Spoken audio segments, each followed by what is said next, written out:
Chapter 101 King of Fiori, what is Fairy Tale doing in the capital? Want to usurp the throne? Okay. Then this year's S-Class Magician Assessment is officially over. The magicians who passed this year's S-Class Assessment are Irene and Selene. Let's applaud them. Makarov said, taking the lead in applauding. There was a sound of pa pa pa pa. Not only that, while Makarov was applauding, he signaled to the other magicians in the guild to applaud Irene and Selene with him. What are you waiting for? Didn't you hear me say that this year's S-Class Magician Assessment is completely over? As Makarov finished speaking, everyone in the guild hall was stunned at first, and then they quickly imitated Makarov and clapped their hands, making a series of pa pa pa pa sounds. For a while, the applause in the hall continued, as warm as raindrops.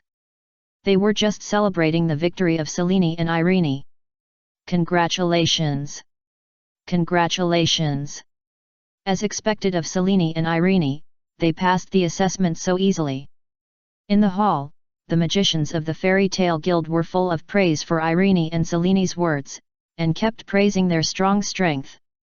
The fastest ending S-Class Magician Assessment in history was born. In response to this, the first-generation President Mavis, who was sitting on the fence on the second floor of the guild, released the fireworks made by the thought body in his hand, adding a touch of color to the hall on the first floor of the guild. President Mavis, please don't make trouble for us, okay? Makarov looked up at the sky, looking at Mavis swinging her little feet on the fence on the second floor, very happy. He was sweating profusely, sighing helplessly, and at the same time with a trace of fatigue in his eyes. It seems that he really needs to seriously consider retirement. Second generation, where are you? Deep in Makarov's heart, he couldn't help but miss his youth when Preshito was in charge of the guild. If he could find the second-generation President Preshito back, all problems would be solved. Ah! That won't do. We didn't even fight, and we passed the assessment.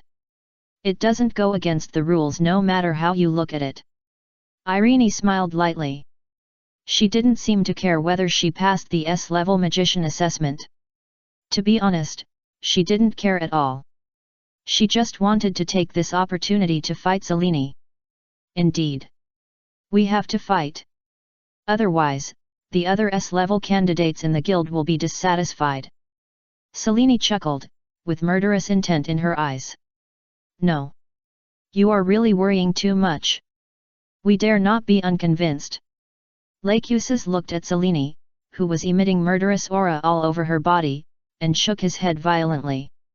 How could they dare to say no? You deserve to pass the S-Class Magician Assessment. Ellie stood up honestly, without any confidence before that. We can understand fighting. But the problem is that the fight between the two of you will eventually make the entire kingdom of Fiori, and even the Ishgar continent, accompany you to be buried together. Makarov wanted to cry but had no tears.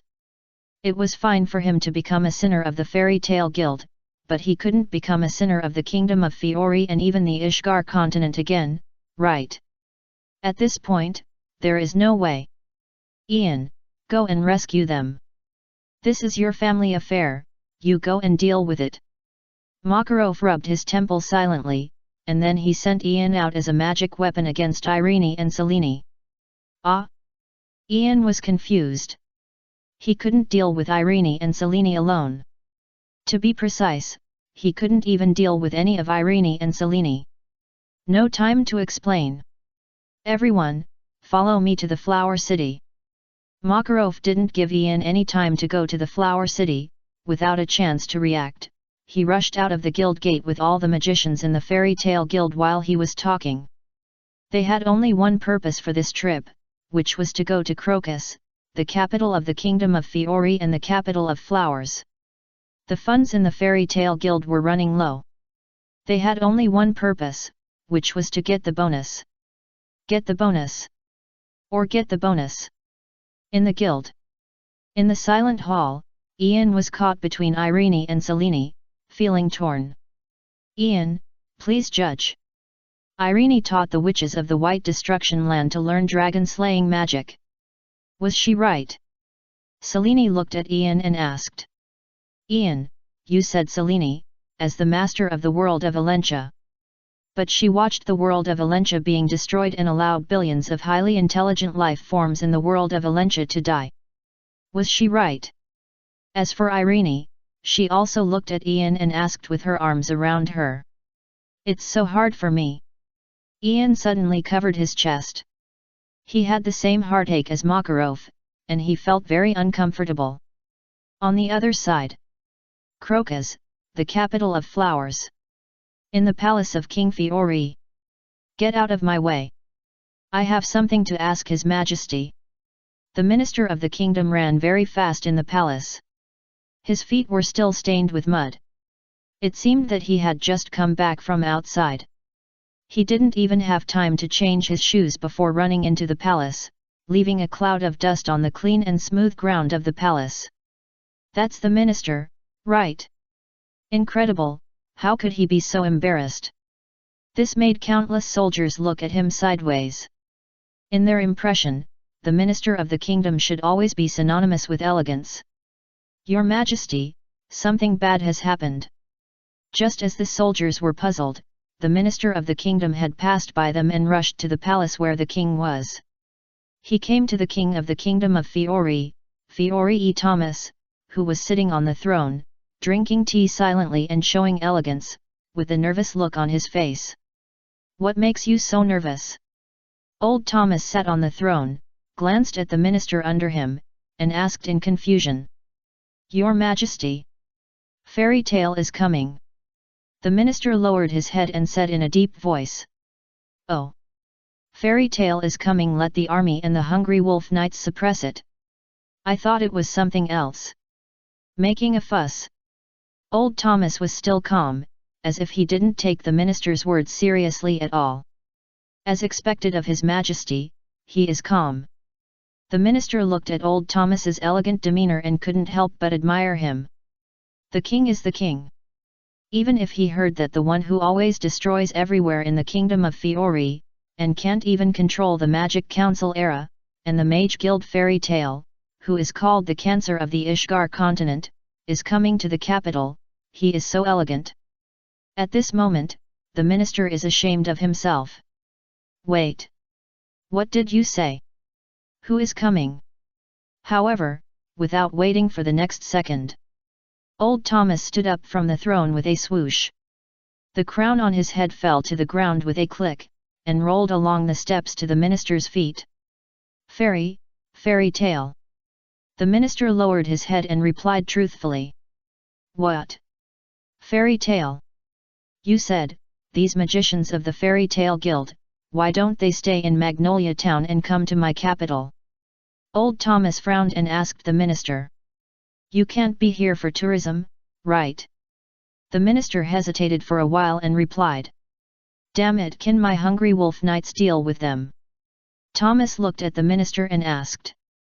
That's definitely not possible, although every knight in the Hungry Wolf Knights has the strength that is not weaker than the S-class magician of the Light Magician Guild.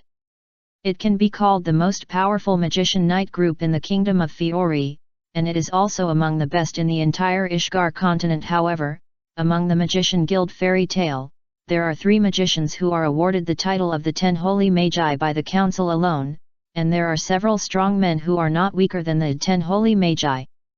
It is precisely because of this that the Magic Council can't control them. The minister looked helpless. He looked at the information about the Magician Guild fairy tale given to him by the Magic Council era in his hand, and his heart was full of powerlessness. Anyway, strengthen the security measures. Don't let the magicians of the Fairy Tale Guild cause trouble in my city. Old Thomas frowned, with a worried look on his face. Yes, sir.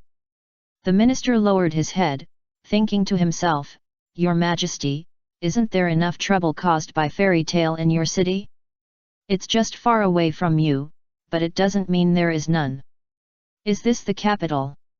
On the other side, after getting off the train, the magicians of the Fairy Tale Guild looked at everything in the capital, Crocus, in surprise. This place is indeed much more prosperous than the town of Magnolia. Whether it is the flow of people passing through, the small vendors on the street, or the neat and clean streets, it is eye-opening. After all, this is the capital of the Kingdom of Fiori, where almost half of the people of the Kingdom of Fiori live. The population is the top prosperous metropolis on the Ishgar continent. Go and sign up. The goal is to win the prize money for winning the arena. It was not the first time for Makarov to come. He put his arms around him and spoke loudly. Oh! As Makarov finished speaking, the magicians of the Fairy Tale Guild cheered. On the other side, Makarov led the mages of the Fairy Tale Guild to Crocus, the capital of the Kingdom of Fiori. Interesting.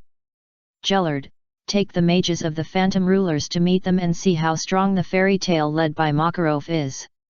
After hearing that Makarov led the Fairy Tale Guild to the capital and might participate in the fighting competition, the second-generation president Prez-Hito, who Makarov had always been thinking about, smiled and gave orders to Jalal and others lurking among the Phantom Rulers. Yes, sir. After Jalal received Prez-Hito's order, a hint of pride flashed in his eyes.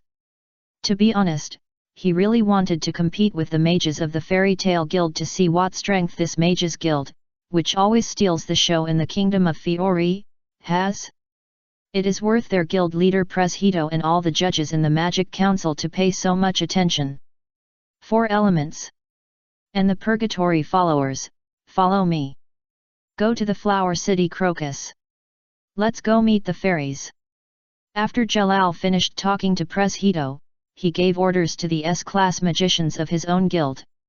Yes, sir.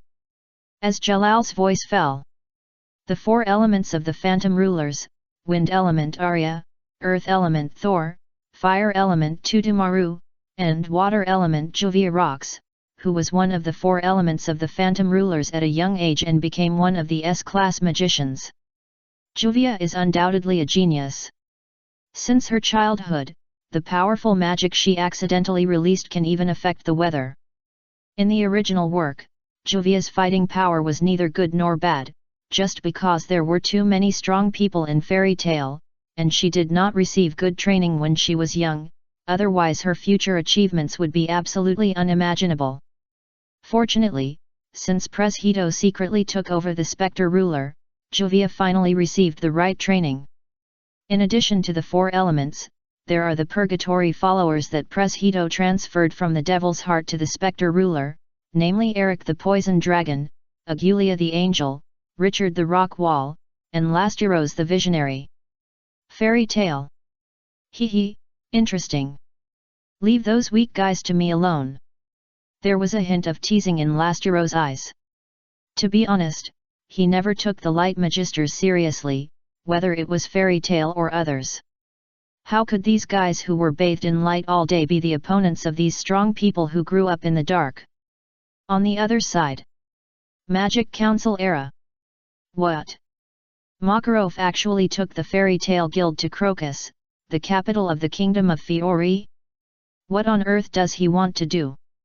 Will he be satisfied only if the Kingdom of Fiori is demolished? At present, as the current chairman of the Magic Council era, Haberian looked at the information he had obtained with a headache. In Haberian's eyes, it was safest for the fairies to stay in Magnolia Town for the Ishgar continent. There is no other way. I'll go there myself. Urafoheim sighed. In order to prevent the fairy tale from making trouble, he decided to go to Crocus, the capital of the Kingdom of Fiori, in person. Well, because of Makarov's decision at the moment, all the top forces in the entire Ishgar continent were in operation, secretly observing the movements of the fairies. Perhaps no one could have imagined that Makarov took the fairies to the capital just for the prize money of the arena. Make up for yesterday. Chapter 102. The top forces of the continent gathered in the capital of Crocus, the capital of the Kingdom of Fiori. Inside the Palace of Lanterns, Mercolius. You said that the magicians of the Fairy Tale Guild did not destroy my town after coming to my capital. Instead, surprisingly, they followed the rules of our capital and went to the Frau Dome on the West Mountain in an orderly manner to sign up for this year's magic tournament. Thomas sat on the throne and frowned after listening to the words of his soldiers. If you say that the Fairy Tale Guild, that group of troublemaking magicians, came to the capital in a mighty manner, their ultimate goal is just to participate in this year's magic tournament, to win the first place in the magic tournament, and to get the pitiful winning prize, old Thomas would not believe it a million times.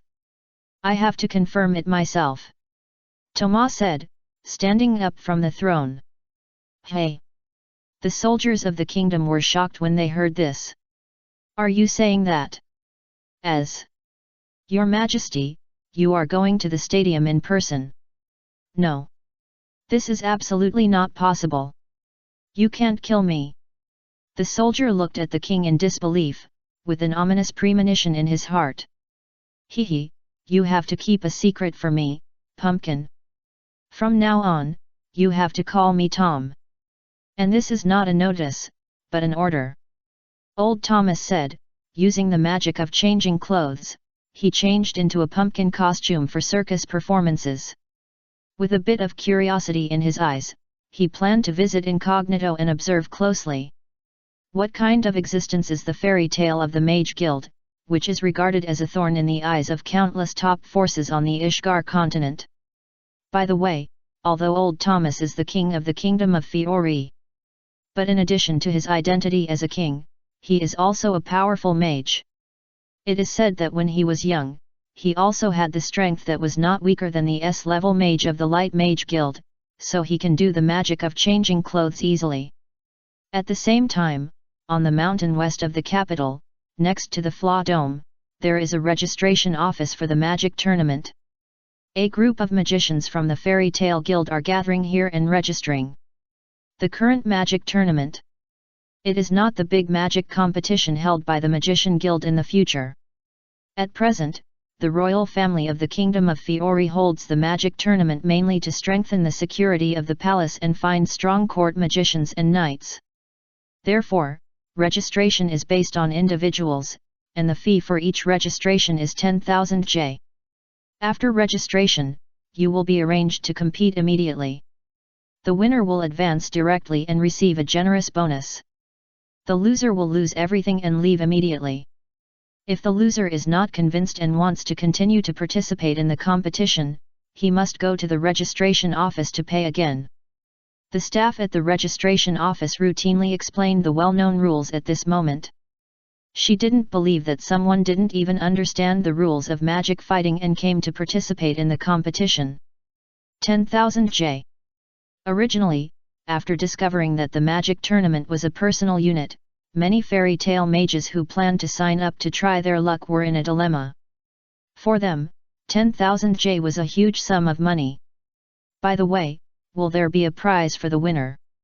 In response, Wakaba, with a cigar in his mouth, looked at the cute little girl in charge of collecting fees at the registration office. There was a bit of lewdness in his eyes under his sunglasses. So, you came here without knowing the rules of the magic tournament at all. The little girl at the registration office was actually a warm-hearted person. She rubbed her fair temples, with a bit of helplessness in her expression. She didn't even know the rules of the fighting competition, but she came to sign up for the competition? Is this fairy tale, the Mage Guild that was required by the superiors to be examined, really okay? It feels like a group of half-baked people. As for whether she was transferred back from the Far East to deal with them? Well, my little sister is not an ordinary person. She is the captain of the White Tiger, a special magic knight group under the Kingdom of Fiori. She has long forgotten her specific name. It's just that her enemies affectionately call her White Tiger. In terms of strength, she is confident that she will not lose to any S-class magician of the Light Magician Guild. Even in terms of combat skills, she believes that she is far superior to the guys in the Magician Guild. After all, the tasks she performs often require bloodshed. Anyway, let me tell you the rules.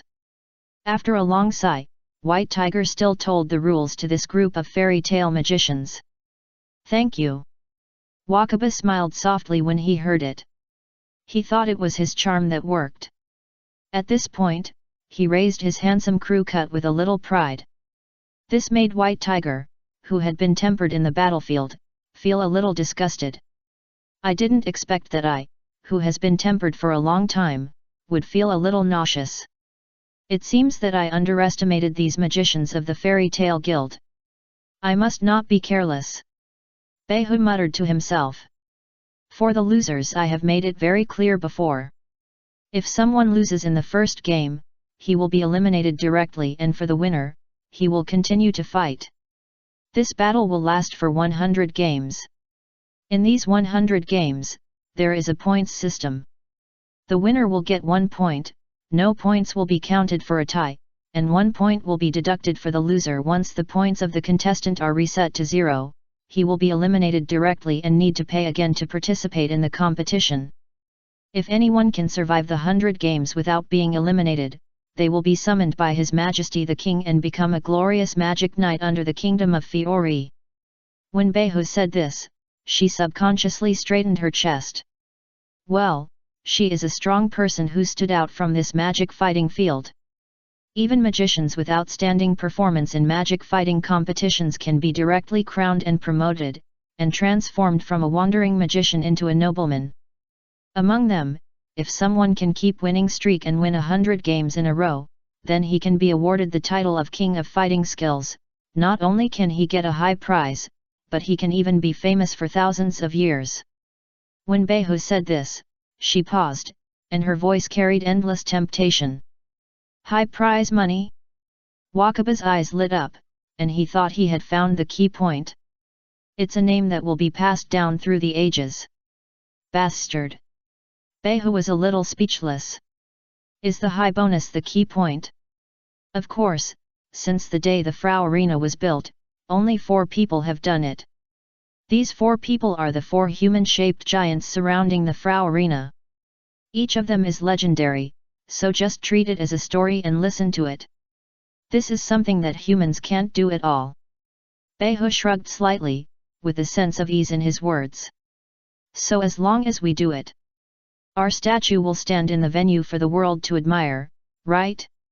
In response, Urza seemed to have grasped the key point. She raised the corners of her mouth slightly and asked with a smile. That's right. Behu was stunned for a moment, but still nodded in response. Then isn't this very simple? There is only one goal, to win 100 games in a row. After getting Behu's answer, Lakusis, Myra Jane, and Ellie smiled at the same time. It was just a mere 100 consecutive wins. If they couldn't even do this, what kind of magician would they be in the fairy tale guild? Are you all right? Behu felt that Lakusis and others must be mentally ill. In short, after figuring out the rules of the fighting game, Lakusis, Myra Jane, Altair, Ellie, Natsu, Gray, Leon, and others paid the registration fee. Well, the registration fee for Natsu and others was borrowed from Urza. As for Urza herself, she signed up without hesitation. Goal: 100 consecutive wins. Urza's brain was completely controlled by Behu's 100 consecutive wins at this moment, and her eyes were filled with passionate fighting spirit. These guys are not mentally normal. Behu said so in her heart, but she still registered for everyone. By the way, the prize money. Just as Behu watched the fairy tale mages who had registered leave, an old man dressed like a clown came up to her and asked quietly. Are you still thinking about the prize money? Behu was a little helpless, but in line with her job duties, she still said truthfully, every time you win, you can get a reward of 10,000 J multiplied by the score. In other words, if there is really someone among you who can achieve 100 consecutive wins, you can get a reward of 55 million J. Hiss! The old man took a breath of cold air when he heard it. He couldn't believe what he just heard. The old man looked at Behu and asked, how much did you say just now? 55 million J. Behu raised her eyebrows slightly, but answered truthfully. I understand. Then please sign up for me. My name is Makarov Dolia.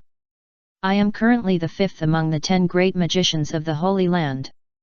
The old man, Makarov, took out a shriveled purse from his wrinkled trouser pocket, and took out a $10,000 bill from the purse, which had been soaked by sweat countless times. Behu was speechless, but she still took the $10,000 bill from Makarov. By the way, if I kill all the contestants at once, it will be considered 100 wins, right? Makarov asked Behu. That's what I said, but no one can do it. Behu nodded slightly, but she didn't believe that someone could kill 100 contestants at once. You know, among these contestants, there are strong ones who are not weaker than S-class magicians. Got it. Makarov said, posing the fairy's law posture. 100 people should not cause too much damage to my life. Makarov muttered to himself, and his magic power that was close to inhuman suddenly broke out. For a while, the entire Flaw Dome, along with the entire Flower City Crocus, was shaking constantly. President! President, what are you doing? However, before Behu continued to handle the competition for Makarov, the group of fairy tale people who had originally left suddenly turned back. They carried this old man who had been completely overwhelmed by the desire for money and strode away from the registration office. Stop it! You bunch of unworthy descendants! Let me sign up for the competition, I will become a multimillionaire soon. Let me use the law to get rid of all those obstacles. Ah ha ha ha ha! Makarov laughed strangely. His mind was full of 55 million J, the winning prize for 100 consecutive wins. At this moment, Makarov looked like Lachusis who was in a rebellious period and was overwhelmed by power during the internal fight of the fairies. He planned to use the laws of the fairies to eliminate all those who did not obey him in the Fairy Tale Guild. President, please calm down. You are outside now, you have to pay attention to your image. You are a member of the 10 great magisters of the Holy Land. Aren't you afraid of losing face by joining this amateur competition? In response, the fairy tale people who surrounded Makarov persuaded him. Image? Lose face? Can image and face be eaten? My money. I want money. Makarov only wants to make money. Will the mage guild that lets such a guy as the guild leader really pose a threat to the kingdom? White Tiger looked at Makarov who was dragged away and said speechlessly. Yes, in White Tiger's opinion, the Mage Guild fairy tale led by Makarov should not be a threat to the kingdom of Fiori no matter how you look at it. Sure enough, rumors. Just listen to it a little bit, there is still a big difference between hearing and reality. This beautiful lady, there is no need to worry about the trash in the fairy tale guild. Why? The group of magicians of the Fairy Tale Guild can't win 100 consecutive victories. Because we are here to hunt them. Just when Behu was speechless about the rumors she received about the Fairy Tale Guild and the clear order from her superiors to pay more attention to fairy tale. A man with a flirty haircut came in front of her, lined up 9-10,000 yuan bills in a row, and put them in front of her, showing a disgusting smile. Excuse me. After I defeat the magicians of the Fairy Tale Guild, can you do me a favor and have a drink with me? I mean, after drinking, let's have dinner together, watch a movie, and then... The guy with the crew cut, who thought he was handsome but was actually very stupid, flirted with Behu. Wait until you defeat the magician of the Fairy Tale Guild. Behu was speechless. How could she meet these mentally ill guys today? However, Behu still signed up for the 9-member group that looked abnormal. On the other side, Urafohaim, the second-ranked member of the Magic Council era, also arrived near the Flaw Dome. He will participate in this year's fighting competition as a referee and guest. At this moment, the strong gathered in the Flower City. You must win. Make more money for me. In the stands of the Flaw Dome, Makarov, who failed to register and participate in this competition, wiped his tears and shouted loudly to the fairy tale mages who were preparing to participate. Don't worry, old man. Lachusis and others walked firmly, their backs were stretched out in the sun, full of their desire for victory and Makarov's expectations for them. First update. Chapter 103 Instant Kill Against Anyone. Invincible and Unstoppable Fairy Tale. On the other side of the stands, a disguised thought body was sitting there quietly. Makarov, don't let me down. This thought body is from Hito. With Hito's powerful strength at the top of the magicians in Ishgar. Even if they are hundreds of kilometers apart, they can still send their thoughts. Just like Jalal and Zeklane at the beginning of the plot. At this moment, Hito's eyes were fixed on Makarov in the stands and the pure white figure beside Makarov. Is it possible that I saw it wrong? The person who appeared beside Makarov at this moment is Mavis? No. That's not Mavis herself, but her soul. Is it a thought body like mine? No one except the Fairy Tale Guild can see her. Mavis' thought body can actually leave Tenro Island? Incredible. Hito was shocked, with a bit of disbelief in his eyes. Since Hito left Fairy Tale and founded the Dark Mage Guild Devil's Heart, he decided to start from the Dark World and protect Mavis. For the first time, he was shocked and speechless. Hey? Mavis in the stands, her keen senses seemed to sense something, her eyebrows slightly frowned, with a bit of confusion in her expression. President Mavis, what's wrong with you? This scene made Makarov beside her ask repeatedly. I seem to feel someone's sight. Although the owner of this sight has no malice. Mavis answered truthfully. I remember that only members of the Fairy Tale Guild can see you, right? The sight of someone you mentioned, could it be the Fairy Tale member who was left outside? Could it be the second-generation President Hito? The only person who has not quit the Fairy Tale Guild and has no ill will towards you should be the second-generation president, right? Makarov immediately thought of the second generation he had been thinking about. As long as the second generation returns to Fairy Tale, he, Makarov, can do his best to impact the non-human realm where the kings are. Not sure. Mavis shook her head gently after hearing this. On the other side. Bang! Accompanied by a slight sound, a pumpkin suddenly appeared in the center of the arena. Pumpkin! The pumpkin man held a microphone in his hand and spoke loudly in a poor accent. Pumpkin? In the stands of the Flaw Dome, the audience looked puzzled. Obviously, everyone saw this pumpkin for the first time. And this pumpkin went straight to the largest arena in the whole venue. Well, the arena of the Frau Dome is very big.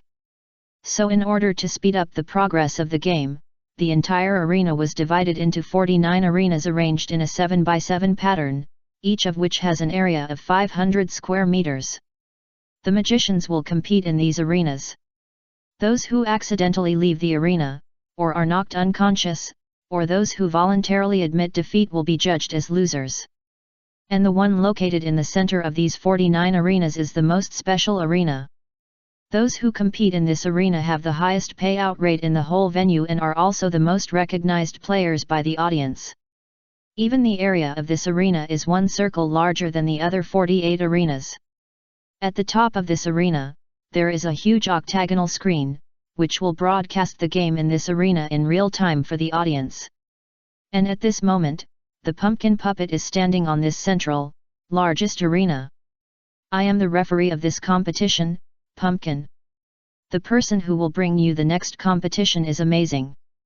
He is the man who has won 30 consecutive victories in the arena and is known as the man who is most likely to be crowned the king of arena.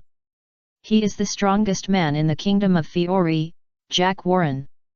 Please use the warmest cheers to welcome the man with the longest winning streak in the arena, Ogre Jack Warren. Pumpkin announced loudly the person who would appear next. Oh!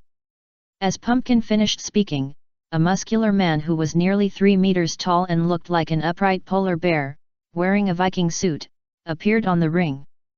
As soon as he got on the ring, he began to roar at the audience in the stands. Warren! Warren! Warren!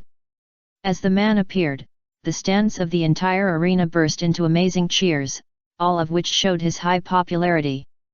This shout is really exaggerated. In the area where the magicians of the Fairy Tale Guild are located, Everyone couldn't help but complain when they heard the earth-shaking roar.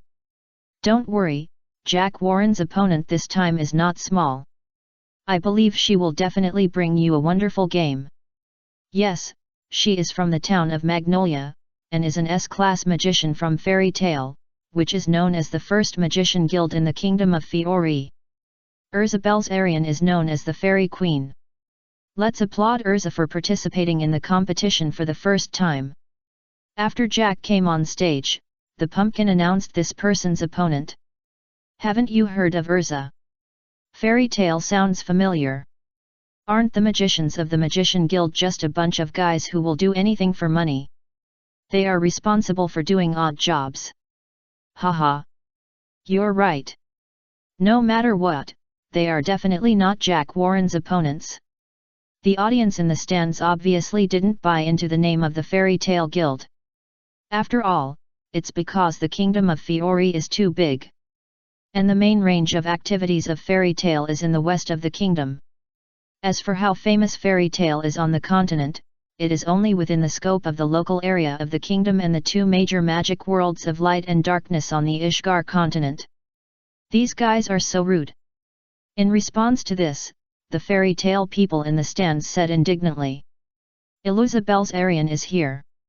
Just when countless audiences were questioning her, Urza, who was only 15 years old, already had a beautiful face, a head of gorgeous crimson hair that attracted attention, and was particularly heroic in her knight armor, walked onto the stage. For a moment, the doubts of the whole audience stopped abruptly. Ha ha ha ha. Are you kidding me? Whose child is this? Isn't this a little girl? Hey! Kid! Where is your parents? Why did they send you up? Go down quickly. Your opponent is the famous ogre. This guy really knows how to kill people. Then, there was a burst of wanton laughter. Hey, kid! Whoever you are! Since you've stepped onto the stage, you're doomed. The guy known as the ogre, after discovering that his opponent was actually a little girl, he calmed down from the anxiety he had felt when he heard that his opponent this time was actually from the famous fairy tale in the magic world.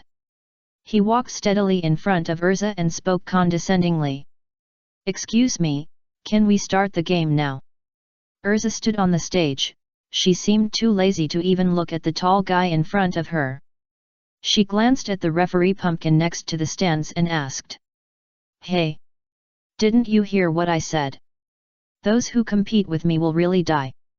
The giant was ignored by Urza one after another, and he was furious. He looked down at Urza and roared. 3, 2, 1. The game officially begins. As for Pumpkin, the referee of this game, he was slightly stunned, and then loudly announced the start of this game. The game really started? Are you crazy? That girl will definitely be killed by Jack. Whoever it is, hurry up and stop this game. When the game really started, the audience in the venue was not calm. They looked nervous and seemed a little afraid to watch the next battle between Jack and Urza. You have no chance to regret. Fully receive the soul of the beast, the giant bear. The strong man roared, and a magic circle suddenly lit up around his body. He turned into a huge white bear with a height of 4 meters in an instant, roaring at Urza in front of him. Then, Jack, who turned into a white bear, crossed his hands and raised them above his head like a hammer, swung them vigorously, and smashed Urza under him. No! Ah!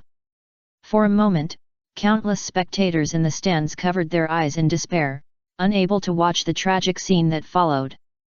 Hit him to death! Jack! Of course, there were also some perverted spectators who shouted excitedly, expecting to see Jack flatten Urza. 1 second, 2 seconds, 3 seconds. However, when those spectators who could not bear to see Urza, who was in her prime, die tragically, closed their eyes and counted silently, the sound of the referee announcing the end of the game and Jack's victory did not sound as they imagined. This made them open their eyes slowly in confusion, and then they saw a scene that they could not believe.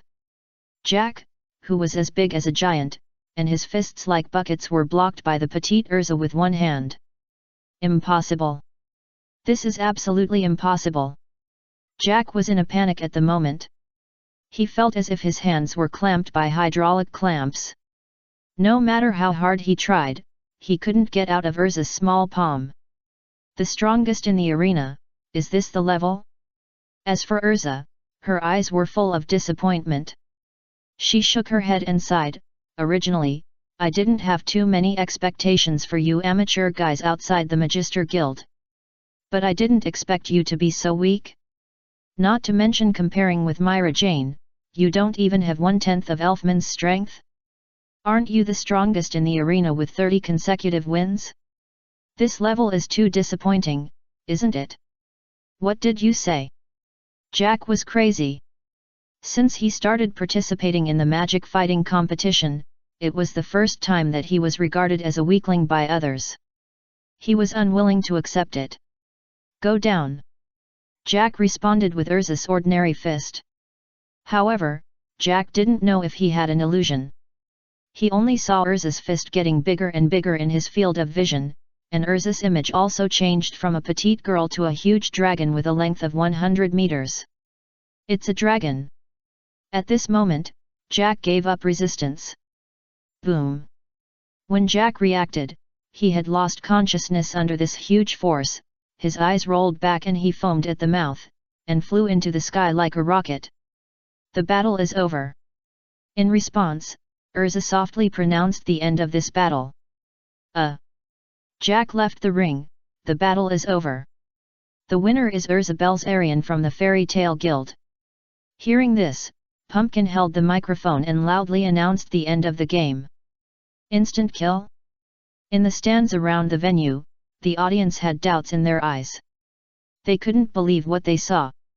The guy who won 30 consecutive victories in the arena was killed by the magician of the Fairy Tale Guild with one punch without using any magic. Boom! At the same time, other arenas also had winners and losers. Lacuses put his hands in his pockets and played music with headphones on. The moment he stepped onto the arena, a thunderbolt fell from the sky, blowing through the arena and his opponent. From beginning to end, Lacuses never released a proper magic. Too weak. Mirage only used local receiving magic to defeat his opponent. Hey!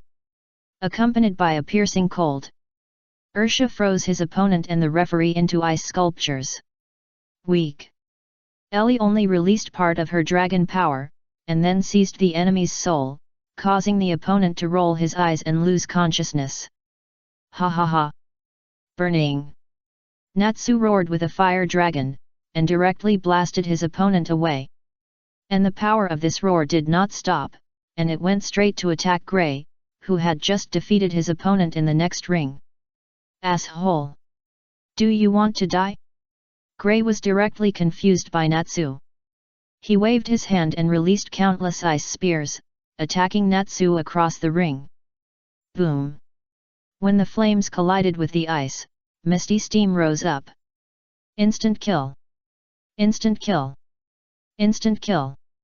Anyone who encountered the magicians of the Fairy Tale Guild in the arena, no matter how impressive their record in the arena, would be killed instantly.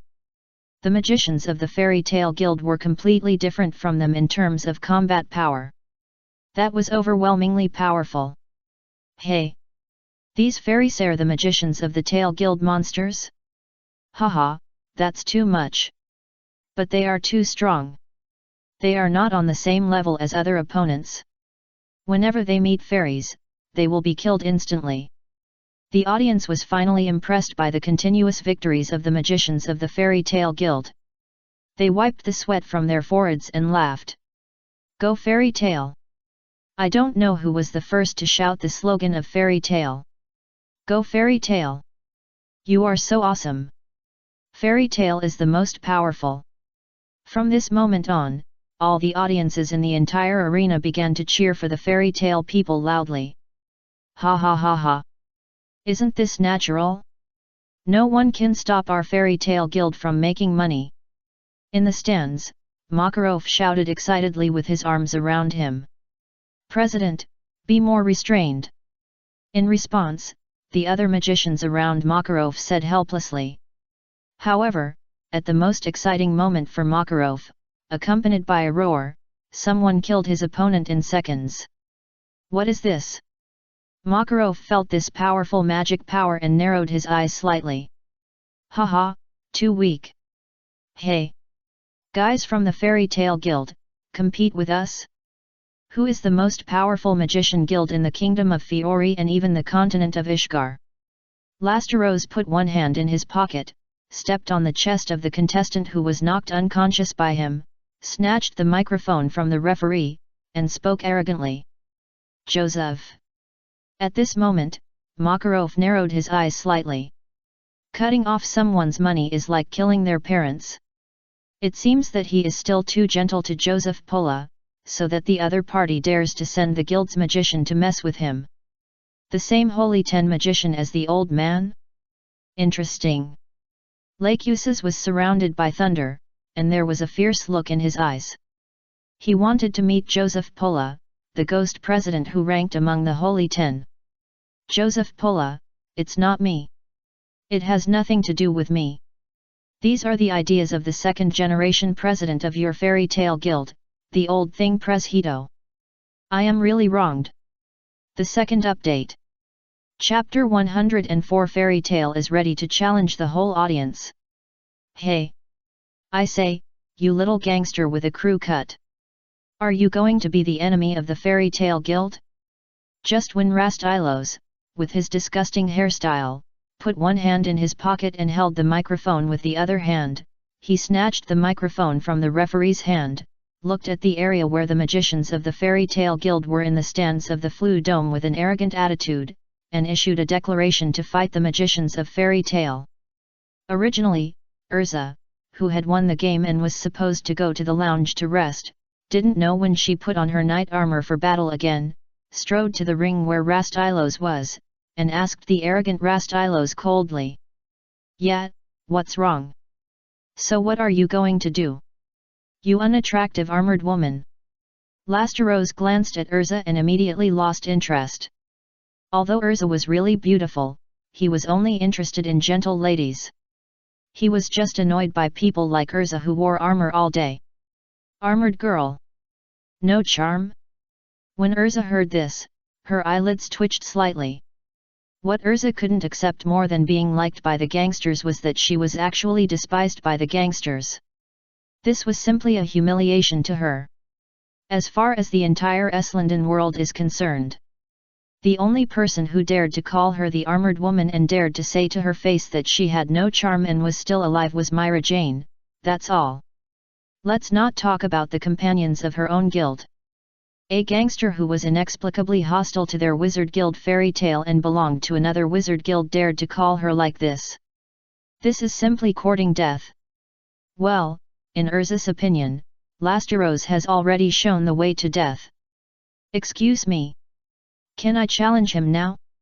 Iluza looked at the referee under the ring and asked politely. This. The referee seemed a little overwhelmed when he heard this, and didn't know how to answer for a while. The main thing is that actively challenging other opponents has never happened before. Especially, after just finishing a game, they didn't even take a break, but were ready to fight the second battle. This is simply unheard of in their magic fighting arena. After all, in this arena, once you lose everything. Therefore, all contestants, in order to keep winning, can be said to have used all kinds of tricks. Some contestants even have to rest for 2 or 3 days after each game. You just finished a game, don't you really plan to take a break? Anyway, you need to recover the magic power you just consumed, right?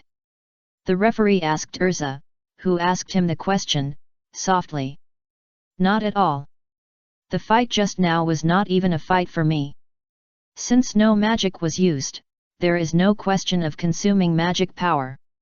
Urza answered truthfully. This. When the referee heard this, he seemed to recall the scene where Urza killed her opponent with one punch. If you think about it carefully, Urza did not consume any magic power in the fight, but continuous fighting is obviously not in line with the rules of the magic fight competition. Let her go. Pumpkin. Just when the referee was at a loss, the chief referee, Pumpkin, came to the side of the referee at some point, with a sly smile on his face, and spoke softly. This. Okay, I get it. The referee of the magic fight trembled when he heard this, and then he took a deep look at the pumpkin that suddenly appeared beside him, and finally nodded, agreeing to Urza's challenge to Lastiros. Thank you. As Urza said this, she jumped lightly from the ground and came to the ring where Lastiros was. She looked at Lastiros with one hand in his pocket and said coldly, "Since you, a little gangster, have announced your decision to be an enemy of the magician of the Fairy Tale Guild, then I guess you are ready to be completely defeated by the magician of the Fairy Tale Guild. Even if you regret it now, it's too late." Regret? Let me tell you guys of light. What is the real power? Lastiros was so arrogant that he seemed to not take Urza seriously at all. Change clothes. Urza seemed too lazy to continue talking nonsense with Lastiros after hearing this. Accompanied by a burst of amazing magic power and a gorgeous magic circle that slowly rose, Urza changed her armor and put on an ordinary swordsman's uniform. Hey! Where's your armor? Did you know you are not my opponent, so you just gave up? Lastiros looked at Urza, who had changed her armor, and asked. I don't need to use armor to deal with a gangster like you. A confident smile appeared on Urza's lips. Well, Urza naturally knew that Lastiros didn't seem to take her seriously. But correspondingly, she never took Lastiros, a gangster, seriously. What did you say? How dare you look down on me? You will regret it. Ha ha ha. Forget it, I've decided. I'll completely defeat you here.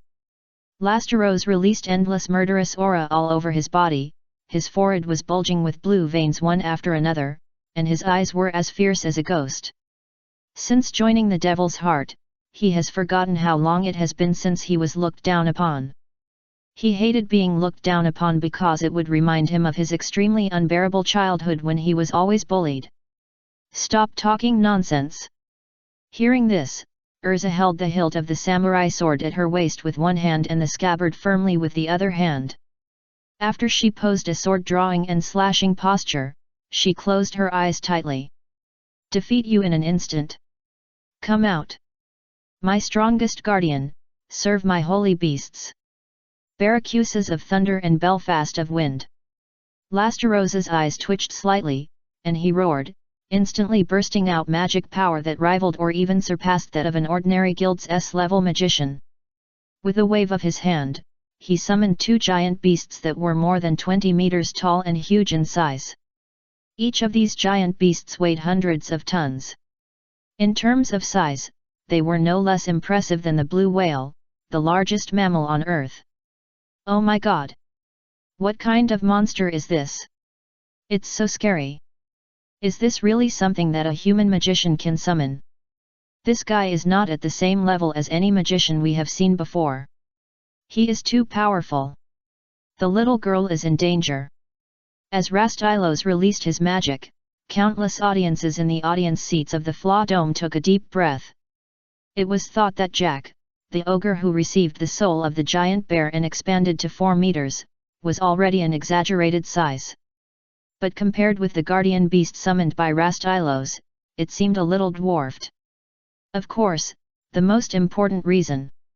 It was because these audiences knew nothing about the strength of the magician. They had not seen the Mad Makarov, who was hundreds of meters in size. Otherwise, they would be completely immune to these beasts of tens of meters or more than 10 meters. Crush her! Just when the audience exclaimed at the powerful strength of Rastylos, Rastylos listened to the audience's praises while his mouth slightly raised, and gave orders to the beast he imagined with great pride. Roar! After receiving the order from Lastiros, the giant beast immediately roared and headed towards where Urza was. Fang, then rushed over. One strike! Hearing the voice, Urza slowly drew out the samurai sword at her waist. When Urza's sword was completely unsheathed, the people in the audience only felt a silver light swaying from the samurai sword that Urza drew out. The next second, the guardian beast that was summoned by Lasteros just now was immediately cut in half and completely turned into dust. Impossible, this is absolutely impossible. How could my guardian beast be cut off so easily by you? Their bodies are harder than steel. Lasteros was stunned, his face was dazed, and he murmured the word impossible. In this world, nothing is impossible. Iluza said calmly. I just don't believe it. I just don't believe you can cut off everything. Lasteros said, he seemed a little crazy. He looked at Urza, and loudly introduced his magic. My magic is the arc of materialization. In simple terms, it is to materialize everything in my fantasy. I admit that your strength is indeed very strong, you can even cut steel, you are the most powerful swordsman I know. But even if you can cut off tangible things like steel, can you cut off my fantasy, this intangible thing? There is nothing in this world that is more powerful than human imagination. Hee. Then let me cut off your last fantasy. There was no politeness in Urza's eyes when she looked at Lasteros. The reason why she stepped onto the ring was to cut off Lasteros's arrogance. Well, with this knife, Urza will make Lasteros cautious. The arm of a giant beast that can tear everything apart. Lasteros said, and his arm immediately changed, instantly turning into a huge arm that was as big as the guardian beast he had summoned before. Cut. Arisal looked calm and swung her sword easily. Swish. Instantly, the arm that Lasteros imagined was cut off. A golden shield that can rebound all damage. Lasteros was not convinced, and he continued to imagine the strongest thing he could imagine. Keep slashing. Arisal still used a simple sword to face the golden shield summoned by Lasteros. Boom! The shield on Lasteros' left arm suddenly disappeared completely. This invincible golden shield seemed to block the attack of his subordinate Urza. Damn it! I'm not convinced, I'm not willing to give up. You are just guys from the light, how can you understand the way of magic better than me? Lasteros was about to collapse. His eyelids kept twitching, and he growled, an absolutely hard shield, a great sword that can cut through everything, an armor that can withstand all damage, and a holy spear that can destroy all enemies. Kill. Arisal looked at Lasteros, who was venting his anger and imagining countless treasures. She had a bit of disdain in her eyes, and she was busy swinging her sword and putting it away. She easily defeated everything of Lasteros. To put it bluntly, in Urza's eyes, Lasteros was just a bare child with power, who didn't even know how to use his power correctly. He was too weak. A hesitant person is vulnerable. Why? This game of Urza cutting off whatever Lasteros imagined. It lasted for more than an hour. It was not until the 7 orifices of Lasteros began to bleed red blood due to the high-intensity use of magic that Urza stopped. She put the knife on Lasteros' neck and said coldly, you should admit defeat. Why? Why can't I beat you? Lasteros looked at Urza and asked puzzledly.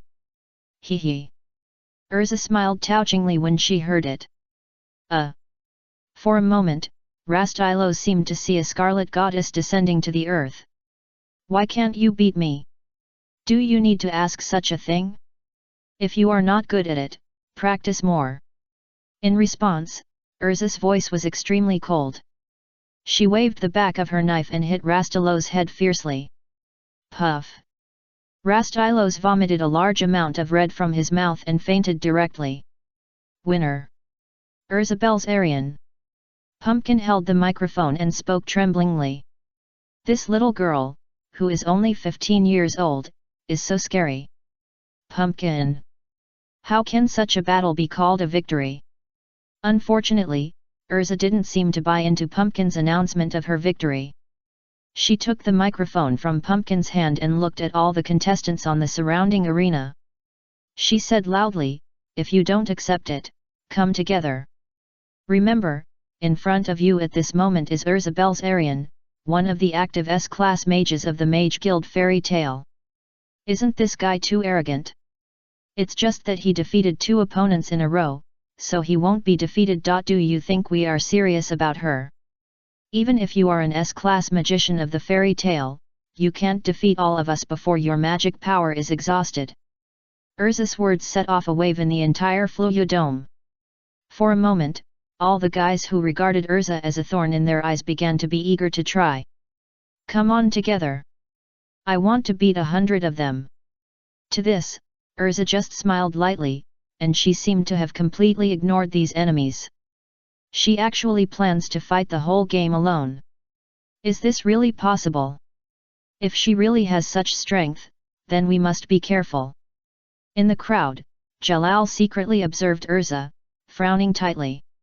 If Urza really has the strength to fight the whole game alone, then she will definitely become a big enemy standing in front of the heart of the devil of their dark magician guild. You are really amazing, Makarov. In addition to you and guild arts, you actually have such a powerful chess piece in your hand? On the level of magic alone. This girl named Urza is even better than Jalal. It is undoubtedly at the level of Holy 10, and the future is immeasurable. Preshedo looked at Urza deeply and smiled. Preshedo did not feel the slightest anger because of the bloody abuse of Lasteros by Urza. On the contrary, the stronger the fairy tale guild is, the happier he is. No. Urza, calm down a little. My goal is a high bonus, don't disrupt the guild's plan. Remember that making money is important. In the stands, Makarov, who only wanted to make money, was frightened by Urza's words below the stage and broke into a cold sweat. What do you mean by single-handedly fighting the whole audience?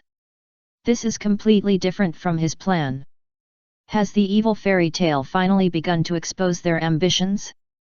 Pumpkin. The chief referee of the magic battle, Pumpkin, to be precise, is the old King Thomas of the Kingdom of Fiori. He looked at Urza, who was ready to fight the whole audience alone, and countless fine beads of sweat appeared on his forehead. He knew that this group of evil demons of the fairy tale guild, who had traveled thousands of miles from the small town of Magnolia in the west of the kingdom to the capital of flowers, Crocus, in the middle of the kingdom, was not for the money, but to take the opportunity to stir up trouble and make something big. But fortunately, the kingdom's strongest hungry wolf knights, the special forces, Azure Dragon, Suzaku, White Tiger, Black Tortoise, and 50,000 soldiers, are ready outside the Flaw Dome and can come in to arrest the fairy tale mages at any time. In addition, he also invited one of the 4 heavenly kings of Ishgar. Among the 10 holy mages, Urafheim, who ranks second, came to take charge. It can be said that old Thomas has invited all the fighting forces he can. Just to deal with the Invincible Mages Guild fairy tale. Let me see. Makarov, how dark is the fairy tale you lead? At this moment, the king of Fiori, old Thomas. Preshedo, the strongest dark magician guild leader in Ishgar. Urafheim, the second seat of the Holy 10, the vice president of the Magic Council. They are all ready, quietly waiting for the magicians of the Fairy Tale Guild to expose their plans. First update. Happy Mid-Autumn Festival to everyone. Although it's a little late. Chapter 105 Preshedo, you can't be wrong, Makarov is a human trafficker. The other side has only one person, let's go together. I just don't believe that with so many of us, we can't beat a kid. Accompanied by one shout after another, all the contestants who won the previous match on the 49 arenas neatly laid out in the Flaw Dome rushed towards Urza. They had only one goal this time, which was to take advantage of the chaos to attack Urza and completely eliminate this opponent who had a clear gap in strength with them. For the sake of victory, these guys no longer care about the face of the strong. But because of this, they can never become strong. Change clothes heavenly wheel armor. Iluza looked unusually calm when she saw this. Well, Urza had been in the Fairy Tale Guild for nearly 2 years after all, and she had long been accustomed to facing dozens or even hundreds of enemies at the same time. It means that every time the mages of the Fairy Tale Guild got drunk and had a group fight, everyone went their own way and regarded the other mages in the guild, no matter how good or bad the relationship was, how much or how little they talked, as their enemies. Dance. My flying sword. Secret, heavenly wheel sword of chaos. After Urza summoned hundreds of flying swords to ensure that every opponent present could be assigned at least 2 flying swords, her expression moved and she spoke loudly. Boom. Accompanied by a sound of breaking through the air, countless flying swords fell from the sky. Every opponent who attacked her was nailed to death on the spot. Boom. A burst of smoke and dust dissipated. In the blink of an eye, Urza was the only one left in the venue, and her opponents had been annihilated. 1. Urza actually won, Pumpkin. It's incredible. Pumpkin held the microphone, and fine cold sweat appeared on his forehead. He was shocked by Urza's strength. It was hard to imagine that a 15-year-old child was so powerful. By the way, the S-class magician of the Fairy Tale Guild was completely different from the S-class magician of the Light Magician Guild in his understanding. No matter how you look at it, it's a bit exaggerated, right? She is simply the queen. Fairy Queen Urza. Queen. Queen. Queen. At this time, I don't know who shouted the title of Fairy Queen first among the audience in the stands. Tens of thousands of audiences in the entire stands cheered for Urza in unison. Well, no one in this world would hate a beautiful girl who is powerful, generous, and gives people a heroic feeling. However, in Urza's view, this is far from enough. Is this the extent of this magic fighting conference? If that's all, it's too disappointing. Don't hesitate. All of you come on together. I'm not targeting anyone, I'm talking about everyone present. Iluza looked at the audience seats and the players' passage, all the players who had not yet had time to play, or who had won the previous game and chose to go to the lounge to rest, and spoke coldly. Isn't this guy too arrogant? Fairy Tale? I remember this name. And then fail. Haha. Is he just a child? He knows nothing about strength. It seems that I must educate you on behalf of your family's adults, you little girl who has no respect for your elders. After Urza finished speaking, the magicians who had been watching Urza's game with great interest around the venue could no longer sit still, and they rushed into the venue with clamor. For a while, more than 1,000 people poured into the venue of the Flaw Dome. These magicians who poured into the venue had only one goal, that is, to defeat the Fairy Queen Urza. Boom. However, at this moment, accompanied by a thunder, Lacuses fell from the sky and poured into the venue, instantly defeating dozens of powerful contestants. How could you be the only one to dominate the limelight? Lacuses said proudly with a smile on his face. That's right. Ultia waved her hand, and the ice rose garden bloomed in the center of the venue, instantly freezing hundreds of people into ice sculptures. Go to hell! Go to hell! Go to hell! Mirage, who had completely received the soul of Satan, was invincible like an invincible demon. The magic bullets in her hand were swung out as if they were free. Every time she released a magic bullet, it was enough to send a lucky contestant out of the venue.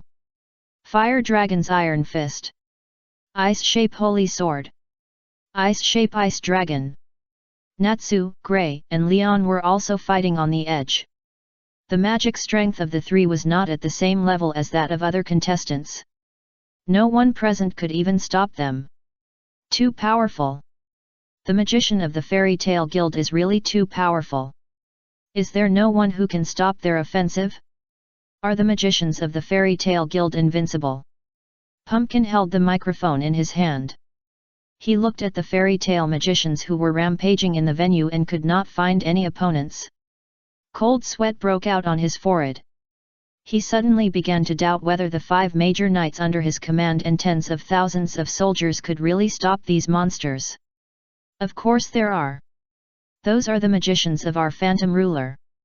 Just when Pumpkin felt bald because of the excessive strength of the Fairy Tale Guild, the ground beside Myra Jane suddenly began to shake, and a middle-aged man in a suit, with short green hair and an extremely wretched appearance, appeared beside her. You are the demon Myra Jane of the Fairy Tale Guild? I heard that you are the second most powerful female mage in the Fairy Tale Guild, second only to the Fairy Queen Urza. You are also a candidate for the S-class mage of Fairy Tale, and you are extremely powerful. You can barely be considered my opponent. Oh, by the way, I haven't introduced my name yet. My name is Thor, and I am one of the S-class mages among the rulers of the Phantoms in the Mage Guild. I am also the companion of the fantasy creation Lastyros who was killed by the Fairy Queen of your guild just now. I will avenge Rastylos. Soul seemed to be full of confidence in his own strength. Since the ruler of the spectre was merged into the heart of the devil, his strength has improved by leaps and bounds.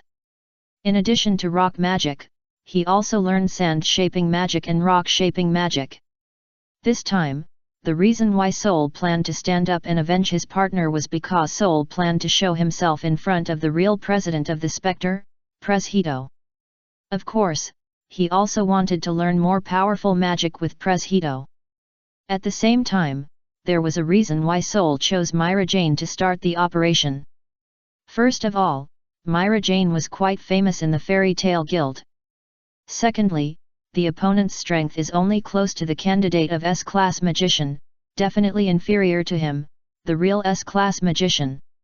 No matter how you look at it, this wave of advantage is his. Who are you? However, before Soul thought about it, Myra Jane had already stuck in front of him, and the sandbag-sized fist came to his nose in an instant.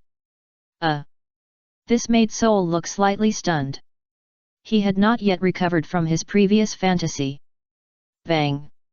With a light sound. Before Soul released the defensive magic, he was blown away by Mirajana's angry punch. Hiss! It seemed that Myra Jane was hit very hard by this punch. He screamed and rolled on the ground for dozens of times before finally hitting the wall of the arena and stabilizing his body. Ahem! Thor spat out blood, and his brain was a little confused. Is this the strength that an S-class candidate of a guild should have? Even stronger than his genuine S-class magician? It's incredible. Well, Thor doesn't understand different magician guilds have completely different definitions of S-class magicians.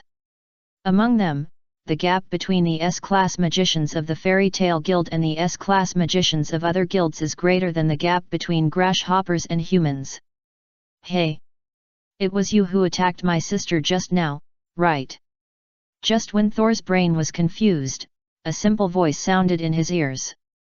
Thor turned around and saw a boy with a mushroom head and a height of nearly 1.8 meters, looking at him coldly.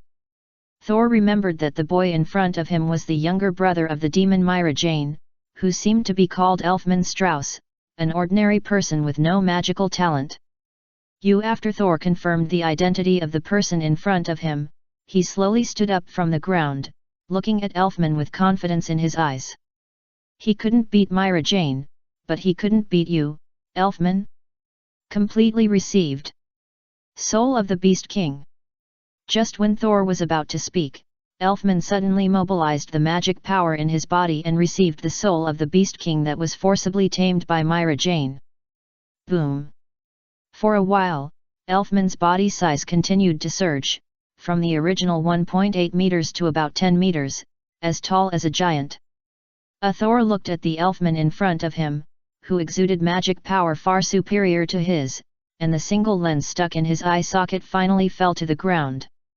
You Fairy Tale, call this a low magic talent?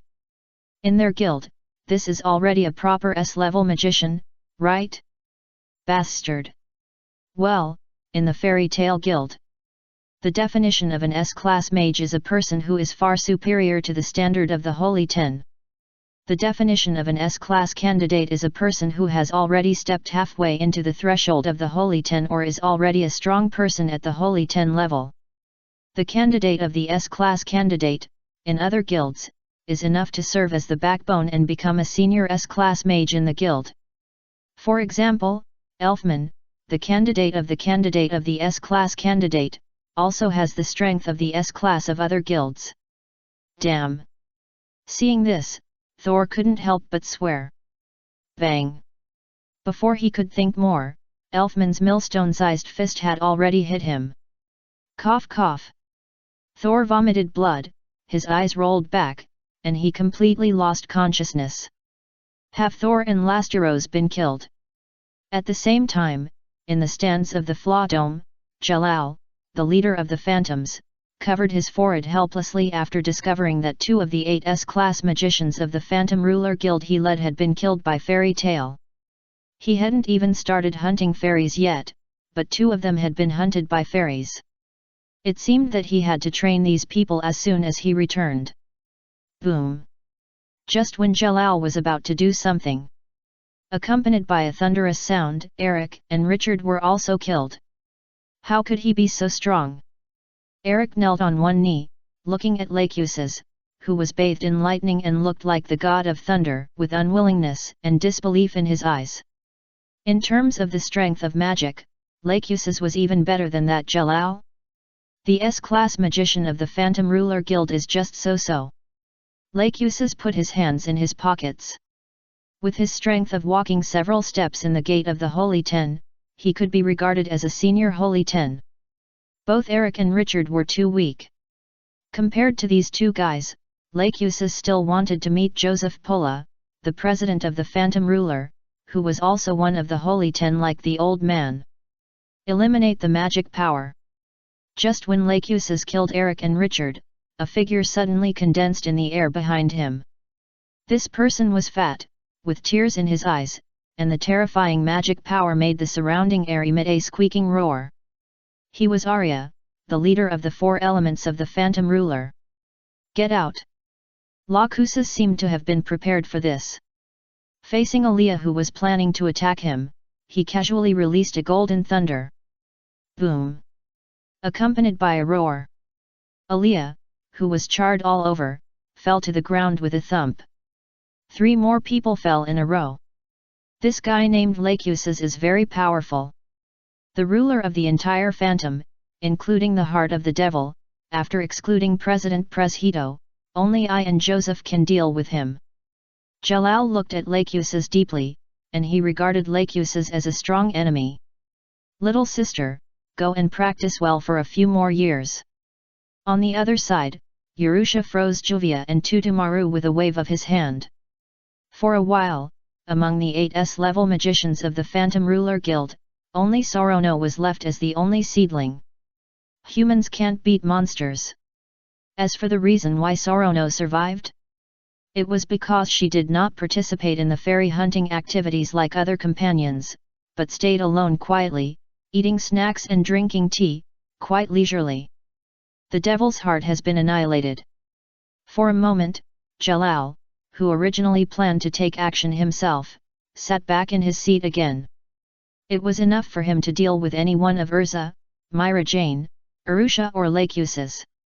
If he dealt with 4 at the same time, he would be beaten badly. Makarov, this kid, has such a powerful chess piece in his hand. In the stands, Preshedo was shocked. He originally thought that Jalal's talent was the best in the contemporary era, but in the Fairy Tale Guild, there were a lot of children who could compete with Jalal's talent. At this moment, Preshedo began to fall into deep thought. He was thinking about where Makarov, this bastard, found so many talented children after he left the Magician Guild Fairy Tale. If you say that all these children were picked up by Makarov by his luck, Preshedo will not believe it. Where in the world are there so many talented orphans? And they were all picked up by you, Makarov? If you say that Makarov did some shameful things behind the scenes, then everything makes sense.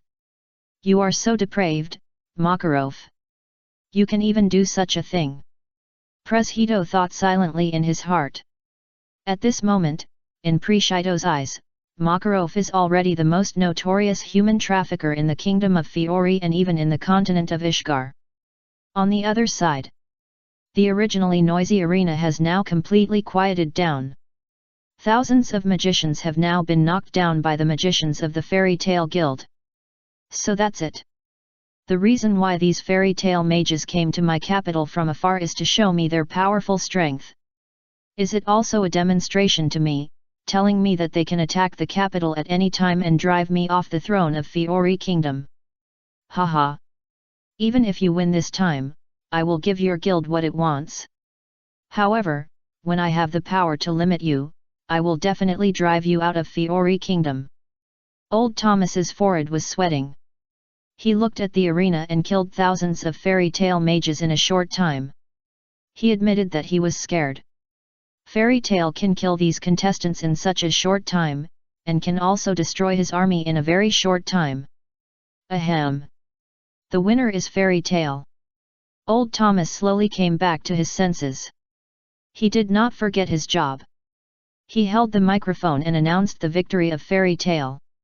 In Old Thomas's eyes, the reason why Fairy Tale came to his capital to participate in this fighting competition was not to make him, as the king, recognize the status of Fairy Tale in the kingdom of Fiori. He just recognized it. Wait. The winner has not been decided yet. However, Urza interrupted Old Thomas before he could speak. Pumpkin. For a moment, Old Thomas was confused. Aren't there other people at the venue? At this time, Lacuses echoed Urza and said so. But the people at the venue are all magicians of your fairy tale guild. Old Thomas looked puzzled, and his eyes were full of confusion. So what? Even if they are from the same guild, they have to fight to see who wins. I'm already burning. Natsu was burning with flames all over his body, and he spoke excitedly. Are they really going to do this? Old Thomas was stunned after hearing what the fairy tale mages said. He began to doubt his previous speculation. Make up for yesterday's 5,000 words. Chapter 106 Press Hito, Dragon. Giant Dragon? Fairy Tale Civil War? It's just the Dragon King Festival. The audience in the stands of the Flaw Dome looked at the Fairy Tale Guild members who were about to start a civil war. They were a little confused. Many of them looked suspicious and puzzled. Are they mages from the same guild? I have been following the magic world of the Kingdom of Fiori for so long, and I have never heard of it. However, companions in the same magician guild can kill each other. In fact, the doubts and thoughts in the hearts of these audiences are also the thoughts of the vast majority of people present. No matter what, the group of magicians in the Fairy Tale Guild who yearn for light can't kill their companions, right? Even my generation, members of the Dark Magician Guild Demon Heart who are immersed in the abyss of magic, are strictly prohibited from killing our companions unless there are special circumstances, such as a rebellion in the guild. Jellard sat silently in his seat. Beside him were the S-class mages of the two guilds, the rulers of Devil's Heart and Spectre, who had been completely unconscious and rescued from the duel field by him using Meteor. Well, with Jalal's understanding of the Mages Guild, he absolutely did not believe that these mages of the Fairy Tale Guild would kill each other. Makarov, what on earth are you doing? Even Press Hito was confused and puzzled by what was happening. Makarov had clearly demonstrated his powerful strength to the royal family of the Kingdom of Fiori and even the entire magic world of the Ishgar continent. In theory, Makarov's goal had been achieved. The next step was to negotiate a suitable condition with the king of the Kingdom of Fiori and withdraw his troops. But Makarov didn't do that. He actually allowed the magicians of his own guild to start a civil war. What kind of logic is it to stab yourself in the back when surrounded by powerful enemies? Press Hito didn't understand. But in fact, everyone present had made a mistake. The people of the capital and the leaders of the major forces thought things too complicatedly. That is to say, is there a possibility that the magicians of the Fairy Tale Guild they just want to fight for victory? As for the common sense that even the Dark Mage Guild abides by, it is absolutely not allowed to attack companions unless it is absolutely necessary, but it is not allowed in the Fairy Tale Guild at all. In a normal Light Mage Guild, after a companion is possessed by the enemy, the people of the Light Mage Guild will feel helpless and hesitant about it, and have no way to do it. But in the Fairy Tale Guild, once a companion is possessed by the enemy, they can only say sorry to the possessed companion with an apologetic face. Just when everyone was surprised, the mages of the Fairy Tale Guild finally took action. Boom! The first person to attack others was Natsu. Let me show you the strongest magic I practiced under the guidance of teacher Irene. Dragon Slayer's secret technique, Super Crimson Lotus Explosion Blade. There was no extra frills, nor any messy magic. Natsu started with the Dragon Slayer's secret art to show his respect for his companions. Boom! Endless flames, with Natsu as the center, turned into a huge flame blade. The length of the blade was hundreds of meters.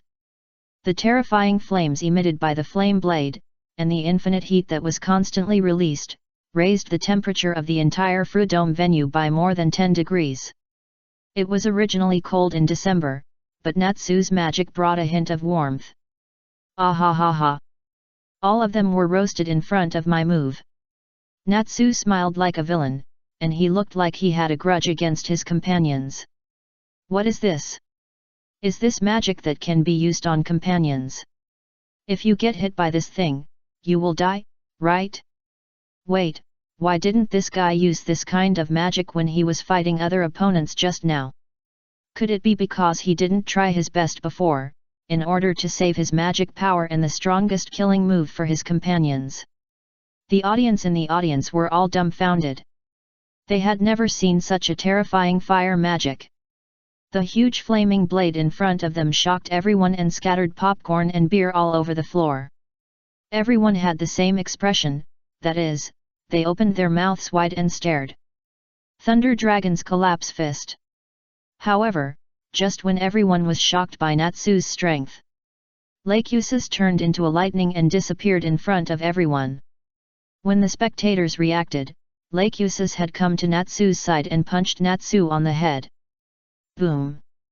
Endless lightning covered the sky, and the audience in the front was numb all over. Natsu, who was still arrogant a second ago, was lying on the ground and completely fainted. Natsu, didn't I tell you? Don't use this kind of magic with a long pre-swing. After knocking Natsu down, Lacusis added another lightning strike to prevent Natsu from recovering. The terrifying lightning flashed in the venue, making the audience in the stands numb. Among them, some audience members couldn't stand it anymore and shouted, "It's not you fairy tale. Guild magicians, do you still make up for the enemy in a civil war? If the civil war is so bad, how crazy will these people be in a foreign war?" Ice shape, endless holy sword. Ice shape, circus. Just when Lacusis dealt with Natsu, Gray and Leon, two brothers in the corner, released their most powerful shape magic with a wave of their hands. Gray created hundreds of holy swords, and Leon created lions, tigers, brown bears, grey wolves, mammoths, giant apes, ice dragons, etc., which can be called a luxurious combination of animals. The Arc of Time. Retreat. However, when the two armies of weapons and animals were about to collide, Gray and Leon's senior sister, Arusha, raised her mouth slightly. A mysterious color of time flashed between her beautiful eyes, and she withdrew the modeling magic released by Gray and Leon in an instant. Well, no one knows how to deal with modeling magic better than their senior sister. The Arc of Time is the natural enemy of all modeling magic and elemental magic in this world except for the modeling magic of wood attribute. Plants are the representative of life. Our magic disappeared? Leon and Gray were stunned. It was the first time they encountered a situation where magic failed. Well, Gray and Leon's good senior sister Arusha, who first practiced the Arc of Time, used it on her good junior brother. It can be said that the fat water does not flow to the fields of outsiders. Ice modeling cluster of flowers. Then, Arusha released herself again, and after breaking through the level of Holy 10, she learned a new ice-shaping magic from Uru. For a moment, roses, peonies, roses, lilies, and countless flowers bloomed in this winter, showing a beautiful scene. So beautiful. The flowers are always fascinating. Gray and Leon were just dazzled by the beautiful scenery, and they were frozen into two ice sculptures. When it comes to beating junior brothers, it's still the senior sister who is ruthless. Elfman and Lucky, you two go down by yourselves. Mirage pointed at her brother and the young Lucky and said coldly. Yes, sir. Lucky straightened her body, waved her little hand, and saluted to Mirage. Okay, sister. Got it, sister. As for Elfman, the moment he saw his sister Myra Jane transformed into a demon, the Beast King's soul, which he had been receiving well, suddenly became useless and cut off contact with him. The Beast King's soul was suffering from PTSD and shrank back when it saw Myra Jane. Dark text magic pain. Card magic eraser. On the other side, Fried was fighting with Kana. He looked at Kana with some doubts in his eyes, and thought to himself, is Kana so strong? What's wrong? Fried. Have you finally felt the power of your sister? Kana held a stack of cards in her hand and looked at Fried with a smile. She had assembled a set of cards in advance to deal with text magic users like Fried.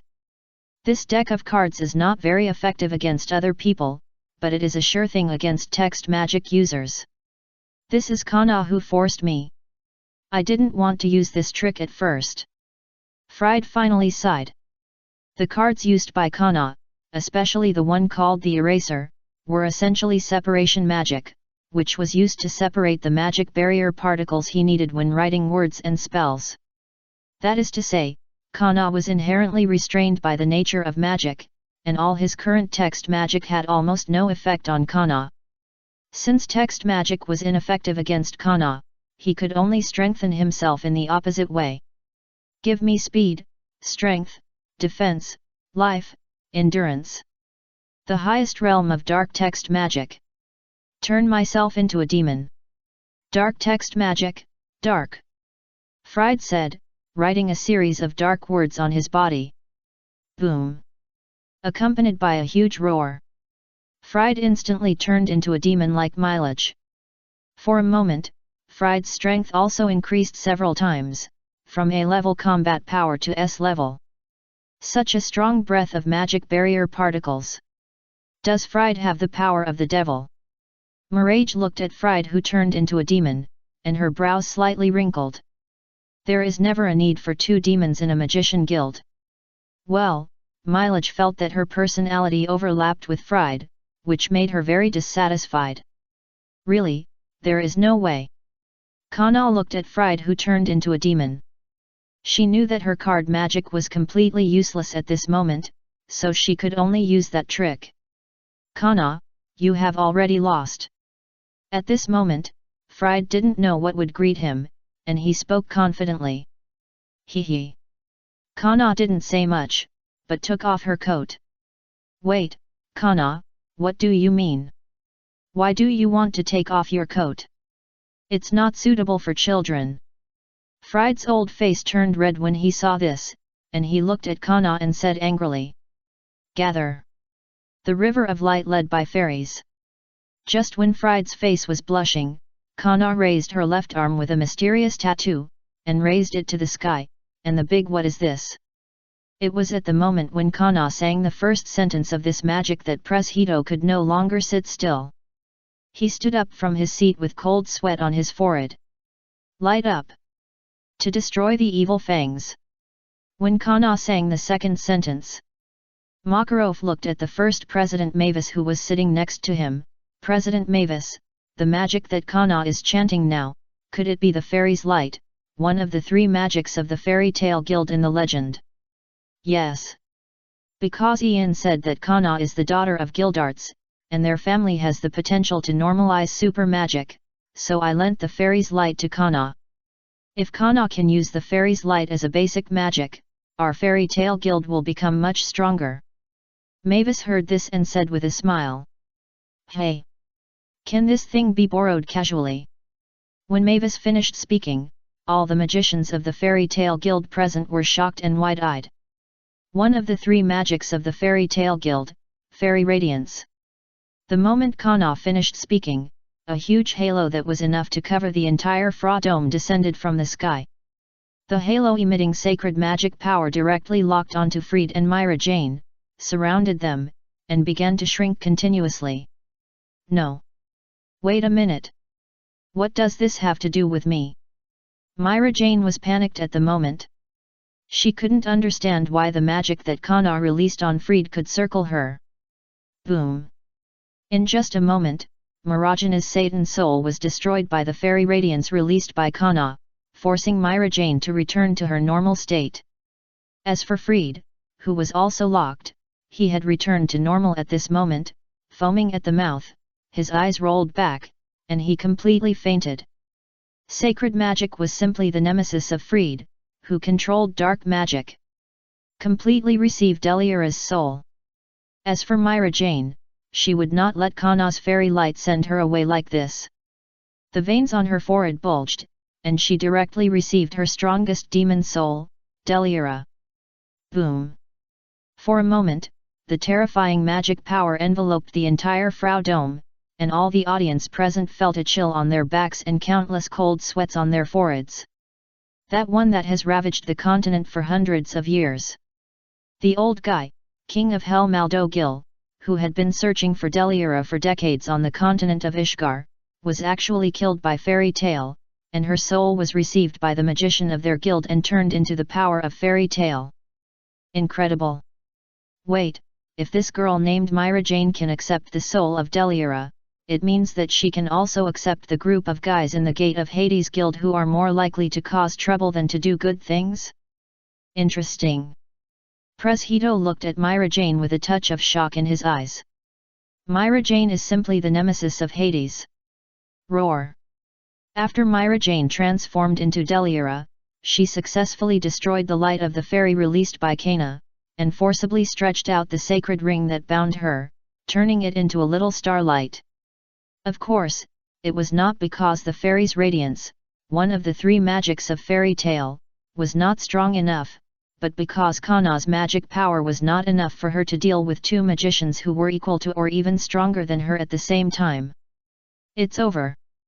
Kana raised her hands above her head and gave Myra Jane a French salute to show her respect. This guy is Delira. He is the god of destruction who has been roaming the continent for hundreds of years. Whenever Delira appears, it means that a town is about to be destroyed. According to rumors, Delira was once defeated by a Saint Ten magician. I didn't expect that he was killed by a magician from the Fairy Tail Guild. This is really shocking. At this time, Pumpkin, who was the commentator, looked at Myra Jane, who was emitting terrifying magic power in front of him, and introduced loudly. Yes, even old Thomas, the king of the kingdom of Fiori, knew for the first time that Delira was defeated by Fairy Tail. Well, because the Magic Council era didn't want to publicize the name of Fairy Tail and let everyone think that Fairy Tail was a positive energy organization. After all, the poor reputation of Fairy Tail has already given them a headache. If Fairy Tail's reputation is better, then they, the Magic Council era, will not only be unable to restrict Fairy Tail from the perspective of strength, but also from the perspective of morality. Therefore, the members of the council collectively announced that Delira was killed by a certain Holy Ten magician, but did not explicitly say that it was Uru, actually Ian, who defeated him, but only compensated Uru with the title of Holy Ten later. Fairy Tail. We have to notify Lord Pluto. In the stands, a weirdo who hid himself in a cloak narrowed his eyes after noticing the soul of Delira received by Myra Jane, slowly stood up, and silently left. Humph! Maldo Gil's small eyes. Preshedo saw all of this, but he was too lazy to pay attention. At the same time, on the battlefield. At this point, only Milage, Urusha, Lakuses, Urza, and Ellie are left. The spell is covered. At the same time, Ellie, who had not taken action, finally covered the entire Fra arena with her domain, which is the area where the Hades is located. In Ellie's domain, her breath will not be exposed. For a moment, everyone in the Fra arena felt cold all over. Roar! Then let the battle begin. The next second, everyone heard a dragon roar. A giant dragon with a body size of 100 meters appeared in front of everyone just like this. Mom, what is this? There were some young boys in the stands. They held their mother's hands and looked at Elle, who had transformed into a 100-meter-long dragon, and said at a loss. "Mom doesn't know what this is either." The young mother smiled helplessly. She felt like she was dreaming today. She saw too many things that shouldn't be seen in this era. Dragon. It's a giant dragon. Urifohame was dumbfounded. He had never thought that this damn fairy tale actually raised a dragon in the guild. Dragon. Makarov, you actually raised a dragon in the fairy tale guild. And this is definitely not an ordinary dragon. This kind of hairy feeling, even if I come, I will definitely not be her opponent. Makarov, what do you want to do? Is it not your intention to reach an agreement with the king of Fiori Kingdom? Are you planning to take the opportunity to conquer the kingdom? Preshedo staggered and almost rolled off the stands. Ordinary people see the dragon, like a frog in a well seeing the moon. When these people enter the level of Holy Ten, or even surpass the level of King of Heaven, and step into the abyss of the magic, they will see the dragon again, like a mayfly seeing the blue sky. The dragon is the life form that deserves to be at the top of the food chain in this world. I want to say that this has nothing to do with me, do you believe it?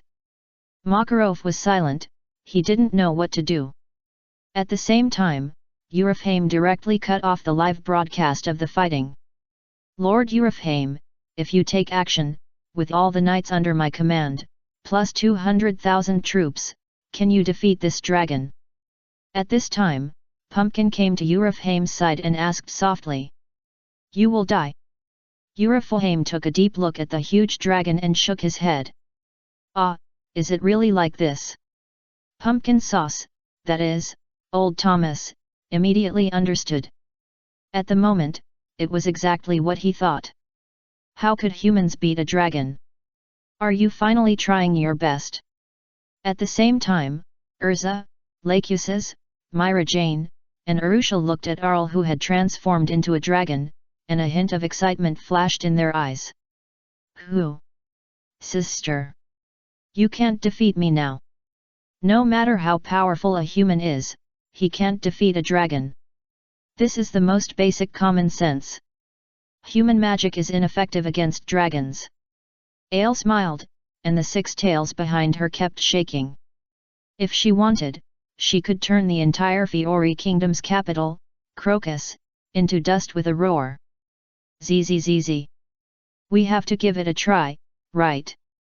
Don't forget, I'm a dragon slayer. If human magic doesn't work, use dragon magic. Lachuses was covered in lightning, and the fighting spirit in his eyes was eager to try. The dragon slayer is just a young dragon. Without the complete dragon power, it is impossible to defeat an ordinary dragon, not to mention me, the daughter of the dragon and the first dragon slayer. Ale looked disdainful. Lachuses was so weak that she could slap him to death with one slap. However, I don't know if it was a coincidence or an accident. At this moment, Lachuses, the dragon slayer mage, Myra Jane, who inherited the demon soul, Urza, the high-level additional mage, Arusha, who represented the lost magic mastered by humans, and Ellie, the dragon, all gathered at the venue of Vlad Dome. The battle between humans and mages and dragons, this is the Dragon King Festival. Well, what fairy tale guild civil war? It's just a Dragon King Festival. 6,000 words chapter, the first update. Chapter 107 King, so you fairy tale took down my kingdom for tens of millions of bonuses? Emergency evacuation. It's not safe here anymore. Everyone, retreat quickly. If you run too late, you'll die. Old Thomas didn't hesitate at all. As soon as he saw the dragon appear, he immediately contacted the army waiting outside the Flaw Dome and the magicians of the Magic Knights to enter the venue to evacuate the crowd. It is a king's responsibility to protect the safety of the country and the people. His Majesty the King has contacted us. After waiting for so long, is it finally our turn? Fairy Tale is just a district. It's just a district magician guild, with at most a few hundred people. How can it be a match for our army? When these knights of the Magic Knights heard the summons of old Thomas, they all became excited. In their opinion, how could the magicians of the Fairy Tale Guild be their opponents who have experienced hundreds of battles? Whether in terms of strength or quantity, the army of a country and the Magician Guild are not on the same level. At this moment, old Thomas, as the king, summoned them, and he must have done it to take down the Fairy Tale Guild, this bunch of bastards. However, when these knights quickly entered the venue and prepared to attack the magicians of the Fairy Tale Guild, what they saw was a huge dragon with an overwhelming power, and a group of magicians who were fighting with the dragon. This made these knights dumbfounded. Is this the magician of the Fairy Tale Guild? That huge monster, can't it be a dragon? The knights were stunned. They looked at Elle's dragon-shaped body, which exuded divinity and a huge sense of oppression. They were at a loss and stood there in a daze. Don't be stunned. Evacuate the crowd quickly. Old Thomas looked nervous and kept giving orders to the knights. Yes, yes, yes. Evacuate the crowd quickly. This is our mission. By the way, the person who is fighting the dragon in the arena at this moment, can't he be the magician of the Fairy Tale Guild? It seems that we have misunderstood them. They are the real heroes. Many knights couldn't help but sigh when they saw the magicians of the Fairy Tale Guild fighting the dragon desperately. Yes, if the dragon that suddenly appeared in the venue was not a member of the Fairy Tale Guild, it would be perfect. At this, the corner of Thomas's eye twitched slightly, and he was almost furious at what these knights said. What did these guys say? Fairy Tale is the real warrior. Bullshit. They are just a bunch of villains. That's right, Fairy Tale is the greatest darkness in the kingdom of Fiori. No, to be precise, the greatest darkness on the continent of Ishgar is the magicians of the Fairy Tale Guild. Roar of the Thunder Dragon. Dragon Slayer's secret technique, Thunder of the Imperial Roar. Lachesis was in tatters, but despite this, he still tried his best to release magic. Under this high-pressure training and fighting, the magic power in his body continued to increase, and once touched the category of human limit that Jura was in during the Great Magic Tournament. Sure enough, for the magicians of the Fairy Tale Guild, fighting is the best medicine. Additional, Dragon Slayer Thunder. Additional, Dragon Slayer Ice. Additional Dragon Slayer Flame. Additional Dragon Slayer Wind. Additional Dragon Slayer Hades. Additional Dragon Slayer Crush. Iluza changed into a brand new armor. The golden armor gave Urza 6 arms. In this way, Urza could hold 6 swords at the same time and add the Dragon Slayer attribute to these 6 swords, thus using 6 types of Dragon Slayer magic. Lachesis' Thunder, Use Ice, Natsu's Fire, Wendy's Wind, My Hades, and Gildarts's Crush. Seeing this, Ellie told what the 6 attributes used by Urza were. That's right. Urza nodded slightly. As she spoke, her magic power surged. The 6 types of Dragon Slayer magic were waved at Ellie at the same time, and she shouted, Dragon Slayer Secret Technique, 6 Dragons Wheel Dance. Boom! These 6 attributes of dragon-killing magic turned into 6 rays of light, slashing fiercely at Alii, but unfortunately they were easily blocked by Alii's dragon scales. You want to defeat the dragon at this level? It's not enough. Fall of Hades. As Alii said, she activated her magic. Boom! For a moment, the earth roared, and the terrifying power of the netherworld surged out from the cracks in the earth and attacked everyone present. Boom! Just a face-to-face encounter. Mirage was forced to withdraw from the receiving state of Deliara's soul and leave the battlefield. Ahem. As for Arusha, she was defeated by Ellie because of the compatibility problem. For a while, in the arena of the Flaw Dome, only Lachesis, the Dragon Slayer mage, and Urza, who held 6 Dragon Slayer attributes, were left struggling. That's it. Just when Lachesis and Urza were about to continue fighting with Ellie, Makarov jumped down from the stands, turned into a 100-meter-tall giant, and spoke loudly. Don't fight anymore. Take a good look around you. If you keep fighting, The entire Flaw Dome will be demolished by you. Makarov wiped his tears and said in a deep voice. At this time, Lakusis, Urza, and El stopped. They looked at the tragic scene around them and couldn't help but take a breath. The stands of the entire Frau Dome had almost turned into ruins. The 4 people surrounding the Frau Dome, the sculptures around have been completely removed. And in this huge venue, apart from the mages of their fairy tale guild, where else are there other people? Buzz. In response, Ellie slowly retracted her magic and transformed from a dragon form into a human form. Hey! As for Urza, she sighed and also changed her armor. Am I done here? Lakusis was still a little reluctant. To be honest, Lakusis is a dragon slayer mage, but his magic can't defeat a dragon, which hurts his self-esteem a little. This year's S-Class Mage assessment ends here. In addition to Selene and Irene, the people who passed the assessment include Lakusis and Ellie. Congratulations, you all passed. Makarov put his hands behind his back. He looked at his grandson Lakusis, his eyes full of relief. Makarov has seen Lakusis's progress and potential. In time, Lakusis will surpass him and become one of the top magicians in Ishgar. 4 people passed the S-Class Magician assessment in 1 year. President, I remember you said that last year. From now on, no matter what happens, the rules of the Fairy Tale Guild are not allowed to be changed. Only 1 person can pass the S-Class Magician assessment every year. After Makarov loudly announced that the Fairy Tale Guild S-Class Magician assessment in X779 was completely over, all the fun people in the guild stood up and looked at Lao Ma and joked. Shut up! Rules are set up to be broken. Even the first president Mavis supports me from the bottom of her heart. Makarov said righteously. As long as he doesn't care about his face, there is nothing in this world that can stop him. Makarov is right. Mavis sat on the ruins with her bare feet, waving a small flag with the Fairy Tale Guild logo in her hand, and strongly supported Ma. As long as the Fairy Tale Guild can become stronger, all reforms are right.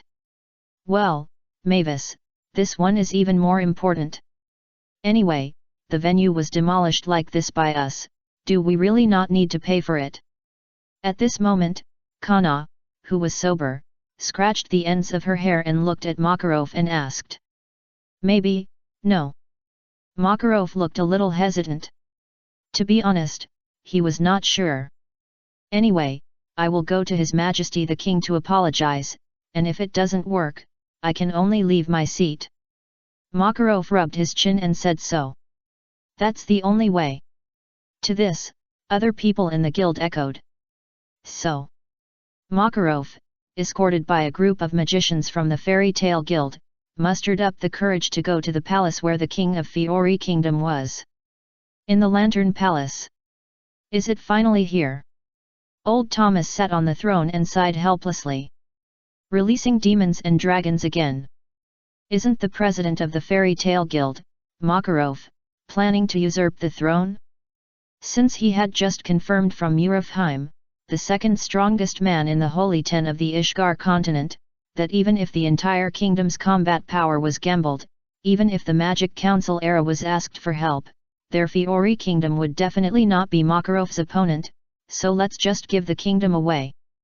Anyway, he didn't want to be the king of this shit any longer, so he just abdicated. At this point, old Thomas had made preparations. He withdrew all the guards. As all the ministers hesitated to speak, old Thomas was very decent and chose to meet Makarov alone, who came to beg for mercy. For a while, old Thomas and Makarov, one sitting on the throne and the other standing under the throne, confronted each other in the empty palace. However, both of them seemed to be hindered by some unspeakable reasons, and they never spoke first, but just remained silent and deadlocked. Alas! Makarov, if you have anything to say now, just tell me. In the end, it was old Thomas, the king, who first put down his face. Anyway, he was not the king, so what face did he need? So, old Thomas gently took off the crown on his head, pretended to give the crown away, and looked at Makarov and asked aloud. Well, at the very end, old Thomas was going to tell Makarov some things, which was basically to let Makarov treat the people and his army well. Plop. Your Majesty, spare me. Without waiting for old Thomas to give away the crown on his head, Makarov took the lead and knelt on one knee in front of old Thomas. In theory, as one of the 10 holy magisters, Makarov's status was equal to that of the kings of the major kingdoms. He didn't need to kneel when meeting the king, but he still knelt down. After all, begging for help requires a begging attitude, and the attitude must be correct. Ah! When old Thomas heard this, he was stunned. He thought he had heard it wrong. At this moment, the arrogant Makarov was actually begging for mercy from him? Was there something wrong? Shouldn't it be did he kneel down and ask Makarov and Fairy Tale to spare his life? Are you mistaken? Aren't you Fairy Tale planning to usurp the throne? Old Thomas looked at Makarov, frowned, and asked with a sullen face. Usurp the throne? Fairy Tale is here, who dares to usurp the throne? Hearing this, Makarov stood up from the ground, pretending that he was a Fiori Kingdom citizen in life and a Fiori Kingdom ghost in death. Then what are you Fairy Tale doing in the capital Crocus? Old Thomas found that he seemed to have misunderstood Makarov, so he asked. Didn't you specially post the poster on Magnolia Town saying that as long as you can win the championship of the magic fight, you can get a high bonus? Makarov looked confused, looked at old Thomas, and told the truth. Old Thomas almost spit out a mouthful of blood. Then why did you come to see me? Old Thomas looked at Makarov and asked. That's right, I accidentally demolished your arena, you don't have to pay for it. Makarov touched the back of his head, looking ashamed. You almost conquered my kingdom of Fiori, how dare I ask you to pay? Old Thomas complained loudly in his heart. You don't have to pay. Since I let you compete in the Flaw Dome, I'm not afraid of you demolishing it. If you demolish it, it's all mine, isn't it just a few billion? Old Thomas was rich and didn't care about the damage to the Flaw Dome. Then do you think this battle is a victory for our Fairy Tale? Makarov rubbed his hands and asked. In response, old Thomas just looked at Makarov silently and said nothing. Just pretend I didn't say anything just now. Makarov lowered his head in shame. Listen up, Makarov Dolia, the leader of the Fairy Tale of the Magicians Guild. Your guild performed well in this magic tournament. Therefore, the magicians of your guild, Urza Belzarian, Lakusis Dolia, L. Belzarian, Myra Jane Strauss, and Arusha Milkovich, will be the new fighting kings of the Flav Dome. Each of them will be rewarded 50 million J. When the Flav Dome is rebuilt, the sculpture will be replaced by the 5 of them. Old Thomas looked at Makarov and spoke loudly. Thank you, His Majesty, for your kindness. Makarov burst into tears when he heard this. Old Thomas was like his half-brother. I've given you the money and the fame. Don't come to the capital if you have nothing else to do. I have a bad heart. Old Thomas was tired. He put on his crown again and waved to Makarov, indicating that Makarov could leave. At this moment, deep in his heart, Thomas was speechless. No, you Fairy Tale took down my Fiori Kingdom just for these 200 million? The second update, there's more. Chapter 108 Irene, Ian, I'm pregnant. Urza will have a brother and sister soon. As you say. My king. After Makarov got what he had always dreamed of from the king, Thomas, he naturally left the capital of Crocus by train with the magicians of the Fairy Tale Guild without saying a word, giving Thomas, the king, a lot of face. No matter how I think about it, it's not right. Makarov, the old guy, brought a group of magicians to attack the capital. Not only did he scare me, but he also extorted hundreds of millions from me. Not only that, I have to promote the Fairy Tale Guild for free. Was I just taken advantage of by the lawless guys of the Fairy Tale Guild? After Makarov, the president and a group of magicians of the Fairy Tale Guild left on the train in front of the eyes of major forces. The old Thomas, who was sitting alone on the throne, realized belatedly that he seemed to have been tricked by Makarov from the beginning. This made old Thomas's eyes flash with a bit of realization, and he couldn't help laughing happily, haha. Makarov, this cunning old boy, is really interesting. He is not obsessed with power and strength, but only greedy for money. And my Fiori family has the most money. Maybe we can become friends. At this moment, old Thomas had a new idea. If you can't beat them, just join them. It's not shameful at all. At the same time, under the Flaw Dome, no one noticed that the Fairy Tale Guild returned to Magnolia Town with one less member. Everyone was immersed in the joy of getting hundreds of millions of funds from the king. Wow! I didn't expect that there would be so many skeletons hidden in the basement that I accidentally discovered. And they are all dragon skeletons. Could it be that this is the dragon that my mother has always told me about, when the Dragon Slayer fought a desperate battle with the dragon and held the last Dragon King festival, the remaining cemetery of dragons? That's a bargain for me. At this moment, Ai Lei stood in a cemetery full of dragon skeletons, with a slight smile on her lips. As a nether dragon, or more precisely, a future nether god dragon, all the skeletons and dead souls in this world will become the source of her power. Once she has completely absorbed it, the power of this dragon cemetery will surely help her reach the true Dragon King level in one fell swoop. By then, Ai Lei can freely torture her twin brother, Kurnuki, who is pronounced as Sword Saint Dragon but is actually Nether Dragon. Brother, just wait for me to teach you a lesson. As Ai Lei said, she sucked the dragon skeletons all over the ground into the different dimensional underworld she created. On the other side, since the end of the magic fight. How could it be? It shouldn't be. Pres Hito just sat in his study, doubting himself. To be honest, he couldn't believe what his thought body saw in Crocus, the capital of the Kingdom of Fiori. Originally, Lao Pu just wanted to use the hand of the ruler of the ghost to touch the bottom of the Fairy Tale Guild, but he didn't know until he touched it, and he was shocked. Just seeing the tip of the iceberg of the Fairy Tale Guild shocked Pres Hito. The fairy tale led by Makarov is simply too strong. Just when Pres Hito was still trying to train his own team, Makarov has already started to tame demons and raise dragons. I wonder how many levels stronger he is than him. Pres Hito, obviously, Makarov knows much more about the abyss of the magic way than I do. Makarov. You can't judge a person by his appearance. Thinking back then, I thought I had overestimated you, but I still underestimated you. If I had known that you were so good at running a guild, I should have entrusted Fairy Tale to you earlier.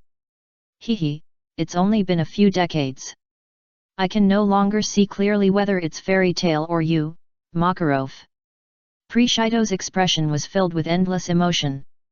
Time makes people grow old. It has to be admitted that even he, Pres Hito, has been slowly abandoned by the times. Maybe, it's time to meet that little brat Makarov.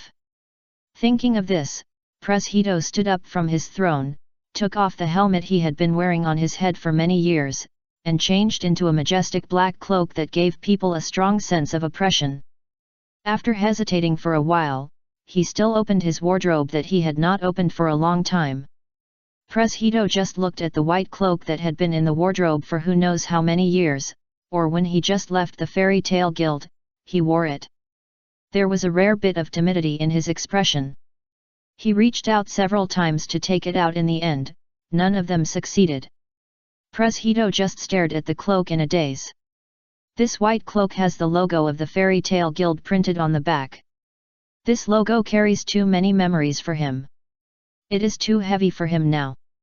He wonders if he can still bear this logo that Mavis has placed hope on? Ah! After a long sigh, Pres Hito took out the cloak. He put on his clothes and spent a long time to dress himself up like he did when he was the second-generation president of the Fairy Tale Guild. Perhaps because it has been too long, Pres Hito almost forgot what he looked like at the beginning. Go and get dressed. Then, Pres Hito tidied up his appearance. After all, he was going to see an old friend, so he had to be more formal. After Pres Hito made sure that he had not missed anything, he handed over his base to the purgatory followers who stayed in the guild, and then embarked on a melancholy journey home. This time, Pres Hito went to the Fairy Tale Guild for two purposes. The first was to feel the foundation of the Fairy Tale Guild and see what Makarov, the old man, had accumulated. How many powerful chess pieces have been accumulated?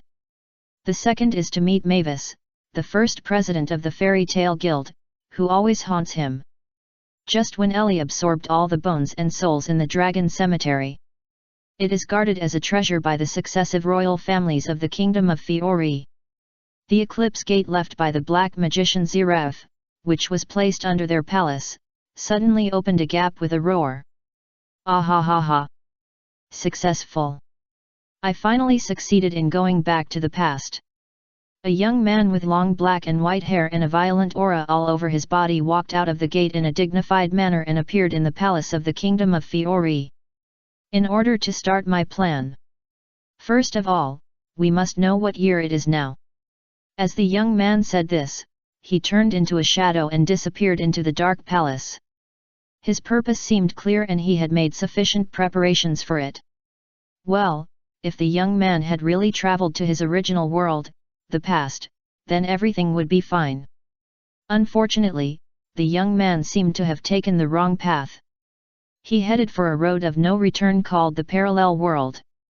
What awaited him ahead was not hope, but greater despair. In addition to the above few people. Originally, Eurofheim, who planned to help King Thomas of Fiori Kingdom maintain order in the capital of Crocus, and personally take action when necessary to sanction the magicians of the Fairy Tale Guild, was shocked to discover that there was a real dragon hidden in the Magician Guild fairy tale. Knowing that he was no match for the dragon, he returned to the Magic Council era in a daze. What happened to Eurofheim? In the Magic Council era, Haberion, the current chairman of the Magic Council era, still knew nothing about what happened in the capital of the Kingdom of Fiori. He looked at Eurofheim with a puzzled look. Dragon! There is a real dragon in the Fairy Tale Guild. Eurofheim seemed to be deflated and sat on his chair. He looked at Haberion with a look of despair in his eyes. Eurofheim really couldn't understand. That mythical creature that should have been completely extinct on the continent of Ishgar. Why and how did it appear again on the continent of Ishgar? And how did it get to the Fairy Tale Guild? Dragon! Haberion's eyes flashed with a gleam when he heard it. Actually, I just happened to be reading some literature about dragons recently. Haberion looked at Eurofheim, speaking with a bit of ease. Oh! Did you find any weaknesses of dragons from these documents? Eurofheim seemed to be infected by Haberion's relaxed tone, and even he lost the heavy heart he had when he found out that the Fairy Tale Guild actually raised a dragon and ran back to the Magic Council overnight. Look, this document says. In ancient times, long, long ago, dragons appeared on this continent of Ishgar. Those dragons regarded humans as livestock and devoured them at will. But at this critical moment, a queen from the legendary dragon-loving kingdom of Draguno created a magic specifically for dealing with dragons, which reversed the disadvantage of humans and turned defense into offense. And the magic she created, which is specifically for dealing with dragons, is now called the dragon-slaying magic by the world as one of the lost magics. The queen's name is Irene Belzarian. The legendary dragon-slaying queen, the mother of all dragon-slaying magicians in the world. Haberion told Eurofheim the information he got from the ancient book with great emotion. Haberion seemed very excited at this moment, as if he had seen Queen Irene create the dragon-slaying magic with his own eyes. Wait! You said her last name is Belzarian. Why does this last name give me a sense of déjà vu? I seem to have heard it somewhere. Maybe she is a descendant of the queen? Or maybe she has the same last name as Belzarian. Eurofheim once again fell into deep thought when he heard Belzarian. He was definitely right. He seemed to have heard of this last name, and it was just recently. He was just too excited and couldn't remember it. Well, if Eurofame really knew dragons, he would know that Belzarian would never be a last name in Ishgar or even in Eslanden. Because it is the name of a dragon. Of course, if Eurofame really knew dragons, he would be even more desperate, because the legendary dragon slayer queen, who they regarded as the savior and the only one who could fight against dragons and fairy tale, was also a member of the fairy tale guild. Good news, they have a way to deal with the dragon of fairy tale. Bad news, the way to deal with the dragon is in fairy tale. On the other side, in the town of Magnolia, in the fairy tale guild, when Ian's daughter, Elle, successfully passed the S-class magician assessment of the fairy tale guild and discovered the dragon cemetery under the Flaw Dome, taking this opportunity to gain more powerful power, Ian is also working hard for world peace and for the safety of the world of Eslanden. With Ian's constant sweat, his efforts finally paid off. Ian, I have good news to tell you. That day, Irene was abnormal. She didn't pester Ian to continue sewing. Instead, she was gentle and stuck to Ian's side. With her slender jade fingers, she gently drew a heart on Ian's chest. Ian looked at Irene puzzledly, with doubts in his eyes. Yes, I am pregnant. Irene smiled gently, like a blooming rose, charming and attractive. You are pregnant? Ian was shocked, excited, and delighted. Arisa will soon have a brother or sister. Irene was very excited. She seemed to have found the joy of being a mother 400 years ago. She was in a state of excitement. In order not to be disturbed by Selene, I will return to the Albaraz Empire in Alakadasia, the western continent, and rest assured to take care of the baby before I successfully give birth to this child. Before that, I will leave Selene, that bitch, to you, Ian. In order to give birth to her child safely, Irene had to temporarily separate from Ian, which made Irene a little reluctant, but all this was for her child, and the current efforts were worth it. Anyway, wait for me to come back obediently. If I knew that you were having affairs outside of Selene, I would not be able to help but get rid of you. Irene hugged Ian's neck and kissed him hard. She seemed to suck Ian dry. The kiss was deep and long. Until Ian was exhausted, she let Ian go and opened a portal and disappeared in front of Ian. Haha, Irene and I have another child. As for Ian, he was still immersed in the joy brought by Irene's words, and he couldn't extricate himself. He smiled at the corners of his mouth, and he was stunned and excited. Yo! Ian, what happened to you? You are so happy? Just when Ian was sitting at the bar deep in the hall on the first floor of the guild, recalling what Irene had said to him before. Behind Ian, Gildarts, with dark circles under his eyes and a look of kidney deficiency, held his waist with one hand and held the same thermos cup filled with wolfberries as Ian, and walked towards Ian. Isn't this Gildarts? You look so lousy after not seeing you for a few days. Ian glanced at Gildarts, who was soaking wolfberries in the thermos cup, and couldn't help but sneered. That's enough. Don't you know about my family's affairs? Gildarts sighed suddenly. People say that people are like wolves at 30 and tigers at 40. His family has a female Tyrannosaurus, and it's so charming that he can't stop. It seems that my simulation was successful. Ian looked at Gildarts, who was suffering from kidney deficiency, and his mouth corners slightly raised. Well, yes. The reason why Ian chose to simulate Kana's timeline was not only to make up for Kana's regret about her mother.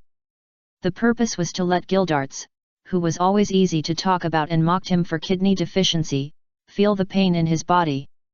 Now Ian is satisfied when he sees Gildarts holding his waist and looking downcast every day. You haven't told me yet, what are you happy about? Gildarts sat next to Ian, he was very close to Ian, and asked with a gossipy face. Isn't my Irene pregnant? Ian seemed to be casual, but actually he was showing off. Gildarts, you said that you and Cornelia have had many in-depth exchanges, why doesn't Cornelia's belly react? Could it be that you are not good enough, Gildarts? Ah ha ha ha. Then, Ian took the opportunity to laugh at Gildarts. Gildarts was immediately upset when he heard this. He asked why he was so rude. He had to ask Ian why he was so happy. Now he has shot himself in the foot. Just when Gildarts was silent and didn't know what to say to Ian. With a bang sound, the door of the Fairy Tale Guild was kicked open. Well, the members of the Fairy Tale Guild, led by President Makarov, who spent several days taking the train to the flower capital Crocus to participate in the magic tournament held by King Thomas of Fiore, finally returned to the guild. My little ones. Our operation in the capital Crocus was a great victory. Let's not talk about anything else, let's have a party. Makarov loudly announced the complete victory of their Fairy Tale Guild in this operation. Oh! As Makarov's voice fell, the entire guild hall erupted with cheers like a tsunami. Everyone shouted excitedly and celebrated the victory of Fairy Tale. This chapter is to make up for the lack of number 7. Take a break, and continue to work hard to update after waking up. Chapter 109 Mavis, I don't need Preshito's protection. The licking dog old Pu broke the big defense. Father, we are back. It's strange to say, where did Mother go? After returning to the Fairy Tale Guild, the two little angels Urza and Elle came to Ian immediately. They looked around and found that there was no sign of Irene in the guild, so they opened their big watery eyes and asked Ian. Irene? She went back to the western continent of Alakadasia to take care of her baby. Ian heard this and replied with a smile. Hey! Could it be that we are going to have a brother or sister soon? Ellie and Urza looked at each other and said excitedly. Yes. Ian smiled, rubbed Ellie and Urza's heads, and nodded. By the way, where is Aunt Selene going? Aunt Selene?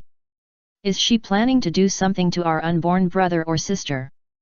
Then, Urza seemed to think of something. Especially after Urza found Selene's figure and disappeared from the guild, she couldn't help but become nervous, and a little sweat appeared on her forehead. Although, in Urza's heart, she was still very respectful for Aunt Selene, the moon dragon. After all, in a dragon race like this, where people are born with a strength higher than the human level of the Holy Ten, and ignore most of the magic in the world except for the Dragon Slayer magic, and regard humans as ants. In the northern continent of Kurdana, a dragon like Selene who intends to coexist peacefully with humans was born, which is absolutely precious. However, if Selene intends to hurt Urza's family, then she will never forgive Selene, the moon dragon. Even if she has to risk everything, she will stop Selene. Well, Urza at this moment is no longer Urza. Please call Urza, who is gradually hovering on the edge of exploding, Ai Sien or Ai Yideo. Don't worry. It's okay. Ian looked at Urza, who looked nervous, and waved his hands repeatedly. Selene has returned to Alentia. The last time she returned to the guild, she simply showed up in the guild to prove that she was still alive. In fact, Selene has not yet completed the suppression of the rebellion in the Alentia world. Those White Slayer priestesses who have obtained the power to slay dragons are more tenacious than Selene imagined. Ian told Elle and Urza about Selene's movements. Impossible. Those priestesses actually have the strength to deal with Mother. Elle was stunned when she heard this. In her impression, those weak priestesses were like ants in front of her mother Selene. Because other forces have invaded the Alentia world. Ian shook his head and explained softly. Other forces. Ale frowned. Looking at the entire Eslandan world, the only ones who could invade the Alentia world and bring some pressure to her mother were other dragons. Or the strong ones who could rival the dragons. This made Alei worried about Selene's situation. She was afraid that her mother would be hurt. Well, Selene was Alei's biological mother after all. She couldn't just sit back and watch her mother get hurt. The force that hindered Selene was arranged by Aelin. Trust Aelin, she has it in mind. Ian looked at Ailey, who looked nervous, and said with a smile. Then there's nothing to worry about. Ale was relieved when she heard this. She nodded with a smile. Obviously, in Ailey's heart, she still believed in Aelin. At least in Ailey's eyes, Aelin was much more reliable than her biological mother Selene. At the same time, in the Alentia world. I never expected it. We will join forces one day. Beside Selene, there is an old dragon with a long beard. This dragon exudes a strong aura all over his body. Even if he is not as powerful as the dragon, he is not much inferior. I didn't expect that the helper that Irene said she would find for me is you.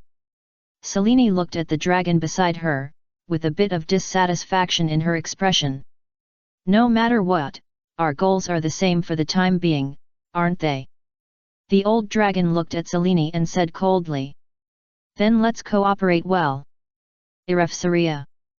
Based on my understanding of Ignia and others, these stupid guys will launch their first round of attacks on the Alentia world soon. Selene smiled and said no more. Yes, there was no big rebellion in the world of Alentia. Even if those white destroyed priestesses obtained the power to slay dragons, in Selene's eyes, they were vulnerable and not worth mentioning at all. Selene stayed in the world of Alentia for a long time for only one purpose. That is to prevent the attack of the flame dragon Ignia and the earth dragon Draculamag, who have already discovered this world of Alentia. Well, although the flame dragon Ignia, after discovering that Ian was still alive, he persuaded the earth dragon Draculamag, the wood dragon Alderon, the water dragon Melkobia and the gold dragon Virns to form an anti-Ian alliance. But in fact, the only one who responded to Ignia was his good friend Draculamag. The rest of the dragons had their own plans. They just agreed to Ignia's call verbally for self-protection, but did not take action. Everyone was waiting for something. Well, everyone is thinking about picking up the slack. As for Irene and Selene, in order to deal with the attacks of the flame dragon and the earth dragon, one of them returned to the Alentia world and took advantage of the venue to prepare for battle. One returned to the Albarez Empire of the Western Continent, borrowed the power of the Empire, and waited for the arrival of Ignia and Draculamag. At the same time, because Irene had the powerful magic king August besides her, and could even summon the dark mage Ziref when necessary, the possibility of being attacked by the flame dragon Ignia was very small. In Irene's opinion, Ignia was most likely to have set his eyes on the Alentia world occupied by Selene.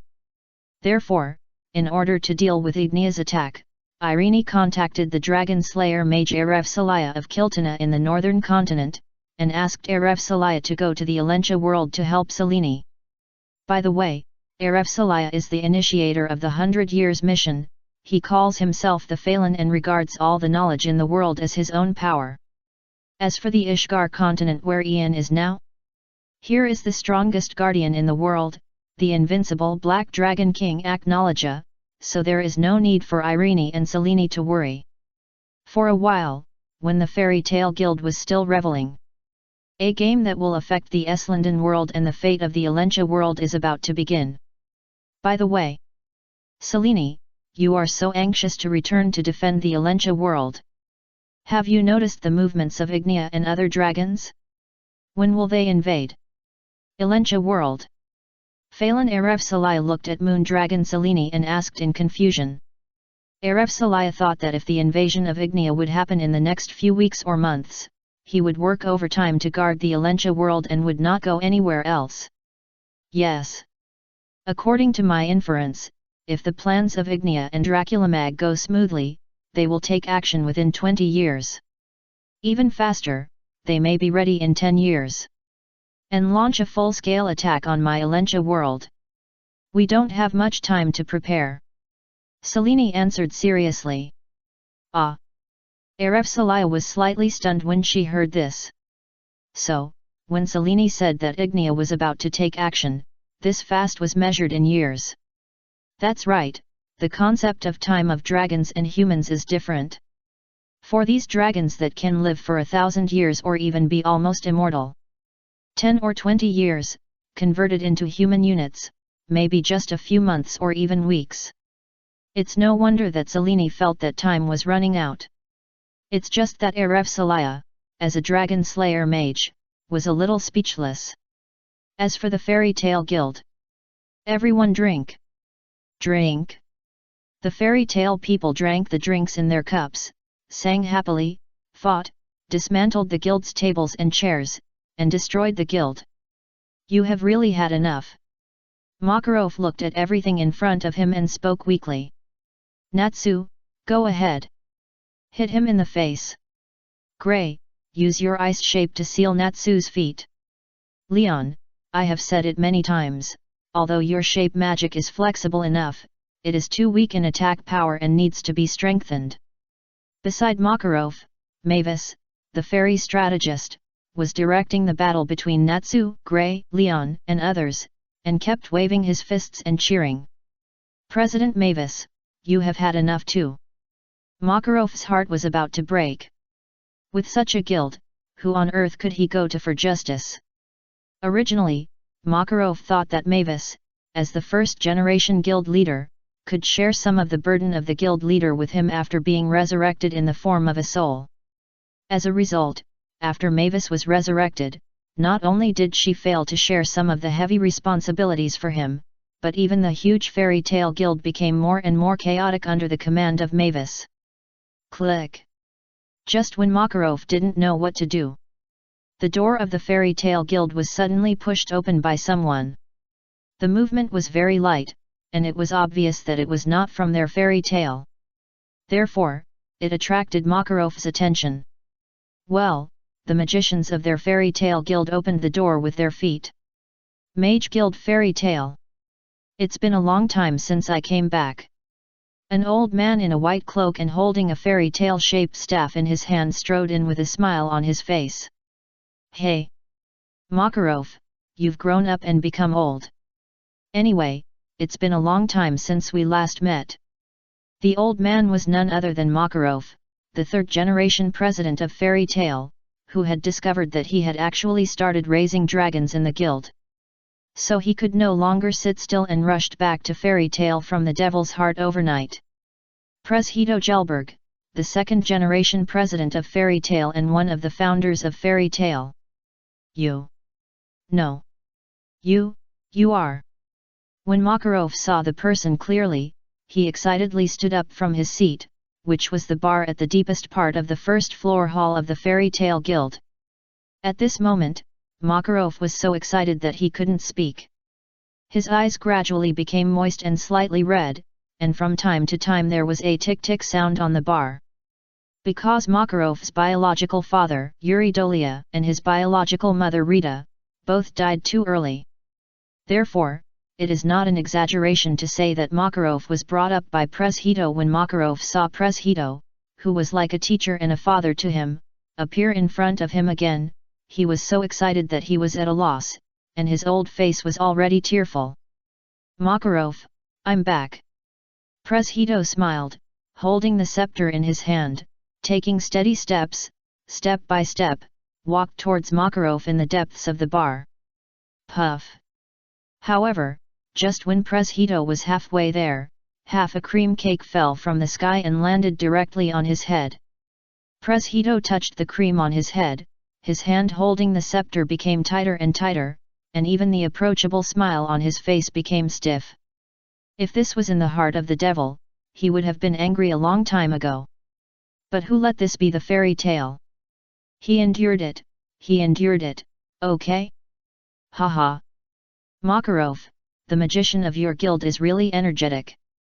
Hito smiled and continued to walk deeper into the guild. Asshole Natsu, give me back my panties. Gray, holding Kuriko's basketball, launched a new round of attack on Natsu. Where did this perverted brat come from? Hito looked at the black basketball in front of him with his eyes wide open. He just felt that it was eye-catching. No, he just returned to the guild, and Makarov did this to him. Was it intentional or accidental? It's so noisy. Just when Hito was about to break the scepter in his hand, a sharp thunder sound resounded throughout the hall of the first floor of the Fairy Tale Guild. Zzz. The golden lightning fell from the sky with a roar and fell directly towards Natsu and others. I'll dodge. Natsu seemed to be too familiar with this lightning. The moment he felt the roar, he lowered his head first. Boom! So, the golden lightning instantly passed over Natsu's head and hit Press Hito hard. For a moment, Preshito's well-groomed hair stood up like a cat with its hair blown up. His old face was even more charred by the electric current. He changed from the image of a wise old man to a somewhat funny comedian. A show of strength. This is a show of strength from that bastard Makarov. Preshito's face was ugly, and he murmured softly. Well, it must be that Makarov was afraid that he would seize power, so he deliberately designed it to let these stinky boys in the Fairy Tale Guild give him a good beating. Damn Makarov!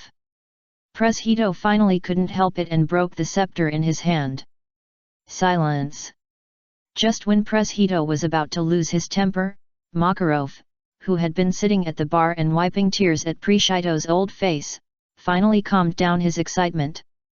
With a roar, the entire chaotic Fairy Tale Guild gradually quieted down. As Makarov finished speaking, the fairy tale, which was originally in a mess, suddenly became silent. In the Fairy Tale Guild, even if a needle was picked up and thrown on the ground, everyone could hear it clearly. It was only after everyone quieted down that they noticed Press Hito, who suddenly appeared in the guild. Makarov, you really did it on purpose. Seeing this, Press Hito did not have the slightest intention of thanking Makarov. Instead, he was so angry that he wanted to take action right now and teach Makarov a lesson. Well, if looks could kill, he would have killed Makarov 100 times. At this moment, Press Hito was furious. Makarov, the brat, could have stopped these brats in the guild from the beginning. In the end, Makarov did not do so. Instead, he watched these brats bully Press Hito for a long time, and asked the guild members to throw cakes on his head and lightning him, and then he spoke to stop them. If this is not intentional, then what is intentional? Hey! Isn't this the second-generation President Press Hito? What wind blew you here? Just when everyone was quiet, Lacuses, who was leaning against the fence on the second floor of the guild, glanced at Press Hito and spoke casually in his lazy tone. Brat! Press Hito looked up and squinted his eyes after seeing Lacuses. Well, Press Hito still had an impression of Lacuses. He knew that Lacuses was Makarov's grandson and was also aware of his strong strength. Lacuses, shut up! What's your attitude? The person in front of you at this moment is one of the founders of the Fairy Tale Guild and the second-generation president of the guild, Senior Press Hito Gelberg. Makarov first criticized Lacuses seriously, and then loudly introduced Preshito's identity to everyone present. Second-generation president? Is he still alive? Didn't he say that he disappeared a long time ago? Incredible! We seem to have witnessed history. As Makarov's voice fell, the fairy tale mages present were shocked. They stared with wide eyes and looked at Press Hito in disbelief. So, in our Fairy Tale Guild, the first-generation president Mavis, the second-generation president Press Hito, and the third-generation president Makarov are all in the same frame. Then, someone thought of this first, and he said it loudly to the surrounding fairy tale people, causing everyone to gasp. After all, it is not an easy thing to witness the successive presidents of the Fairy Tale Guild in the same frame. In addition to the fact that Mavis, the first president, has died, the second president has been missing for many years on the continent. They are really lucky this time. Humph! Press Hito snorted coldly upon hearing this, and his whole body burst out with amazing magic power, as a response to Makarov's show of strength. Let these little ghosts present know what the abyss of the magic is. Then he used the cleaning magic to clean the cream on his head, and then activated the dressing magic to change into a clean outfit, and strode to the depths of the guild towards Makarov and the first president Mavis he had been thinking about. Oh! On the second floor of the guild, Lacuses, who had successfully been promoted to an S-class magician and suddenly felt bored with everything, leaned against the fence board at this moment. When he felt the powerful magic power that Preshedo burst out, which was far superior to his, he suddenly became interested, and a gleam of light flashed in his eyes. The second generation president. I heard that the second generation's talent is the strongest among the founders of the Fairy Tale Guild. In other words, his current strength is definitely above Senior Vlad. I just don't know if they really fight. How much stronger will the second generation be than Senior Vlad? Lacuses was eager to try, looking at Preshido's eyes with expectation. Mavis, I'm back. This time, I will never let the past happen again. I will protect you. Because, Preshedo mistakenly thought that the reason why these little devils in the Fairy Tale Guild were so crazy was because Makarov was going to teach him a lesson and give him a warning.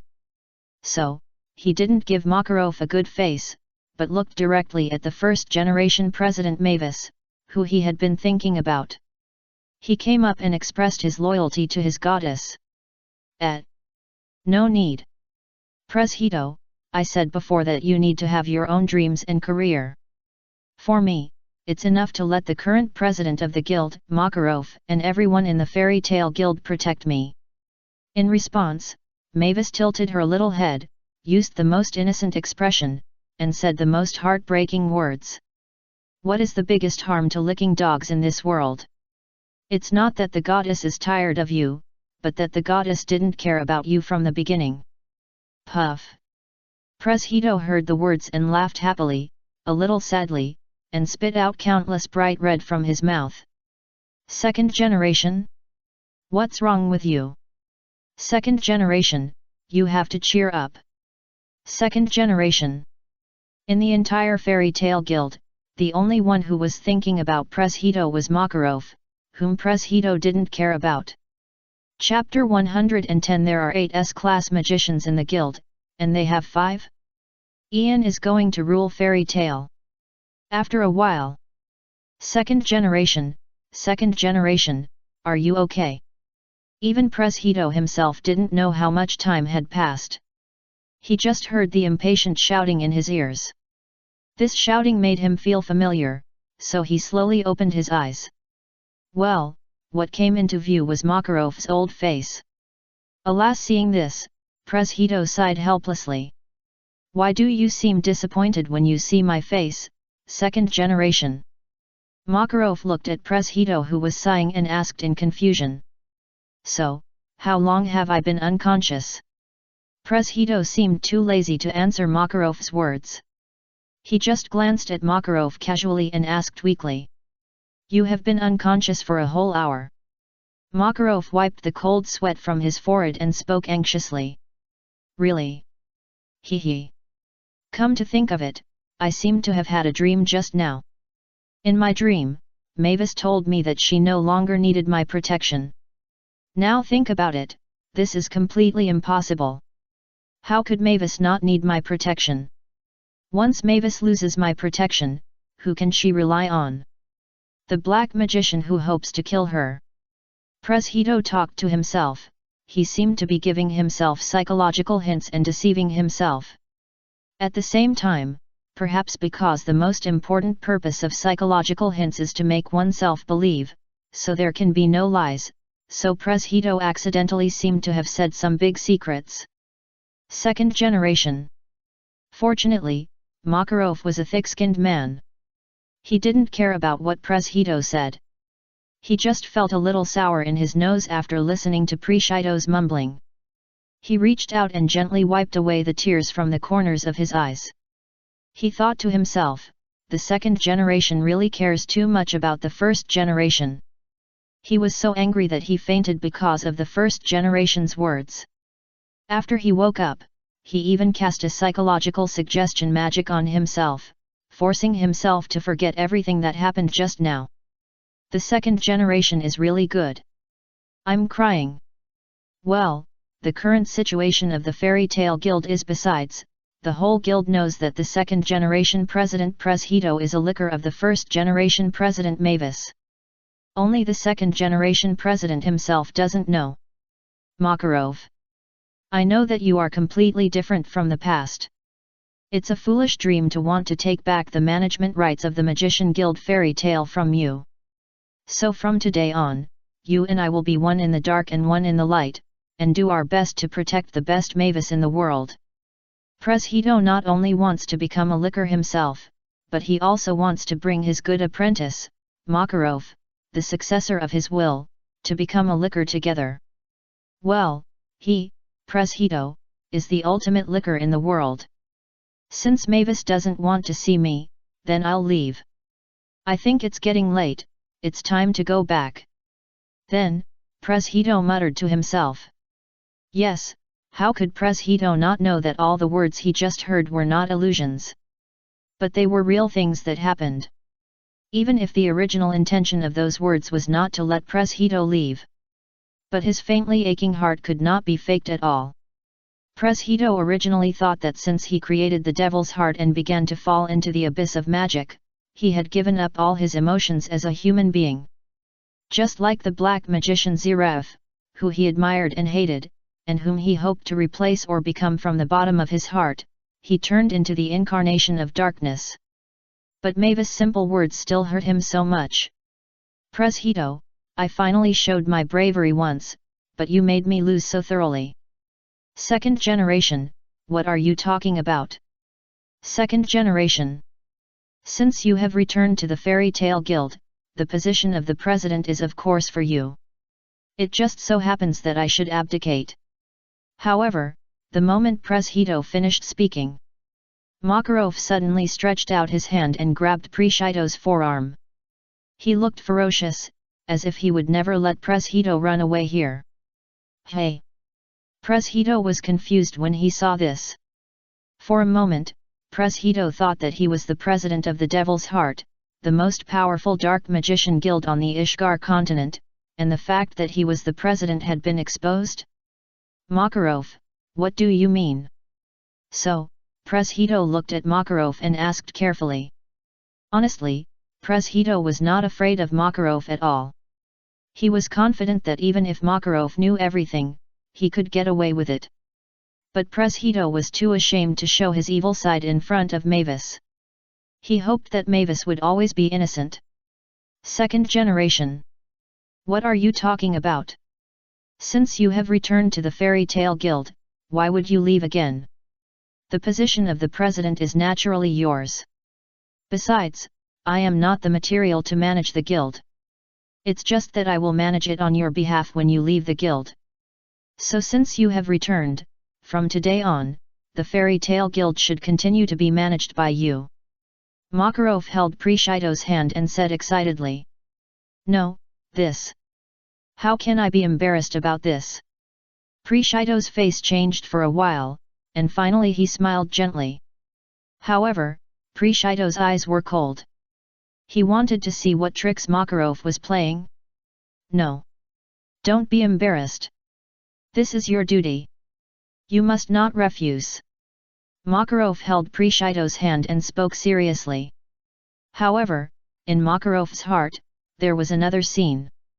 Second generation, you are finally back. This time, no matter who comes, I will not let you leave. As long as you stay in the Fairy Tale Guild, I can break through the bottleneck with confidence. After I officially reach the King of Heaven realm, I wonder if the little brats in the guild who have just entered the Holy 10 level dare to laugh at me. Makarov said viciously in his heart. Of course, the rebellious brat who laughed at him in Makarov's heart specifically refers to Lakuses. Is Makarov still testing me? However, Preshedo didn't seem to feel Makarov's sincerity, and he didn't agree to Makarov directly. He narrowed his eyes slightly, and looked at Makarov with a bit of inquiry. Put yourself in his shoes. If Preshedo was the third-generation president of the Fairy Tale Guild, he would definitely not accept it if his predecessor, who had disappeared for decades, suddenly came out and prepared to pick his peaches when he spent more than 40 years and tried his best to turn the Fairy Tale Guild from an inconspicuous magician guild in the kingdom into the world's strongest magician guild. In fact, most people can't accept it. But, by chance, Makarov is one of the very few people in the world who doesn't care about power and always hopes that someone can take over and let him retire early. Makarov, first tell me about all the S-class magicians currently in service in the Fairy Tale Guild.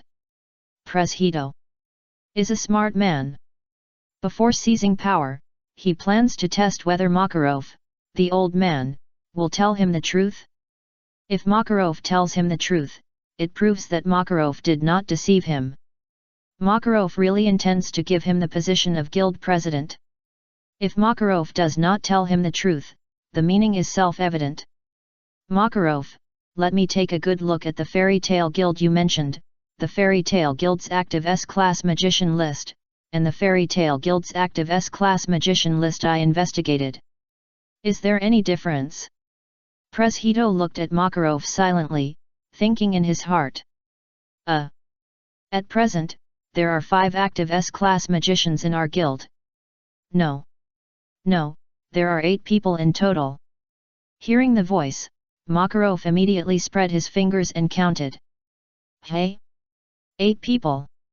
Pres Hito was slightly stunned when he heard this. How come this number is completely different from what he investigated? Pres Hito originally thought that Makarov would hide 1 or 2 S-class mages as a trump card.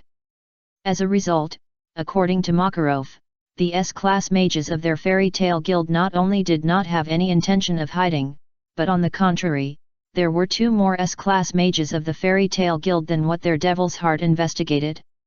They are Ian, Gildarts Clevey, Uru Merkovich, Lakeusas Dolia, Irene Belzarian, Urza Belzarian, El Belzarian, and Selene. Makarov did not hide anything, and in front of Pres Hito, he told him the list of active S-class mages in the guild. Wait. What's going on with the Belzarian family? There are 8 S-class mages in the guild, and their family occupies 3. Pres Hito seemed to have discovered the blind man, and he narrowed his eyes. Well, even Preshito's right eye, which was covered by the eye mask, narrowed at this moment. At this moment, Pres Hito was full of doubts. There were 8 S-class mages in a guild, and the Belzarian family alone occupied 3 positions. Didn't the Fairy Tale Guild belong to their Belzarian family? You misunderstood. The Belzarian family did not occupy the positions of 3 S-class mages.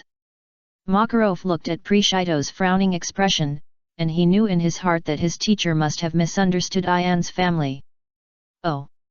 So that's it, are they the same surname? Pres Hito breathed a sigh of relief. He thought these 3 Belzarians were a family. I mean, their family doesn't occupy 3 positions, but 5 positions. Just when Pres Hito relaxed, Makarov's words almost made him spit out blood. What? 5 positions? Pres Hito stared, he looked at Makarov, shocked. Irene Belzarian and Selene are Ian's wives, Urza Belzarian and El Belzarian are Ian's children. In that case, Ian's full name should actually be Ian Belzarian. I heard him say before that Irene was the queen of some country, and Ian was married into the family. Makarov touched his chin and started gossiping. Well, marrying into the family is not shameful, after all, after marrying into the family, there is really a throne to inherit. But, it seems that Ian has never changed his surname? Could it be? Ian is just a gigolo? Makarov seemed to have found the highlight again. 5. 1 guild, 8 S-class mages, and their family occupies 5 of them. Makarov, are you crazy? Are you just going to watch this Belzarian family dominate the entire Fairy Tale Guild? In the future, will Fairy Tale listen to Belzarian, or to you and me, the 2 guild leaders? Preshito's eyes twitched slightly. He didn't know what to say.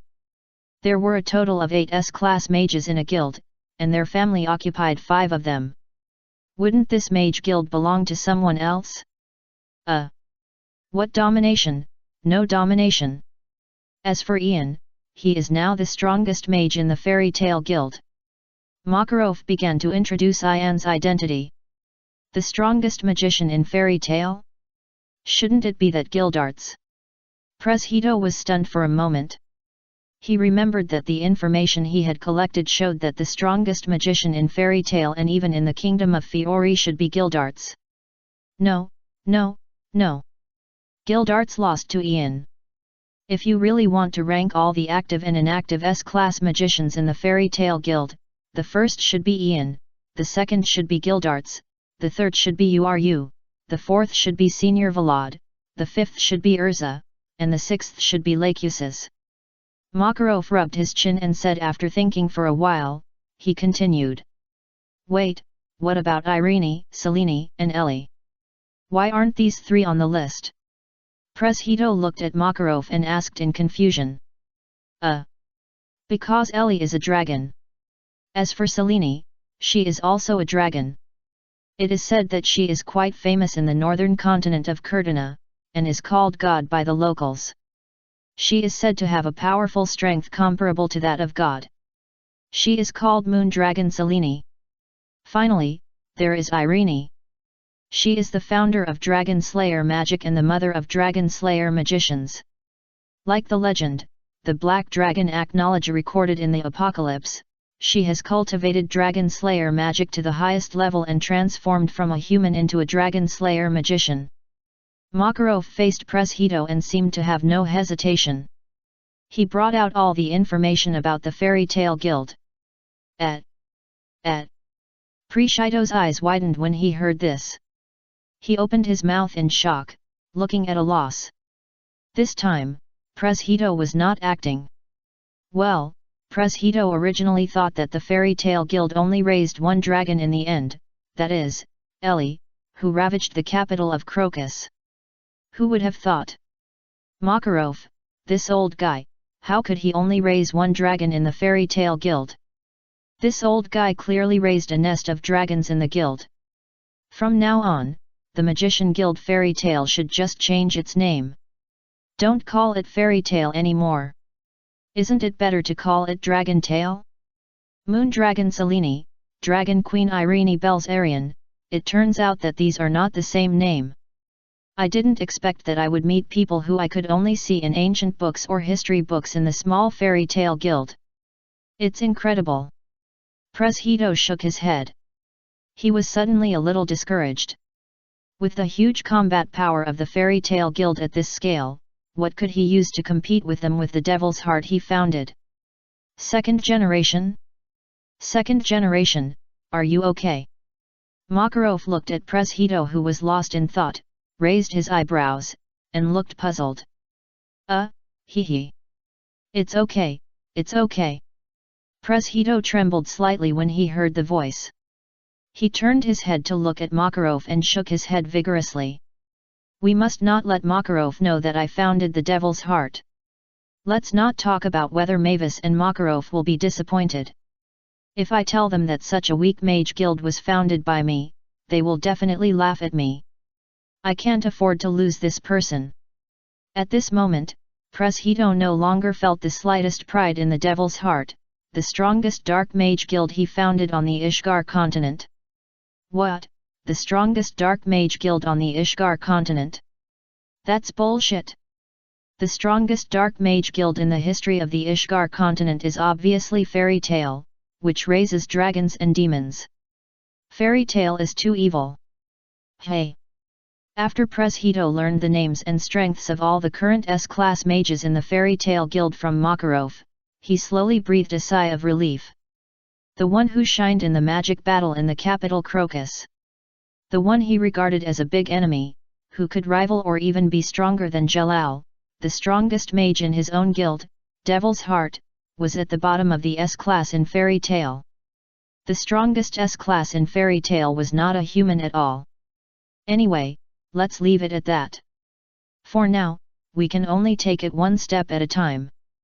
Thinking so, Preshedo got off the bed and followed Makarov back to the lobby on the first floor of the Fairy Tale Guild. Well, when the gap in strength is too big to make up for it, everyone starts to selectively play badly. Anyway, we can't beat them, so why not join them? Let us warmly welcome the return of President Preshedo. At the same time, please let me announce here. From today on, President Preshedo will continue to serve as the Fairy Tale Guild. And I will enter a semi-retired state. Makarov stood on the podium and loudly announced the good news that he was about to retire. No. President. President, I will really miss you. As Makarov's voice fell, a group of fairy tale people immediately cried and wiped their tears. They looked like Makarov was going to die and they were mourning for Makarov. Shut up. I'm still alive and well. Makarov was speechless. He waved his hands continuously at the group of heartless brats in the guild and said in a deep voice, I will live in seclusion in a wooden house in the forest east of Magnolia Town from now on. If you have any problems, just go to Magnolia Forest to find me. Makarov waved his hand gently and said so. By the way, does Senior Polishika live in a wooden house in the forest east of Magnolia Town? Just as Makarov finished speaking, a curious guild member immediately discovered something important, and he said with a wretched face, Hey!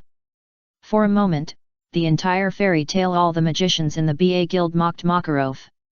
It seemed that everyone had seen through Makarov. You little brats! Be quiet! I went there simply because the forest in the east is quieter and there are very few people there, so it is more convenient for me to practice. What do you know? Humph! Makarov's face turned red. He looked at everyone in the guild and shouted loudly. By the way, Makarov. After I left the guild, you still couldn't be with Polishika.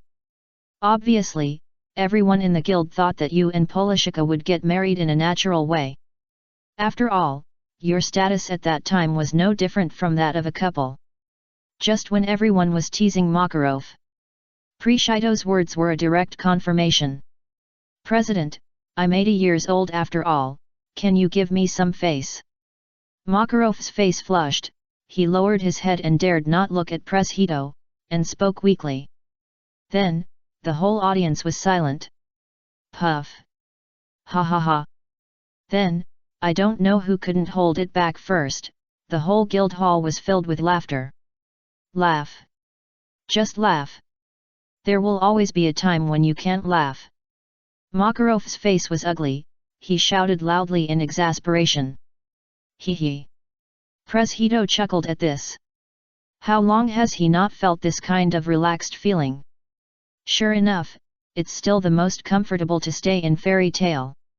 At the same time, the people of Demon Heart, President will definitely flatten the Fairy Tale Guild when he goes there this time. Let those bright guys experience the power of the abyss of magic. Unfortunately, these magicians of Demon Heart don't know yet. Their president has surrendered first. Chapter 111 Guildarts vs Preshido. The peak showdown between the number 1 scumbag and the no liquor of Fairy Tale. Just in the heart of the devil of the Dark Mage Guild, these silly boys were still celebrating that their guild leader went to Fairy Tale alone. In the town of Magnolia, a major event was happening in the Fairy Tale Guild. Second generation. Since you have returned to the Fairy Tale Guild, shouldn't we settle the grudge between us? Just when Preshido officially took over the position of Fairy Tale, the guild leader from Makarov, Guildarts silently walked out of the crowd, came to Preshido, and spoke. The grudge between you and me. Preshido was stunned for a moment. He looked at Guildarts and thought hard. Unfortunately, no matter how hard he thought, he couldn't think of when he had a conflict with Guildarts. Hee hee. Second generation president, you are really a forgetful person. Don't you remember that rainy night 16 years ago? Guildarts lowered his voice. To be honest, he was not sure whether the person who beat him up on that rainy night when he and Cornelia parted was Preshido.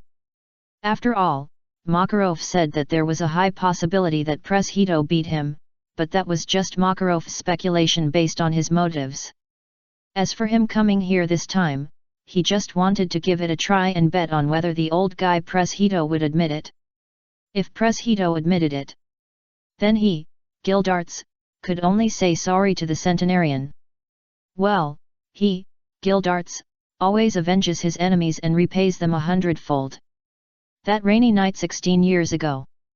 Hito fell into deep thought after hearing this. On that rainy night, he broke into a king's palace just to seize a magic book that was collected by the king and was considered a waste of resources. After that, he severely humiliated the magic knights guarding the palace in front of the king, and bluntly said that what these people practiced was not magic at all, and that calling it magic was an insult to magic. During this period, he never raised his head to look at the king. After that, he defeated several pursuers sent by the king in succession, including some powerful magicians from the Professional Magician Guild. Could it be that Gildarts was one of the magicians who accepted the king's commission and was responsible for chasing him? This time, it's bad. Oh, it's you. Haha, once people get older, they can't remember many things.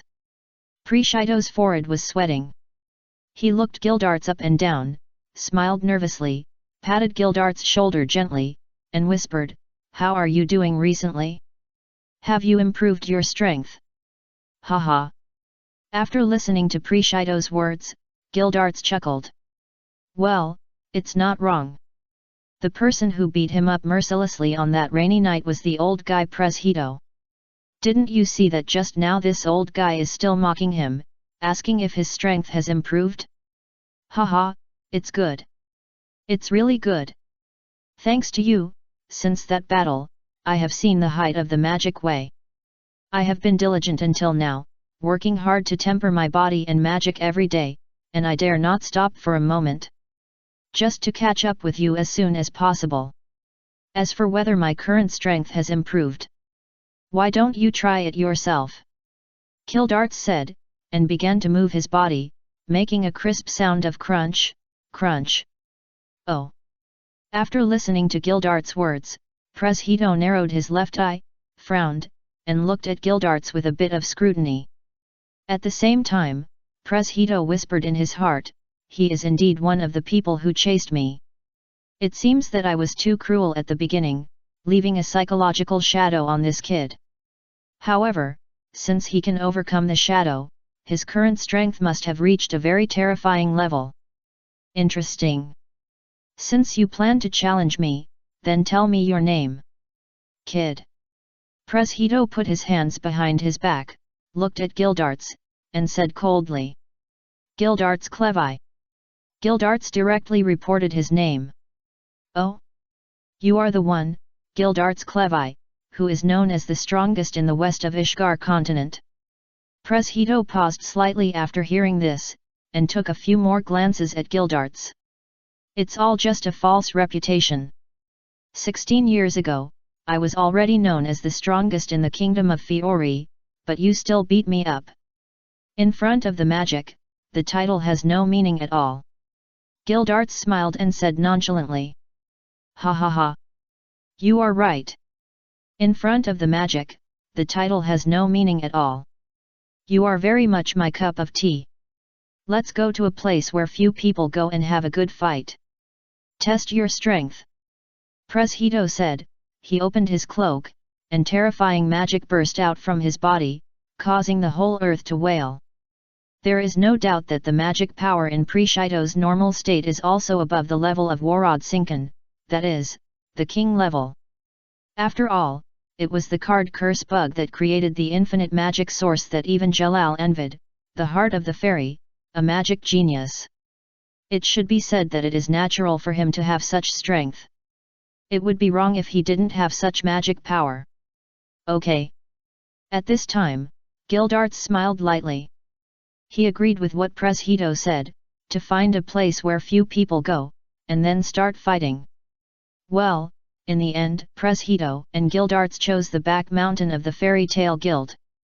It can only be said that there is a reason why the back mountain of Fairy Tale is rarely visited. Gildarts is going to fight with the second-generation president. Hey! President, are you really not going to stop it? With the strength of Gildarts and Hito, if the two of them fight, the entire town of Magnolia will not be able to be saved. As one of the few people in the entire guild who knows the true strength of Hito and Gildarts, you came to Makarov's side with a nervous look and said in a deep voice.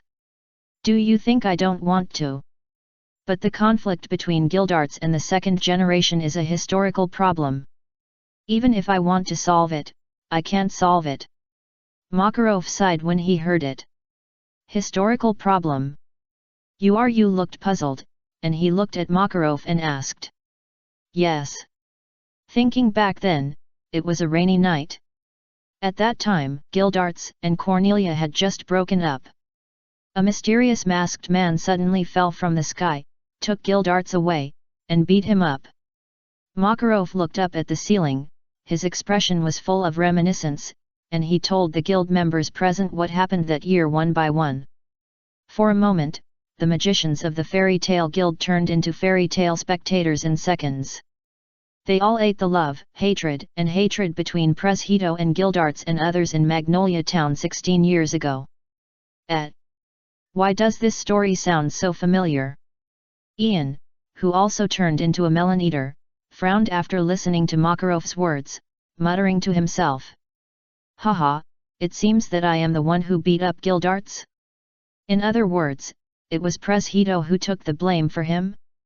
In this regard, Ian thanked Lao Pu respectfully. Lao Pu, have a good journey. I will remember all your efforts for me in my heart, and I will never forget it. Well, since Ian gave Lao Pu the nickname in his heart, Fairy Tale Licking King, he now has a new title, Fairy Tale Scapegoat King. Lao Pu has a life full of disasters. On the other side, the back mountain of Fairy Tale. Boom! Accompanied by roars one after another. Preshedo and Guildarts were constantly confronting each other. A huge amount of magic power was entangled around them.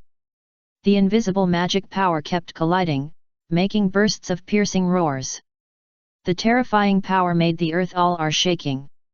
The atmosphere. The earth. Even the magic particles in the air are shaking. The Fairy Tale Guild is really something. They never have time to rest. They are always fighting, and fighting. Polyasica, who lives in the eastern forest, couldn't help but sigh after feeling the wailing in the air. It was because the magicians always wandered between death and fighting that she hated the magicians and even humans. President Makarov, what do you think of the battle between the second generation and Guildarts? On the other side, after discovering that the battle could not be stopped at all, the magicians of Fairy Tale simply stopped trying to stop it. They all turned into people who were having fun, holding popcorn and beer in their hands, watching Preshedo and Guildarts in confrontation, and laughed. Not sure. Makarov shook his head gently. Preshedo is a genius in magic, and has touched the abyss of magic. It is not an exaggeration to say that he is the #1 black magician besides Zeref and Ishgar. Guildarts is also a genius. Unlike Preshedo, who is more inclined to scientific research and a little bit of fighting, Guildarts is the purest kind, a genius in combat magic. So Makarov couldn't tell whether Guildarts was stronger or Preshedo was stronger.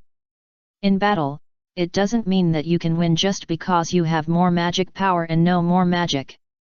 Battles are ever-changing, and you can't be careless. Boom! Just when everyone in the Fairy Tale Guild held their breath subconsciously in the tense and oppressive atmosphere of the confrontation between Preshedo and Guildarts. Guildarts took the lead, and his figure rushed straight to Preshedo like a flash of lightning. Boy! You're too impatient. As Preshedo retreated, he released several magic chains in his hand and caught them towards Guildarts. Crush! Guildarts didn't even look at the chains approaching him. He crushed them all. Boom! However, Guildarts' crushing did not stop just because the chains were destroyed.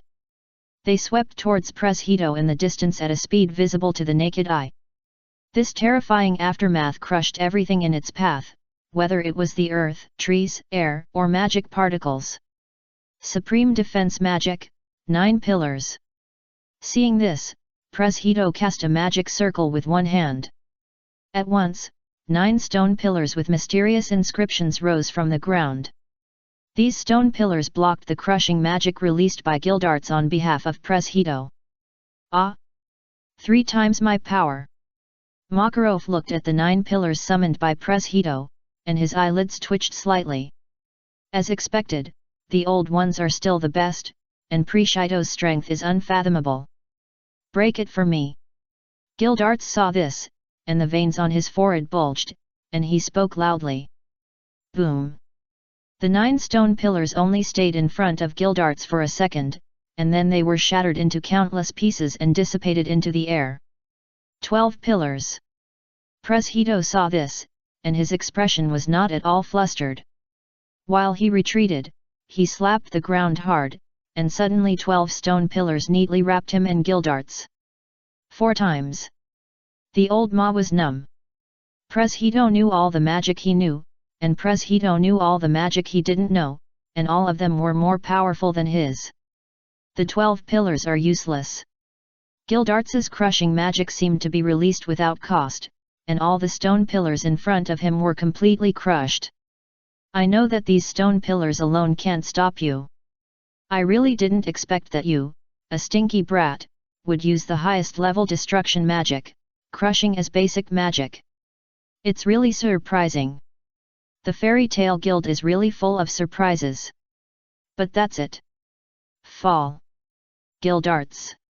After Preshido used the 12 pillars to block Gildarts, within a few tenths of a second, he had already written his own magic circle. Fall, you stinky brat who used crushing magic. Take my Amaterasu 100 style. Preshido directly used the highest level Amaterasu magic.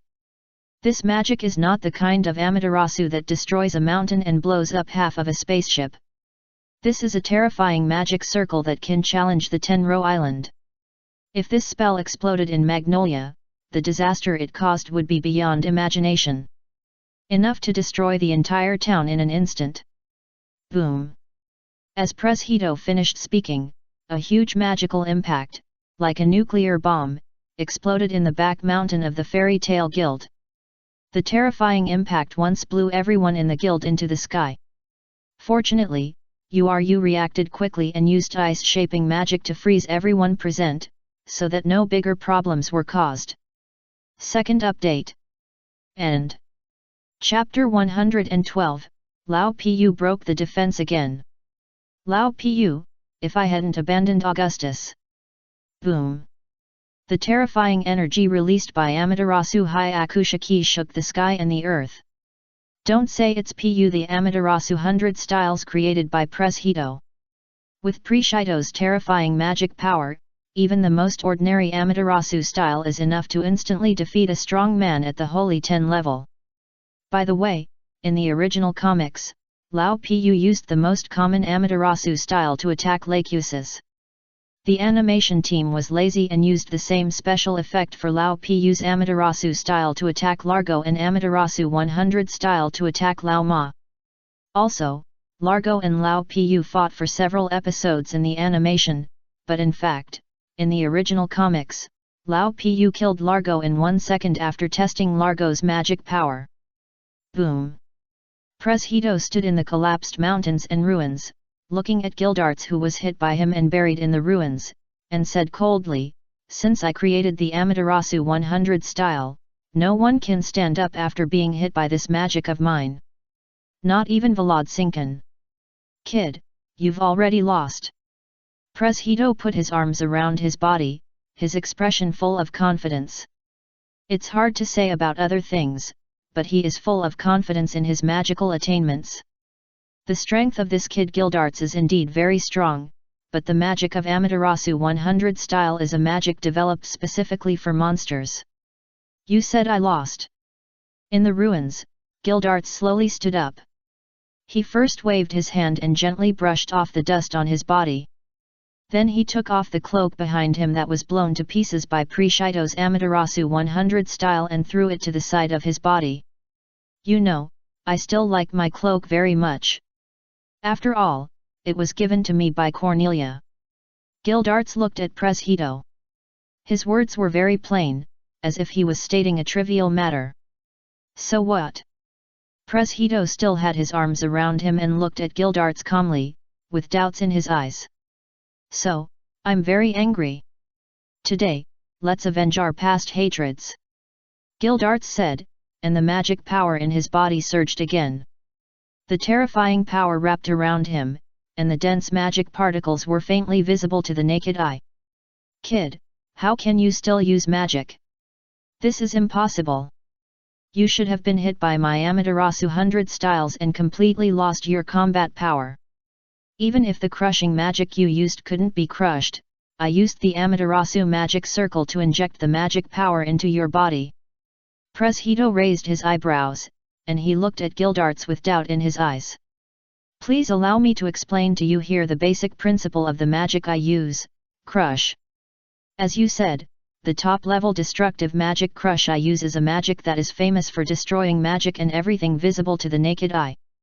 However, in fact, my crush not only crushes the magic or array at the macro level that we can see with our naked eyes.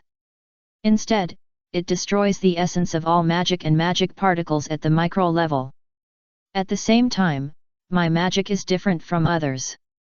My magic has been completely integrated with my magic power. Therefore, even I can't control it well.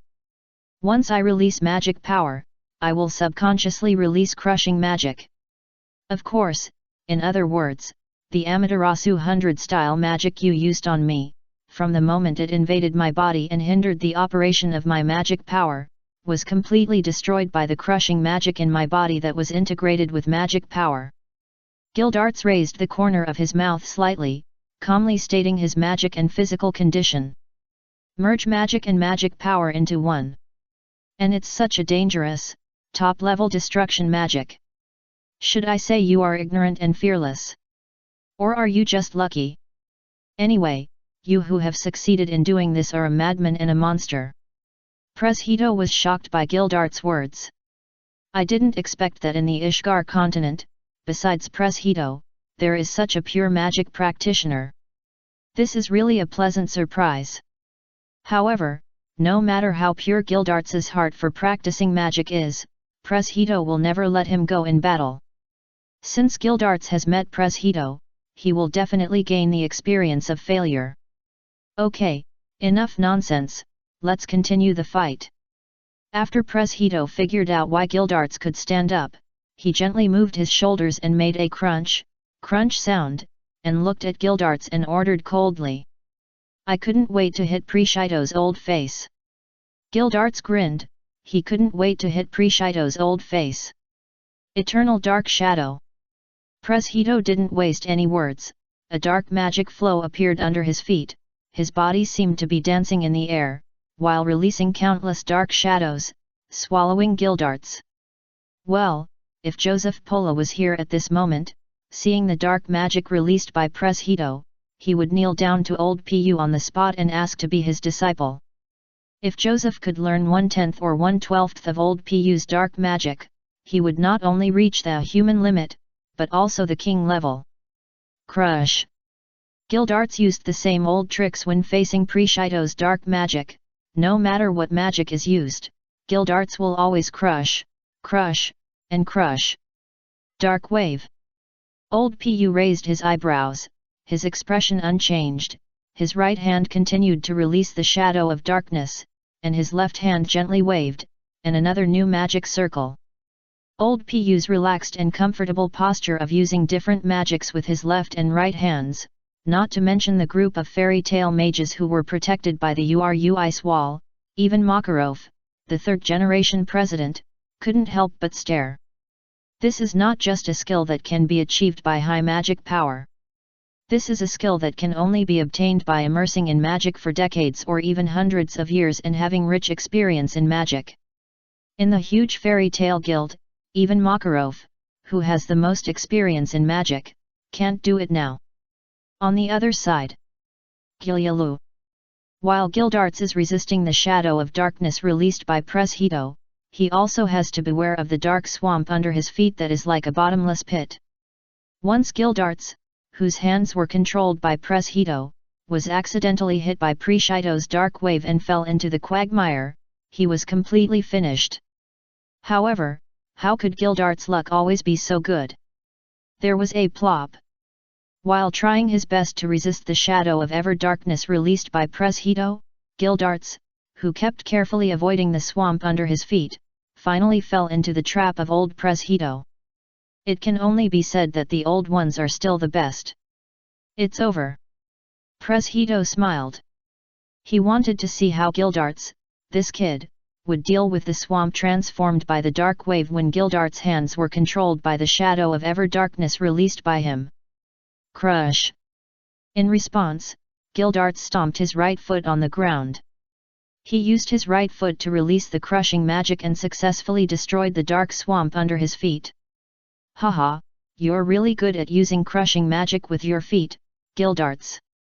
Old man, I admire the imagination of you young people.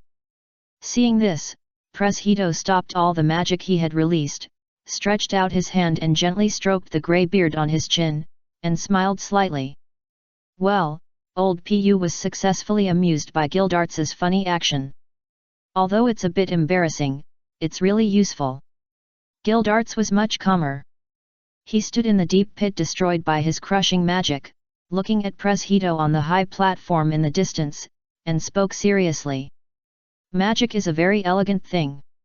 Preshedo shook his head slightly. Gildarts's move was too undignified. Hee. Elegant things can only be placed in the hall. Is magic such an inconvenient thing? Gildarts chuckled and didn't care about what Preshedo said. Okay. The game of mutual testing can end here. Gildarts, it's time for you to show your true ability. As Preshedo said this, the nature of the magic in his body suddenly changed fundamentally. The terrifying magic shook the entire earth and made it wail. Interesting. Gildarts smiled coldly, and the magic in his body surged wildly at this moment. Wait. These two guys have just fought like this, are they still testing each other? Where did the monster come from? If we let them fight, wouldn't the entire Magnolia town be doomed? President, you have to do something, right? At the same time, the ice released by URU froze the magicians of the Fairy Tale Guild, who were shivering with cold. They put their arms around their bodies, hugged their upper bodies, and their teeth kept shaking, making a light crackling sound. However, no matter how cold the weather was, it could not stop the complaints of the crowd. Gaba, Gaba. Makarov was wearing the golden coat that was tailor-made for him by the Magic Council era, symbolizing his identity as the Holy Ten. Like the others around him, he was shivering in the horrible cold air, and kept shaking his head and said, "You bunch of stinky boys. Are you deliberately making fun of me? Do you think I don't want to? Can I intervene in a battle of this level? URU, go stop Preshedo and Gildarts." Makarov said, looking at URU beside him. Ah, me. URU raised her eyebrows, and she looked at Makarov with a bit of doubt in her eyes, as if Makarov was talking nonsense. Anyone with a discerning eye knew that the battle between the two monsters, Preshedo and Gildarts, was not something she could easily stop. Boom! Just as everyone was discussing how to make the battle between Preshedo and Gildarts come to a perfect end, a terrifying magic power burst out from the bodies of old Pu and Gildarts. The magic power they released this time was completely different from the magic power they released when they tested each other before. What is the magic path? The magic path is the power born from darkness. So, the closer you are to darkness, the closer you are to the magic path itself. Next, keep your eyes open and don't miss anything. I will tell you here what the abyss of the magic path is. This is also the direction for you little ghosts to continue moving forward. Preshedo said, and the magic power in his body vibrated. The terrifying dark magic power turned into a tangible vortex around him. At this moment, Preshedo has completely surpassed the common sense of humans about magicians and has stepped half a foot into the realm of the abyss. As for Preshedo as a whole, he seemed to be bathed in darkness and merged with the darkness. His snow-white long hair soared into the sky, and his windbreaker floated around like ink. At the same time, Preshedo gently took off the eye mask on his right eye, exposing his sealed demon eye to everyone. For a moment, the magicians of the Fairy Tale Guild who were watching the battle on the ice wall all widened their eyes, not to mention the others present. Even Lachusis and Arusha, who had already stepped into the realm of the Holy Ten, and Myra Jane, who had half a foot in the realm of the Holy Ten, were shocked by the powerful magic released by Pres Hito. Second generation, is he so strong? Lachusis opened his mouth in surprise, his eyes twitched slightly, he was ashamed of his previous idea of challenging Pres Hito. So the sky is so high. Arusha sighed. Unlike the realm where Irene and Selene were, the realm where Pres Hito was more intuitive and easier to see for them. But it was precisely because it was easier to see that they were particularly shocked. It turned out that humans could also practice magic to such a powerful level.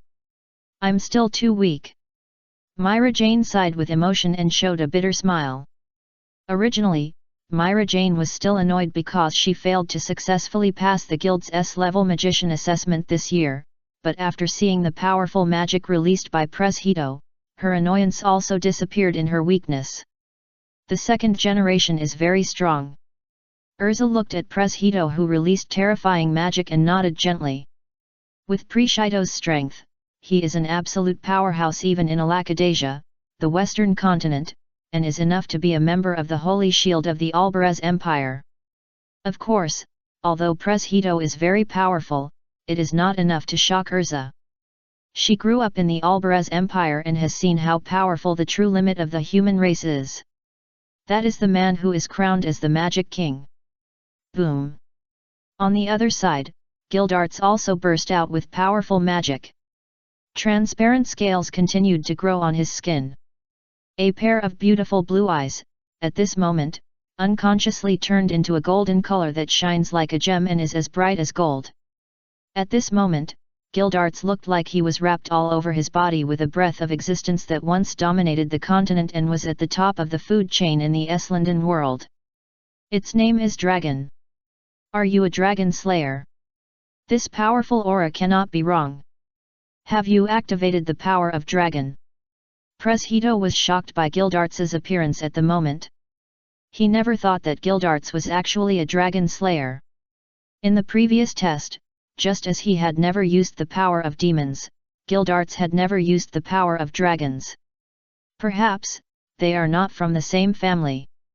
He and Gildarts both have a powerful trump card. Well, the good news is that he has hidden a second stage, but it is useless.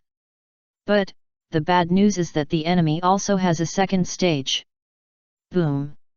When Pres Hito and Gildarts activated the second stage, the sky had been turned into a dark sky by their powerful magic, and thunder resounded in the sky from time to time.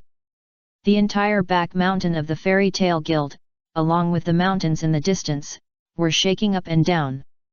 The town of Magnolia, not far from the crowd, was also shaking under this powerful magic. People looked up at the sky in panic, wondering, no. It shouldn't be the day of the celebration today? Why is the Fairy Tale Guild making a big move again? Will big moves become a normal thing in the future? Well, if the natives of Magnolia had known that the Fairy Tale Guild was going to hold a celebration, they would have gone to other cities to take refuge a day or two in advance. Kid! Come on! Today, I'll show you the legendary magic of the other world. Listed in the Book of the Dark Mage Ziref. The Executioner of Heaven, Divine Punishment. As Pres Hito spoke, the magic in his body penetrated the earth directly.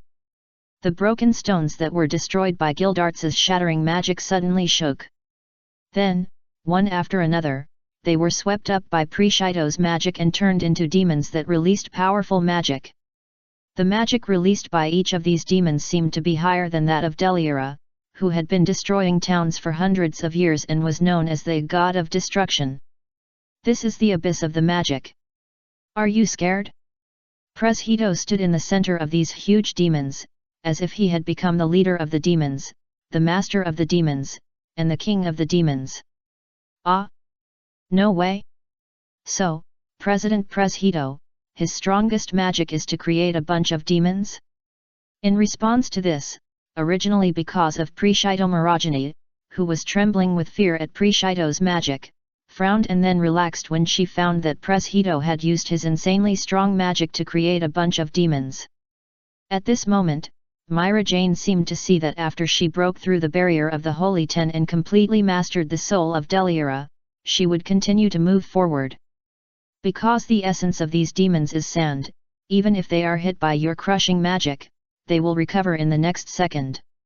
Everything is over, Gildarts. Preshedo looked at Gildarts not far away and said coldly. Dragon Slayer secret. Break evil and reveal righteousness heaven. Gildarts said nothing more. He waved his fist and injected all the magic power in his body into his arm, showing a powerful magic heaven far beyond break evil and reveal righteousness one day. Humph! I won't let you rush over. Preshido's mind moved slightly, and the demons behind him immediately opened their mouths wide. Endless excitement brewed in the mouths of these demons, turning into a series of destructive lights, attacking Gildarts. This is not a solution. Ian, hurry up and stop the battle between President Preshedo and Gildarts. Before Preshedo and Gildarts could decide the winner, Makarov was completely panicked. Once Preshido's magic collides with Gildarts's magic, whether they, the spectators, can be unscathed is not to be discussed for now. But there is one thing that Makarov is sure of and certain of. That is, the aftermath of these two magic explosions will definitely affect Polyasica, who lives in seclusion in the forest to the east, and the small town of Magnolia not far away. Let me think about it for a moment.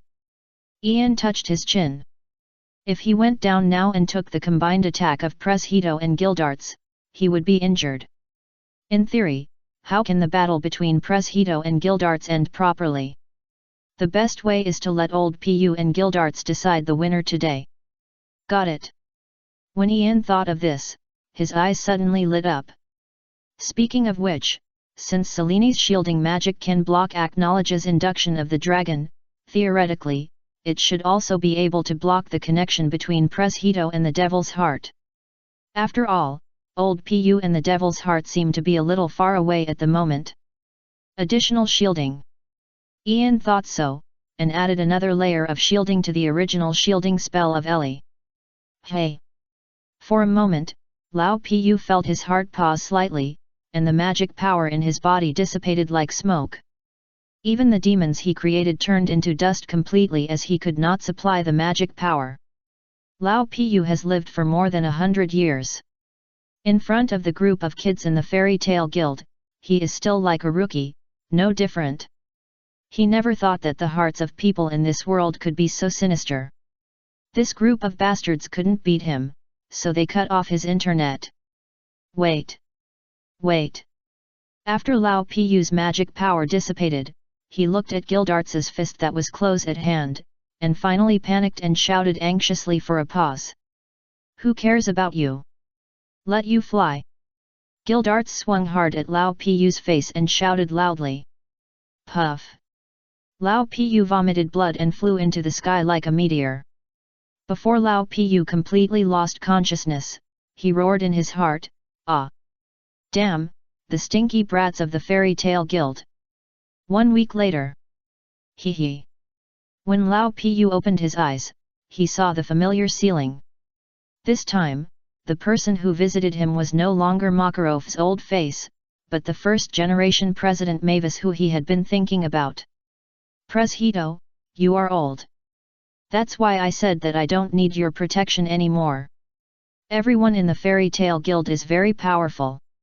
Don't bother yourself. Mavis sat beside Preshido's bed, her bare white feet kept swinging up and down, and she said many, many words. However, Lao Pu didn't listen to what Mavis said at all. His mind was full of the 3 sentences that Mavis said at the beginning. First sentence, Preshedo, you are old. Second sentence, I don't need his protection anymore. Third round, the young people of fairy tale are stronger than him. Puff.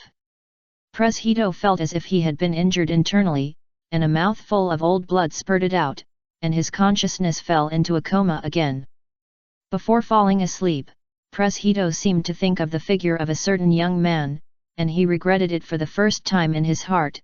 If I hadn't abandoned him, would everything be different now? Second generation, cheer up. You just promised me that you would take over my position as the president of Fairy Tale, you can't just die like this. Before Hito fainted, he seemed to hear Makarov's wailing.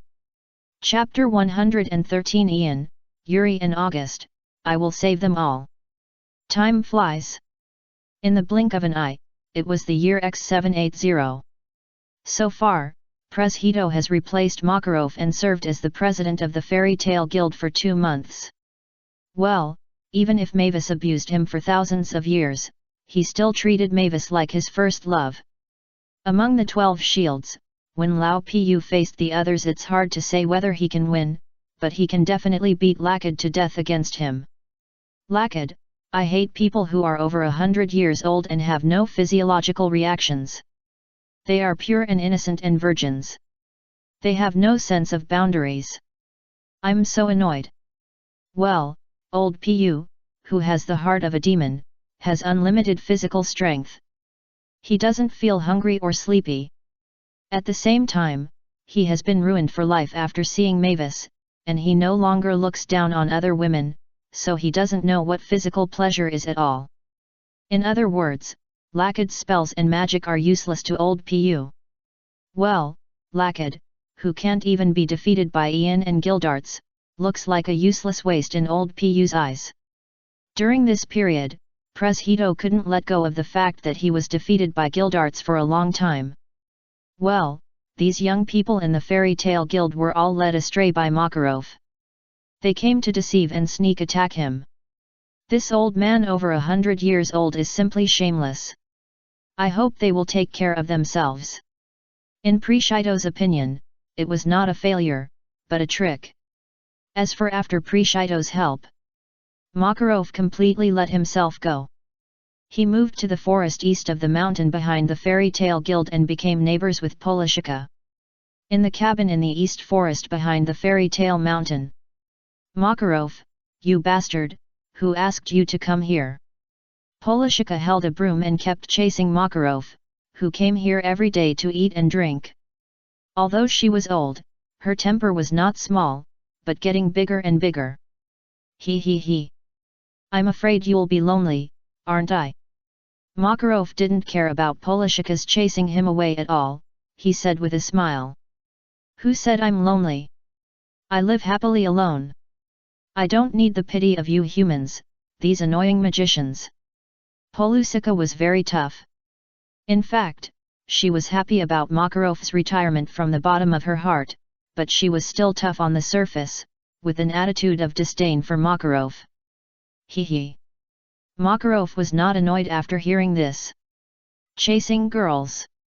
Of course, you need to be patient and thick-skinned enough. In terms of chasing girls, Makarov inherited the characteristics of his father Yuri, and did not learn from his master Hito.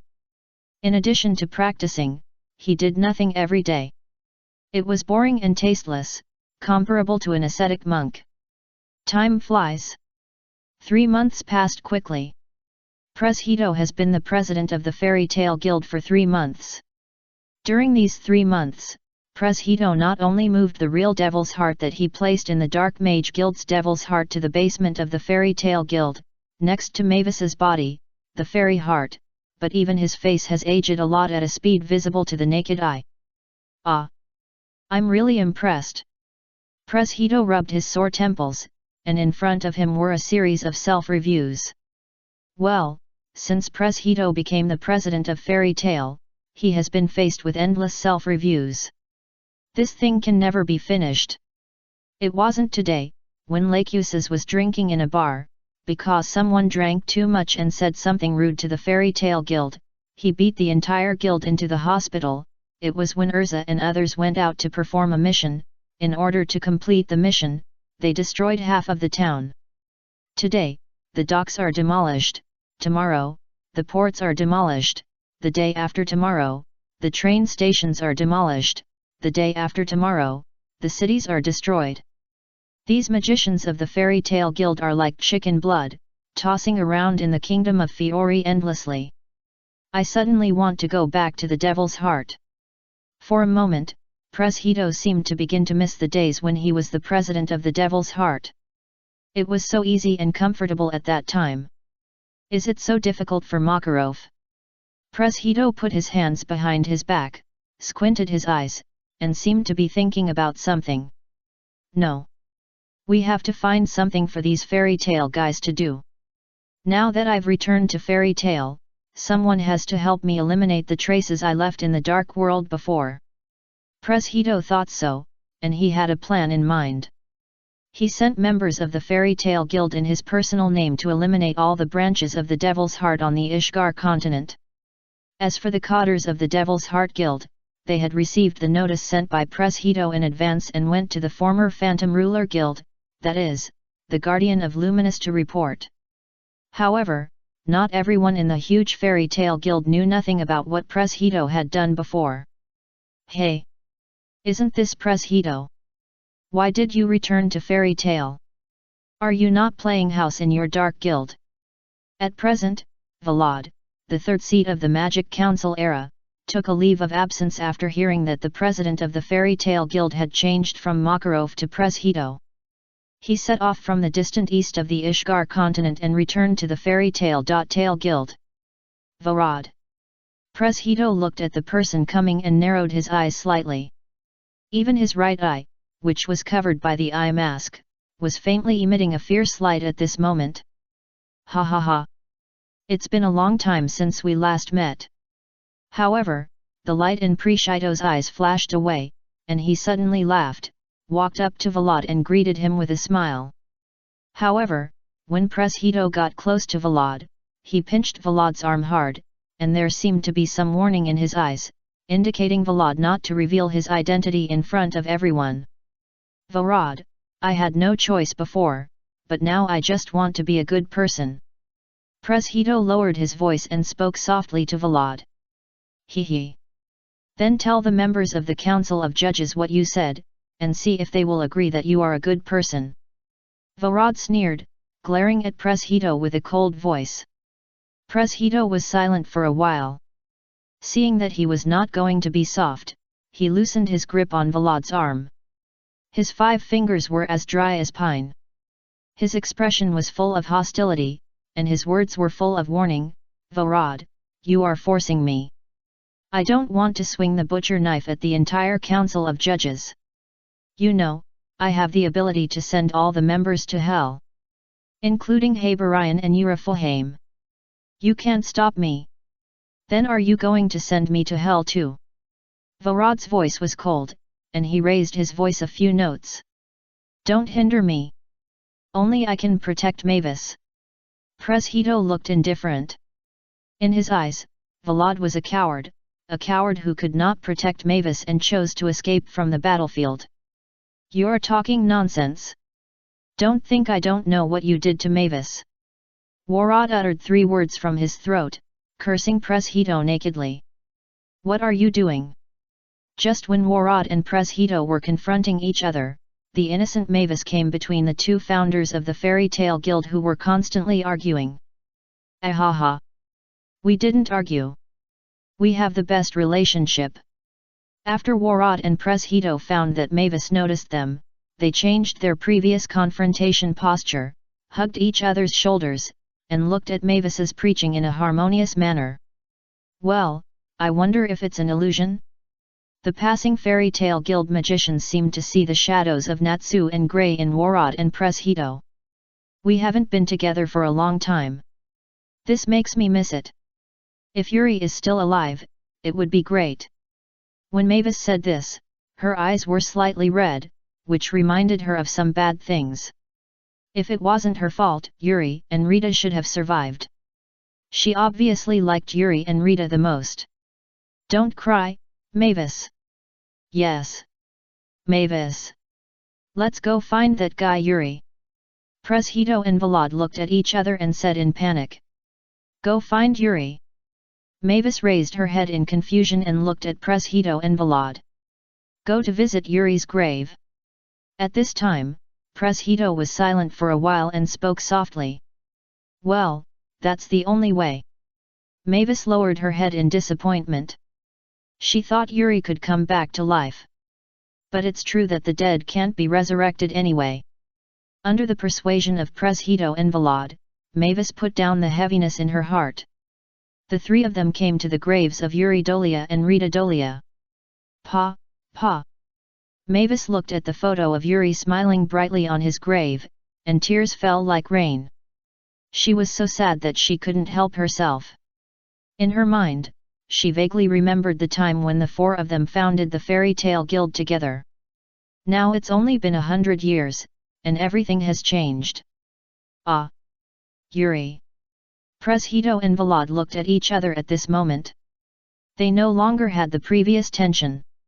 Yuri and Mavis could always calm the anger between the two of them. If Yuri was still alive. Pres Hito looked up at the sky, and a touch of nostalgia flashed in his eyes. Yes.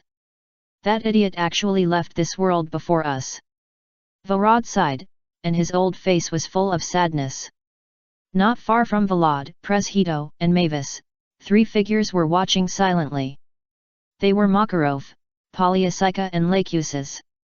Right here, don't go over there. Don't disturb the first generation, the second generation and Vlad Sr. Makarov put his hands behind his back and spoke softly to his grandson Lakusis. Got it, Grandpa. Lakusis was particularly well behaved today, not as rebellious as before. In front of his great-grandfather's grave, Lakusis couldn't be rebellious anyway. Behind Makarov, Lakusis and others were a group of guild magicians wearing black formal suits who came to commemorate the founder of the Fairy Tale Guild, Yuri Dolia, the only founder who really died. Everyone was in this atmosphere, they mourned silently without saying a word. For a moment, the entire Fairy Tale Guild was immersed in this sad atmosphere. Today may be the most peaceful day for the entire Fairy Tale Guild, and even the town of Magnolia. Of course, Ian was not among those who came to mourn Yuri Dolia. Finally done. Dragon-killing feather weave. Ian was holding 3 white feather weaves made of pure dragon scales in his hands. The effect of this white feather weave is almost the same as the scarf on Natsu's neck, which was woven by the Flame Dragon King Igneel using his own dragon scales. It has almost the same power and can resist the curse of Anshen to a certain extent. Although it is impossible to directly resist the swallowing of the Anshen curse, after wearing this feather weave, it will not be swallowed indirectly and take away life. As for the reason why Ian made these 3 feather weaves, it is naturally to use the simulator to travel through time and go back to the past to save Rita and Yuri from Mavis's hands. These 3 Haori were prepared for Yuri, Lena, and Makarov respectively. Well, Ian did not prepare Haori for the second generation President Pres Hito and Vlad. A liquor does not need a Haori, because the love of the goddess will never fall on a liquor. Simulator on. Ian opened the simulator without any hesitation. However, when Ian opened the simulator and saw the options that can be simulated, his expression was slightly stunned. Just because, in addition to the original first-generation President Mavis's simulated timeline, there is now another object that can be simulated, that is, Pres Hito Gelberg's timeline. Pres Hito's request is also very simple, that is to save Mavis's son, the Magic King August, and beat him up severely, and he himself who once abandoned August and was like a bastard. Well, Pres Hito didn't know that August was still alive and lived well in the Albarez Empire of the Western Continent, so his request was only to save August. If Pres Hito knew how powerful Augusta was, he would regret it even more. Can I do these 2 simulations together? Ian looked at the 2 simulations in his simulator and fell into deep thought.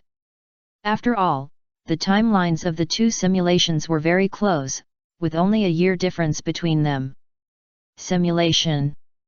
After thinking for a while, Ian gave up thinking and started the simulation. The second update. Chapter 114. Ian successfully rescued President Makarov's parents. The time came to March X696. 2 years after the end of the Second Trade War. Because the trade war was intervened by the magician, it eventually led to a major reshuffle of the power among the lords and dignitaries in the entire kingdom of Fiori and even the Ishgar continent. At the same time, seeing the powerful personal power of the magician, the Magic Council era ordered that since the Second Trade War, large-scale wars between the magician guilds would never be allowed. Any conflict will be handled through negotiation and mediation.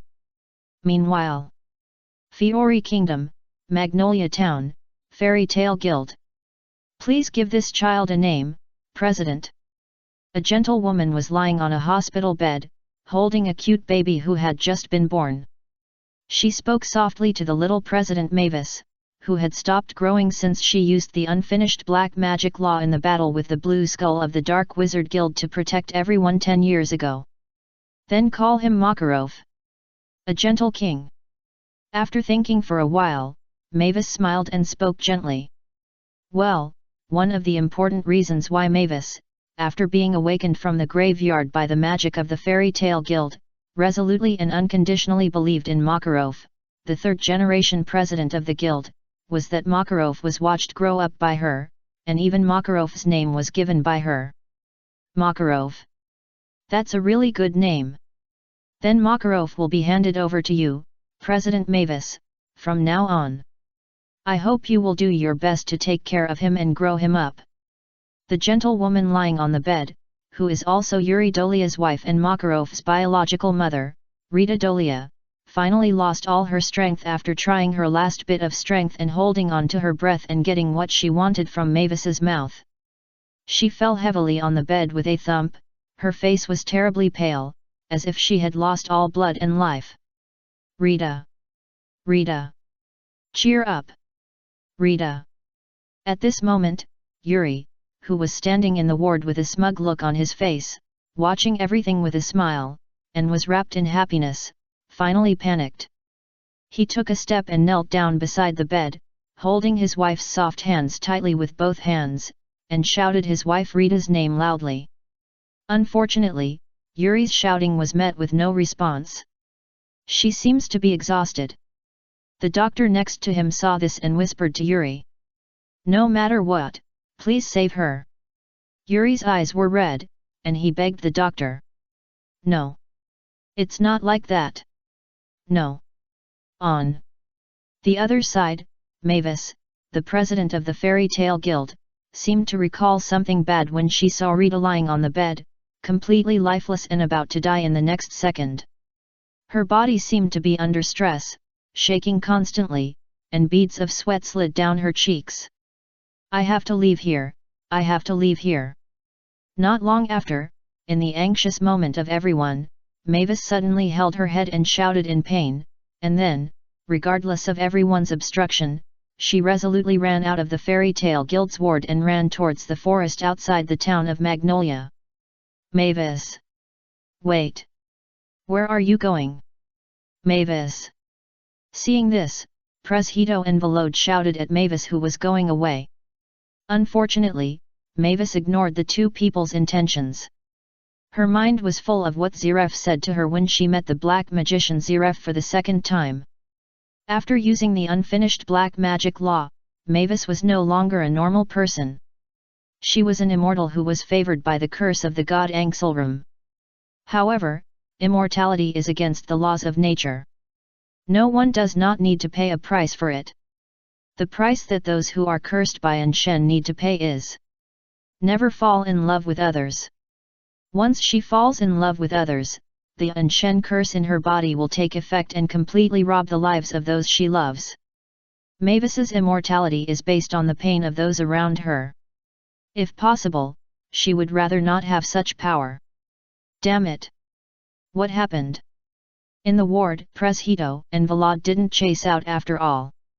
The most important thing at the moment was to find a way to save Yuri's wife Rita. After Rita recovered, they would slowly look for Mavis. At this moment, Preshedo and Volode didn't know. Today was the last time they saw Mavis. Doctor, how is Rita? On the other side, Yuri's eyes were red and full of bright red bloodshot. He looked at the best doctors in Magnolia Town who were surrounding Rita's bed and asked in a deep voice. To be honest, it's not very optimistic. The madam's health seems to have been not very good. Originally, she had been holding on, especially after giving birth to your child. Your wife seemed to relax as if relieved of a heavy burden, and then she completely collapsed. At this moment, her vitality is constantly decreasing at a speed that even doctors like us cannot save. Once her vitality drops to the extreme, then even if we... To be precise, I'm afraid it will be difficult for anyone in this world to save her. After the doctor carefully detected Rita's condition with medical magic props, he sighed and shook his head, and spoke helplessly. It's not that he didn't want to save Yuri's wife, but he really couldn't do it. How could this happen? Damn it! Why is this happening? Why does God treat Rita like this? Treat such a kind Rita! Yuri roared like a collapse, his eyes full of despair. For a husband who loves his wife deeply, the most painful thing in the world is to watch his wife slowly die, but he can't do anything about it. Maybe, let me see it. Just when Yuri collapsed and Vlad and Preshito were silent, a slightly hoarse voice sounded from behind the three of them. Who? Everyone turned around when they heard the voice. But they saw a man wearing a white coat worn by medical staff and a circus clown mask on his face, and his face couldn't be seen clearly. But no matter from which angle you look at it, you will feel that the man in front of you is very suspicious. He stood here with his hands in his pockets. The man didn't know how long he had been standing in the ward. He just looked at Rita on the bed silently, as if thinking about something. Who are you? Why did you appear in the ward of our fairy tale guild? Does Rita's problem have anything to do with you? Preshito frowned at the first time. He strode to the front of the clown-masked man and grabbed the clown-masked man by the collar. The clown-masked man seemed too lazy to answer Preshito's words. Well, his clown mask is worn on his face for work. As for Preshito's clown mask, it is worn in his heart. The man thought to himself, Old Pu. You are the real clown. Are you deaf? Answer my question quickly. Preshito saw the clown-masked man ignoring him, and he became furious. He raised his right hand and pretended to hit the masked man on the cheek. Stop! At this critical moment, Yuri, who was still guarding Rita's bed, stopped Preshito's actions. He turned his head and looked at the clown-masked man who was grabbed by the collar by Preshito said in a deep voice, Do you really have a way to cure Rita? You can give it a try. The clown-masked man answered after hearing this. You guy. Preshito finally understood. The guy in front of him wearing a funny clown mask simply ignored him. This made Preshito very angry, but he didn't know what to say. Then I'll leave it to you. Yuri got up from the bedside, came to the side of the man wearing a clown mask, grabbed the man's hand hard, and asked seriously. Leave it to me. In response, the man wearing a clown mask nodded gently. Hey! Yuri, this guy is very weird, don't trust him easily. Seeing this, Preshito reminded Yuri out of a cautious mentality. It's come to this moment. Besides believing, do I have any other way? Yuri smiled bitterly, looking at Preshito with despair, and asked back. This. I understand. Preshito finally let go of the clown-masked man who was tightly grasped by the collar, let go of the masked man with a suspicious identity, and came to the side of Rita who was unconscious and constantly wandering between life and death. Additional physical strength. Additional nutrition. Additional life. After the clown-masked man came to Rita's side, he said nothing and came up with 3 powerful high-level additional spells. Even Preshito, Vlad, and Yuri, who participated in several magic wars, had never seen this level of additional spells. Woo! Accompanied by the advanced additional technique of the masked man. Rita, who was lying on the bed and had already stepped half a foot into the underworld, suddenly let out a whimper. Her complexion was visibly restored, and her breathing began to stabilize. Incredible! This is simply a miracle. A dying person was brought back alive from hell. The doctors did not understand the masked man's means, after all, they were not magicians. These doctors simply knew that Rita, who was supposed to die today, seemed not to die, not only today, but also in the future. She could live a long and healthy life. Is this additional magic? I have never heard of anyone who can practice additional magic to this extent. As for the magicians, Yuri, Preshito, and Vlad were dumbfounded. Pa! Before the three of them could think more, the man wearing a clown mask suddenly waved his hand gently at the surrounding space, and everyone saw a white Haori appear in his hand out of thin air. Space Attribute Magician. This scene shocked Yuri and others. They didn't seem to expect that the masked man in front of them could use two completely different magics at the same time. Who is he? He is definitely a senior in the magic world. Why does he hide his identity? Is it because once he takes off the mask, his true identity will cause a huge sensation in Magnolia Town and even in the Kingdom of Fiori? It must be so. Thank you for your kindness, Senior, for not getting angry at our rudeness, otherwise the consequences would be unimaginable. Just when Yuri and others were shocked by the identity of the masked man, the masked man had already gently covered Rita with the white Haori in his hand. As the feather cloth wrapped around Rita's body, the people around them could see with their naked eyes that the snow-white feather cloth suddenly became turbid. What is this? The scene in front of them once again shocked Preshito, Vlad, and Yuri.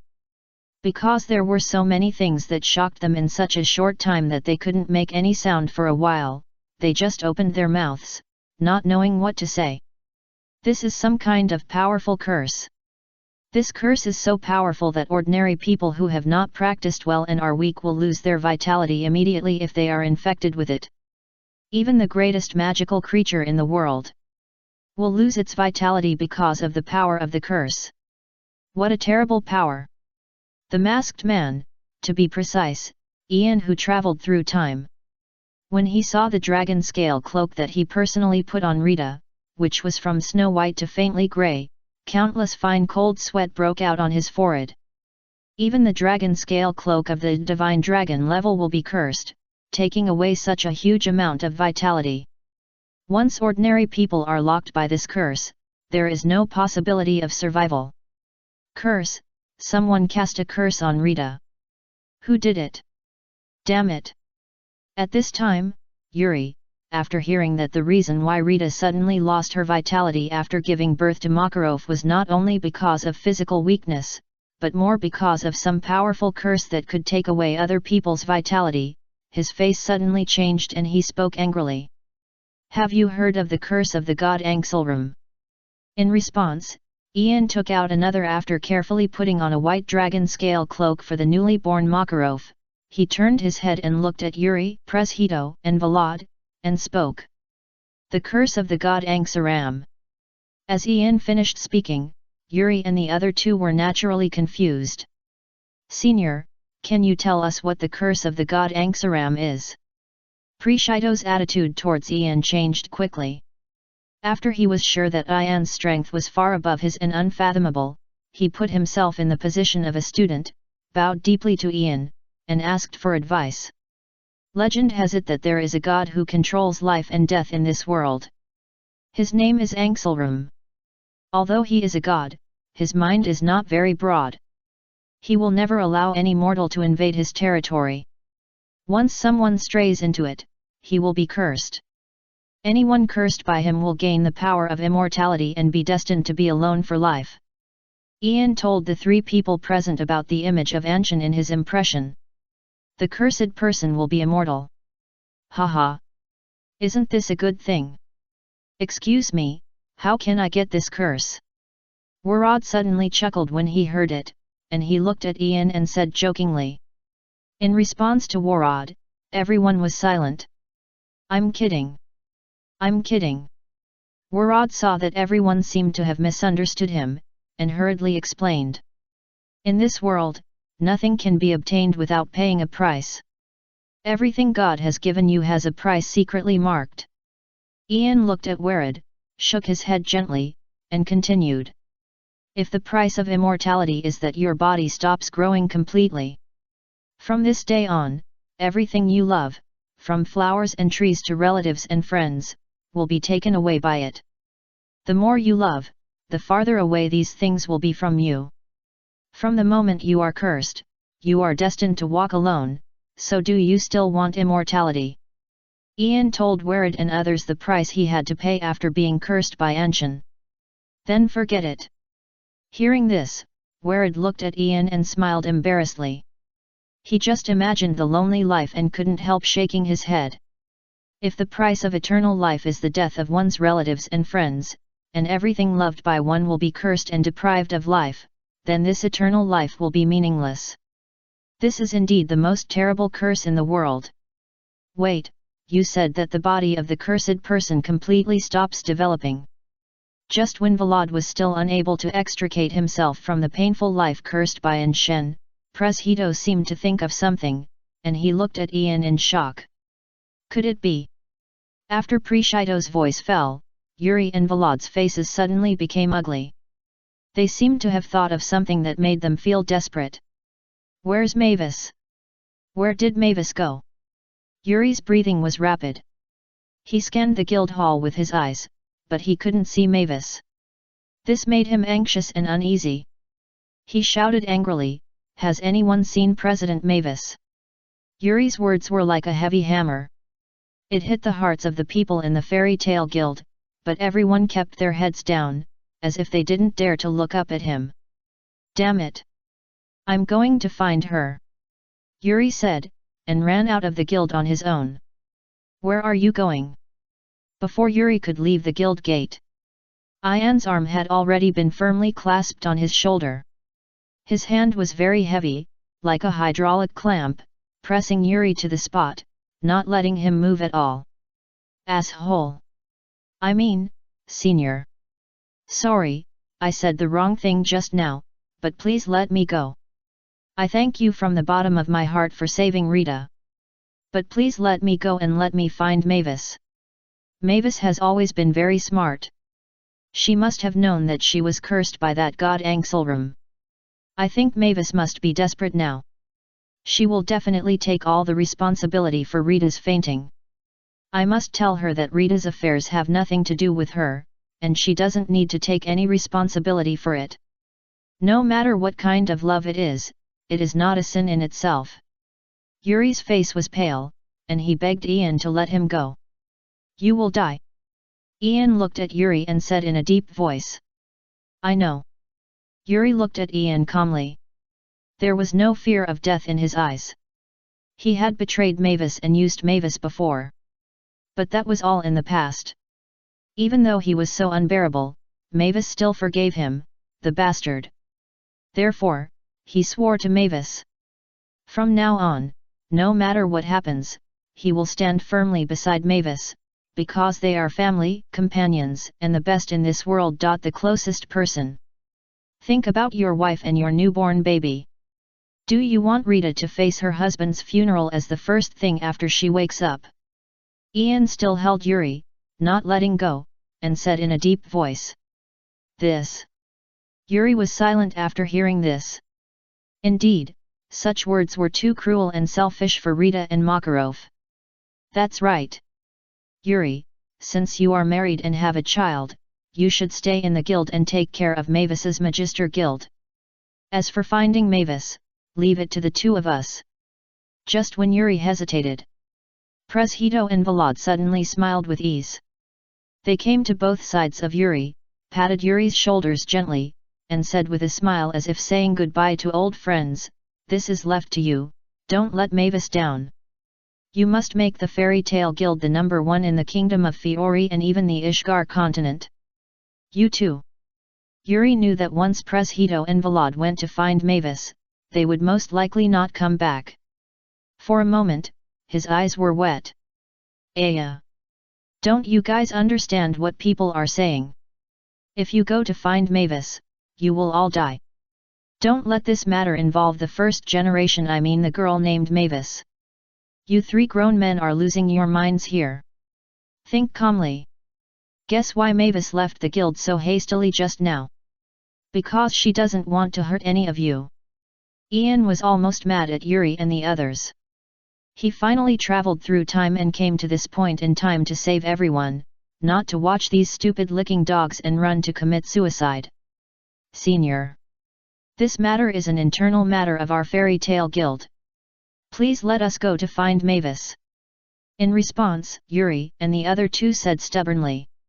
What if I don't want to? Ian also has a temper. He looked at the three people in front of him and asked coldly. Then don't blame us for being rude. Yuri, Preshedo, and Vlad looked at each other and said to Ian in a deep voice. Interesting. I want to see how rude you are. Ian was also amused by Yuri and the others. These three halfway masters who have only practiced magic for about 10 years actually said they would be rude to him? If the magic of these three idiots can really hit him, then his decades of hard practice in the timeline of the simulator will be wasted. Let's go together. Yuri and Preshedo and others reached a consensus on this. Although Ian's strength is unfathomable, as long as the three of them join forces and work together to fight the enemy at the same time, Ian will surely have no way to deal with them. Fall. Seeing this, Ian sighed helplessly and activated his gravity magic. Boom. Accompanied by a loud roar. Yuri, Preshedo, and Vlad were pressed down on the floor of the Fairy Tale Guild by the gravity released by Ian. No matter how they struggled, they could not move at all. Senior, please stop. We are really wrong. At this point, Yuri and the other two were impulsive. Chapter 115 Yuri, I am the magician of the Fairy Tale Guild. Ian, sorry, me too. Senior, please let us go. Yuri lay on the ground and begged Ian for mercy. Yes, Senior. We have recognized the difference in strength between you and me. Please let us go. We will not run away. Vlad echoed Yuri's words, hoping that Ian would stop. You little brats are such a nuisance. If I hadn't shown my overwhelming power. Were you guys going to catch up just now? By then, all of Mavis's efforts will be in vain. You all, think carefully here, does Mavis really want you to catch up? Ian's expression was helpless at this moment. Vlad, Yuri, and Preshedo, these three seniors were too troublesome. By the way, when he was an ordinary member of the Fairy Tale Guild, was he also so annoying? If you think about it this way, Makarov's temper is really good. When Ian thought of this, the corners of his mouth rose slightly. He smiled silently and put away the gravity he exerted on Vlad and Yuri. Dark Chain. Just at the moment when Ian put away the gravity, Preshedo, who seemed to have been accumulating power for a long time, suddenly took action without any warning, and released the magic chain with his greatest magic power to tie Ian up. Now, run. With my magic power, I can't control you for too long. Preshedo's forehead was sweating. When his dark chain successfully controlled Ian, he felt the huge gap between himself and Ian. Therefore, after doing all this, he quickly looked at you who was lying beside him. Yuri and Vlad shouted. Oh! Haha, the plan worked. Then I'll leave this to you, Preshedo. After we find Mavis, we'll treat you to a meal. Yuri and Vlad laughed when they heard the voice. They quickly got up from the ground and took the opportunity to run out of the guild. How dare you guys play tricks on me? Ian watched everything in front of him in silence. It was not until Yuri and Vlad were about to leave the guild hall that he finally realized that he seemed to have been played by Preshedo, Yuri, and Vlad, the three founders of the Fairy Tale Guild. Hee hee. Hee hee. At this moment, Ian finally knew that when humans are extremely speechless, they will really laugh. Discussion: what should we do if the seniors in the guild are not at ease? Answer: it's very simple, just beat them up. Senior, I know you are very powerful, far more powerful than us. But even so, I will never let you go after Yuri and Vlad. I know that everything you do is for our good. But you don't know what Mavis means to us. She is the most important person in the world who we must get back even if we lose our lives. Just when Ian was about to act, Preshedo began to talk to himself. Do you think you can really block me? Ian looked up at Preshedo and asked. If it were ordinary dark chains, I really couldn't lock you up. But these dark chains are specially prepared for you, Senior. It says that everyone must follow the spell, and you will never be able to break free before my magic runs out. So please, Senior, stay with me for 5 minutes before my magic runs out. Pres Hito looked at Ian and spoke confidently and seriously. Bang! Before Pres Hito finished speaking, Ian just gently pulled his arms, and the dark chains that Pres Hito was confident of locking Ian in place suddenly shattered to the ground. What? Pres Hito's pupils trembled when he saw this. He seemed to be unable to believe that Ian's power could be so strong. He could easily break free from the dark chains created by all his magic. You know, the dark chains released by Pres Hito were filled with spells written by dark magic. As we all know, spell magic takes too long to prepare compared to ordinary magic, so it cannot be used in battle.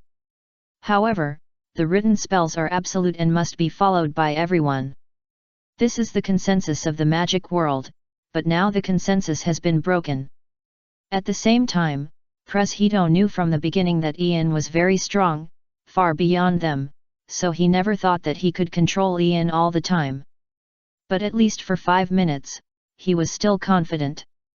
As a result, the actual situation was that the dark chains he created with all his magic power could not even control Ian for a moment. This made Pres Hito doubt his life. Is the gap between heaven and earth so big? First, you have to clarify a concept. The formula written by the text magic is never absolute. There is no absolute magic in this world. Secondly, you should know what the consequences of fooling me are, right? Ian flashed and came to Pres Hito. He looked at him with a cold look and his voice was as cold as the coldest days of winter. It's over. Pres Hito had a bit of embarrassment on his face. Well, he had tried his best. He was sorry for not being able to satisfy the senior in the magic world in front of him. Hey! Before Pres Hito thought about it, Ian's fist had already swung in front of him. The wind of the fist was like a blade blowing in his face, and the oppressive feeling it brought made Pres Hito squint his eyes subconsciously. At this moment, from Pres Hito's perspective, the time around him seemed to have stopped. Ian swung his fist at him, and in the reflection of his eyes, it became slower and larger. Boom! Next, accompanied by a roar, Pres Hito was immediately punched away by Ian, and his figure smashed through the ceiling of the Fairy Tale Guild and turned into a meteor in the sky. No, Pres Hito failed. Yuri heard the roar behind him, and his face suddenly changed. There's no way. I can only stop him. Yuri! Run! Run as hard as you can. Remember, you are not the only one standing behind you. Warad stopped his steps when he heard the voice. He smiled confidently at Yuri, with some determination and unrestrainedness in his eyes. There must be someone left behind, right? All this is for Mavis. Varad. I leave this to you. Yuri's eyes were red. After he looked at Vlad deeply, he didn't say much, took his own steps and rushed forward. Boom! However, Yuri wiped away his tears, but rushed forward less than 3 steps with a sonic boom. Ian's figure fell heavily in front of Yuri, and Pres Hito and Vlad, who had fainted, also fell to the ground. Senior! Yuri looked at Ian, who was surrounded by a murderous aura, and his body trembled slightly, and his forehead was covered with cold sweat. Run! Aren't you a good runner? Keep running! Ian tilted his head and looked at Yuri in front of him, speaking in a cold voice. Hee. Even if you are my senior, you can't look down on me. After all, I am the magician of the Fairy Tale Guild. Under this extreme sense of oppression, Yuri seemed to have awakened something. He sneered first, and then shouted to Ian, "We are the magicians of the Fairy Tale Guild." The next second, Yuri's magic power roared, and terrifying lightning burst out from his body.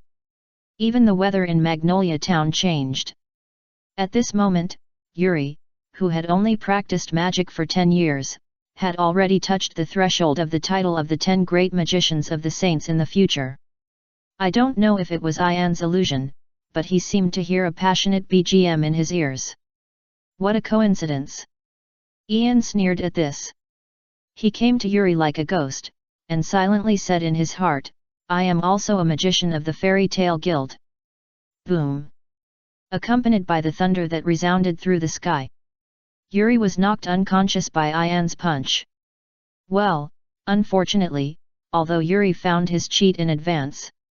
However, the slogan "We are all magicians of the Fairy Tale Guild" is used in foreign wars. When the magicians of the Fairy Tale Guild fight against the magicians of the Fairy Tale Guild, because they are all fairy tale people, it is useless. So, what happened to me? When Rita woke up from her coma, what she saw was Yuri, Vlad, and Pres Hito, who were beaten black and blue and tied in her ward with dark text chains. Well, the magic invented by Lao Pu was finally used by Ian on Lao Pu himself. At the same time, Lao Pu was surprised to find that he couldn't even solve the magic he invented. What happened to you? Rita looked at the three people who were beaten black and blue, and after a while of silence, she asked. Yo! Yuri was silent for a while, then smiled awkwardly. Anyway, let me explain. On the other side, after changing Makarov's diaper and feeding him milk powder, Ian put Makarov, who had been successfully coaxed to sleep, on the crib beside him. Ian pulled out a chair and sat down next to Rita and the three idiots who were beaten black and blue by him. He said calmly, You were almost dead just now. I saved you, so I am your savior. Hey! Rita was stunned. Her eyes subconsciously fell on Yuri and others. Her eyes seemed to ask the three people to verify whether what Ian said was correct. Yes. Yuri was Rita's husband after all. He understood Rita's eyes instantly and nodded. So you are a doctor? Thank you very much for your help. After Rita got Yuri's reply, she quickly got up from the bed and bowed to Ian to thank him. At the same time, Rita walked down from the bed. She didn't know if it was her illusion. She always felt that her body was extremely light and seemed to have endless energy. People said that the body is the weakest after giving birth and needs rest and nutrition. However, she became much healthier than before she got pregnant. No need to thank me, it's just a small favor. Ian waved his hand at Rita and answered calmly. Excuse me, benefactor, do you know who beat my husband like this? Then, Rita seemed to think of something, she looked at Ian and asked. As Rita's voice fell, the people present were silent. I saw that Vlad and Pres Hito both lowered their heads at the same time, as if they were looking for a crack in the ground and wanted to get in. As for Yuri, he seemed to be hesitant to speak, as if he wanted to say something but didn't know how to start. I beat them. Ian answered straightforwardly about the injuries of Yuri and others. Hey! Rita's eyes tightened slightly when she heard this. She never thought that the injuries of Yuri and others were caused by this mysterious man in a white coat and mask who looked like a doctor. Because the three of them are really worrying. Ian sighed and said helplessly. Anyway, listen to me from the beginning. As Ian said, he told Rita in front of him how Mavis was cursed by the god Angselram, her vitality was plundered, and she was about to die. Start talking. After a while. That's it.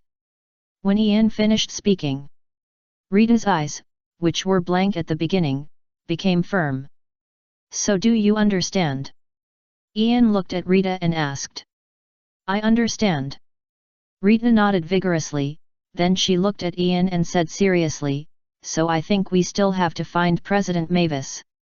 My death cannot be entirely blamed on Mavis. I can only say that the god of life who cursed Mavis is too stingy and ruthless. Moreover, if Mavis is responsible for all this, then Mavis is too pitiful no matter how you look at it. The most painful person right now is not us, but Mavis herself. Really? Really? As Rita finished speaking, Yuri, Pres Hito and Vlad nodded vigorously, as if Rita really understood them.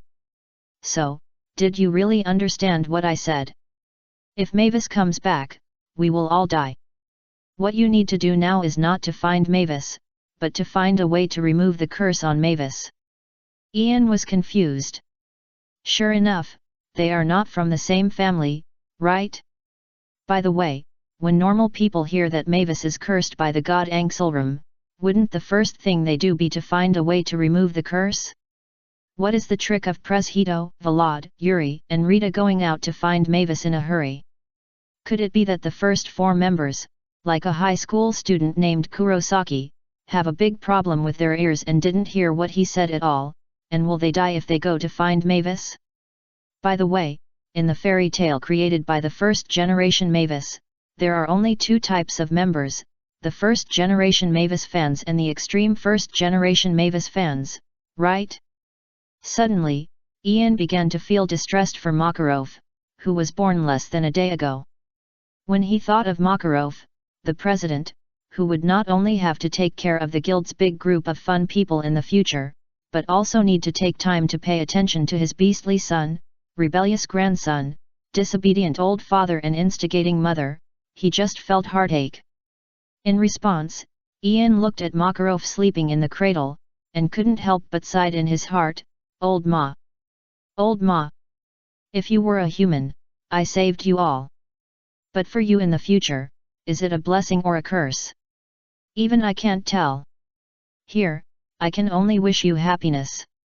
Also, I'll give you a piece of advice, you must be strong in your life and face your life bravely.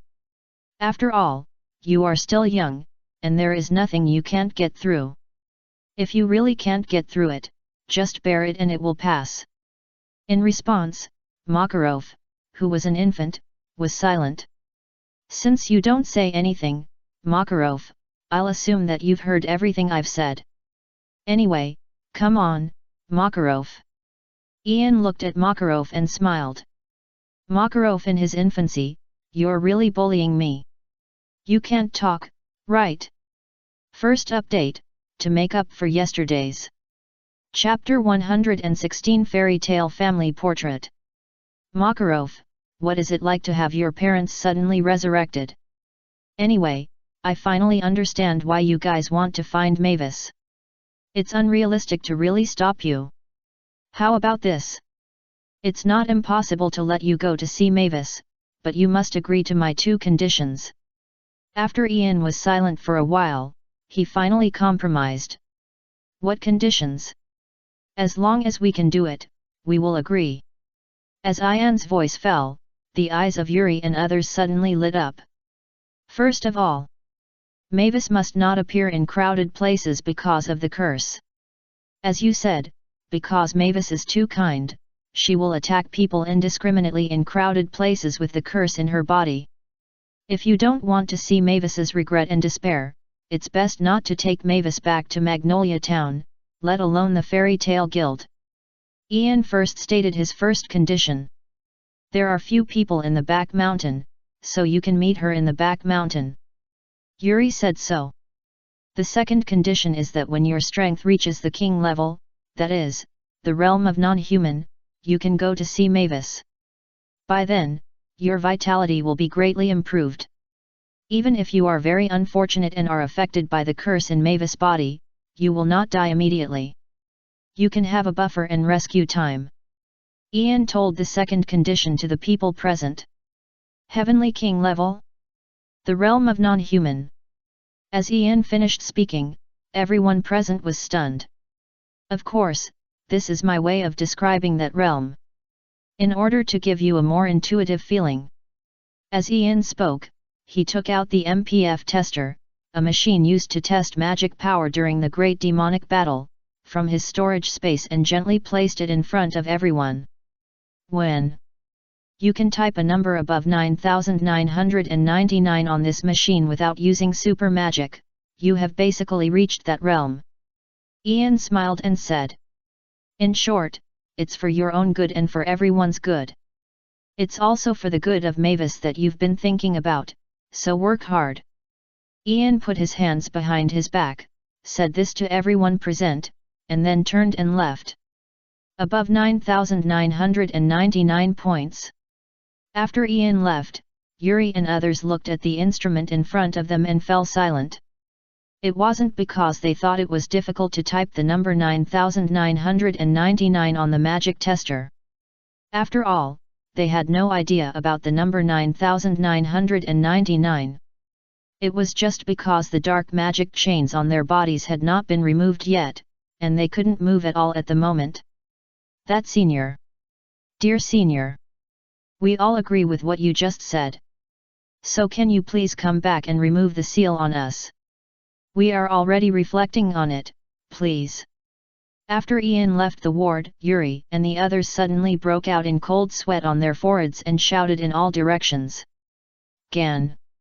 After waiting for Ian's response for a long time, Yuri and the others shouted helplessly. As for Ian, after he left the ward, he looked at his gradually illusory body and muttered to himself, I originally planned to connect the simulations of Mavis and Press Hito, but it seems that it won't work. Mavis's only regret from the beginning was that she killed Rita and Yuri. Is this the one thing? It seems that she didn't plan to let me find her. Sure enough, she is just like what Senior Yuri said, she is so kind. Buzz. After Ian finished saying this, his body turned into stars and flew into the sky. Half a month after Ian left the fairy tale ward. In April of X696. Yuri, Press Hito, and Vlad worked together to decipher the dark text magic on their bodies, bid farewell to the life of conjoined twins, and regained their mobility. In the same month, Yuri and the other two tried their best and used their strongest magic to attack the MPF machine that was ahead of its time left by Ian. So, the scores were Yuri 3,600 points, Press Hito 3,900 points, and Vlad 3,200 points. By the way, what score did the senior say was qualified? Yuri looked at the numbers on the machine and fell silent. It seems to be 9,999. Vlad was sweating on his forehead and was even more silent. Anyway, train hard. Yuri finally murmured. That's all I can do. Vlad lowered his head and agreed weakly. Am I so weak? Press Hito looked at his hands and sighed. In Press Hito's eyes, although Ian did not show his strength. But he must be above the so-called inhuman realm. In other words, is the gap between him and Ian guaranteed to be more than 2 or 3 times? I want to become stronger. I want to explore the essence of magic. At this moment, deep in Press Hito's heart, for the first time, he longed for power so much. If Ian knew that Press Hito's blackening was due to his help, he would definitely dunk with one hand. 666. On the other side, time goes back to 84 years later, in the year X780. Clatter. In the sky, the rain is getting heavier. More and more people are gathering in front of the tomb of Yuri Dolia, the founder of the Magician Guild fairy tale. Everyone is here to remember Yuri. Boom. Just then, golden lightning seemed to pass over everyone's heads. Lakuses, don't thunder on this day. Makarov looked at his rebellious grandson beside him and taught him. It wasn't me who did it. Lakuses shook his head. The lightning just now had nothing to do with him. Hey! Makarov suddenly had a bad feeling when he heard this. Ha ha ha hey! Everyone, long time no see. Just when everyone was surprised, Yuri, who was supposed to be dead, stepped on thunder and fell from the sky with a look that he thought was extremely cool. Hey! You are Yuri.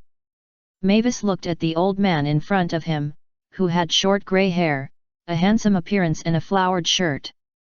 A little surprise flashed in his eyes, and he said in shock. Yes. I am the real Yuri Doria. It's been a long time since we last met, President Mavis. Yuri looked at Mavis and greeted him with a smile. For a while, Yuri, Vlad, Press Hito, and Mavis, the 4 founders of the Fairy Tale Guild, reunited again. Yuri, aren't you dead? Mavis looked at Yuri in front of him and asked in shock. Only you, Mavis, can be resurrected, but I, Yuri, cannot be resurrected. You are too overbearing, aren't you, princess? Yuri looked at Mavis and joked. No, that's not what I meant. Mavis looked anxious and kept explaining. At the same time, Mavis' eyes were dazed, and she seemed to see Yuri, who was young, always vigorous and explosive. Haha, I'm kidding. Since that incident happened, Preshedo and Vlad started to work together to decipher the curse of Angselrum. We don't believe that there is really an unsolvable curse in this world. After all, someone once told us that there is no absolute magic in the world. But the information about the curse of Angselrum is either in the Library of the Magic Council era or in the Forbidden Library of Major Forces. This knowledge is not accessible to ordinary magicians like us. In order to obtain this information, someone must hide their identity and sneak into these major forces to steal the books. In order not to implicate Fairy Tale, I had to fake my death and escape, hiding in the dark, and attacked the libraries of major forces. Hearing this, Yuri explained helplessly. After all, among all the founders of the Fairy Tale Guild, it seems that I am the only one who got married and had children, leaving descendants, so some sacrifices are worth it. In addition, although the old guy Preshedo is a little unreliable, he is the second-generation president of the Fairy Tale Guild appointed by you after all. So, Rita and I entrusted Makarov and the Fairy Tale Guild to Preshedo and embarked on a search for a way to break the curse of the god Angselrum.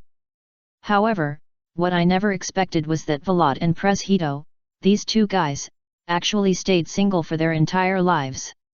If I had known this earlier, I would have let them fake their deaths. Then, Yuri complained loudly. Yuri, you are such a jerk.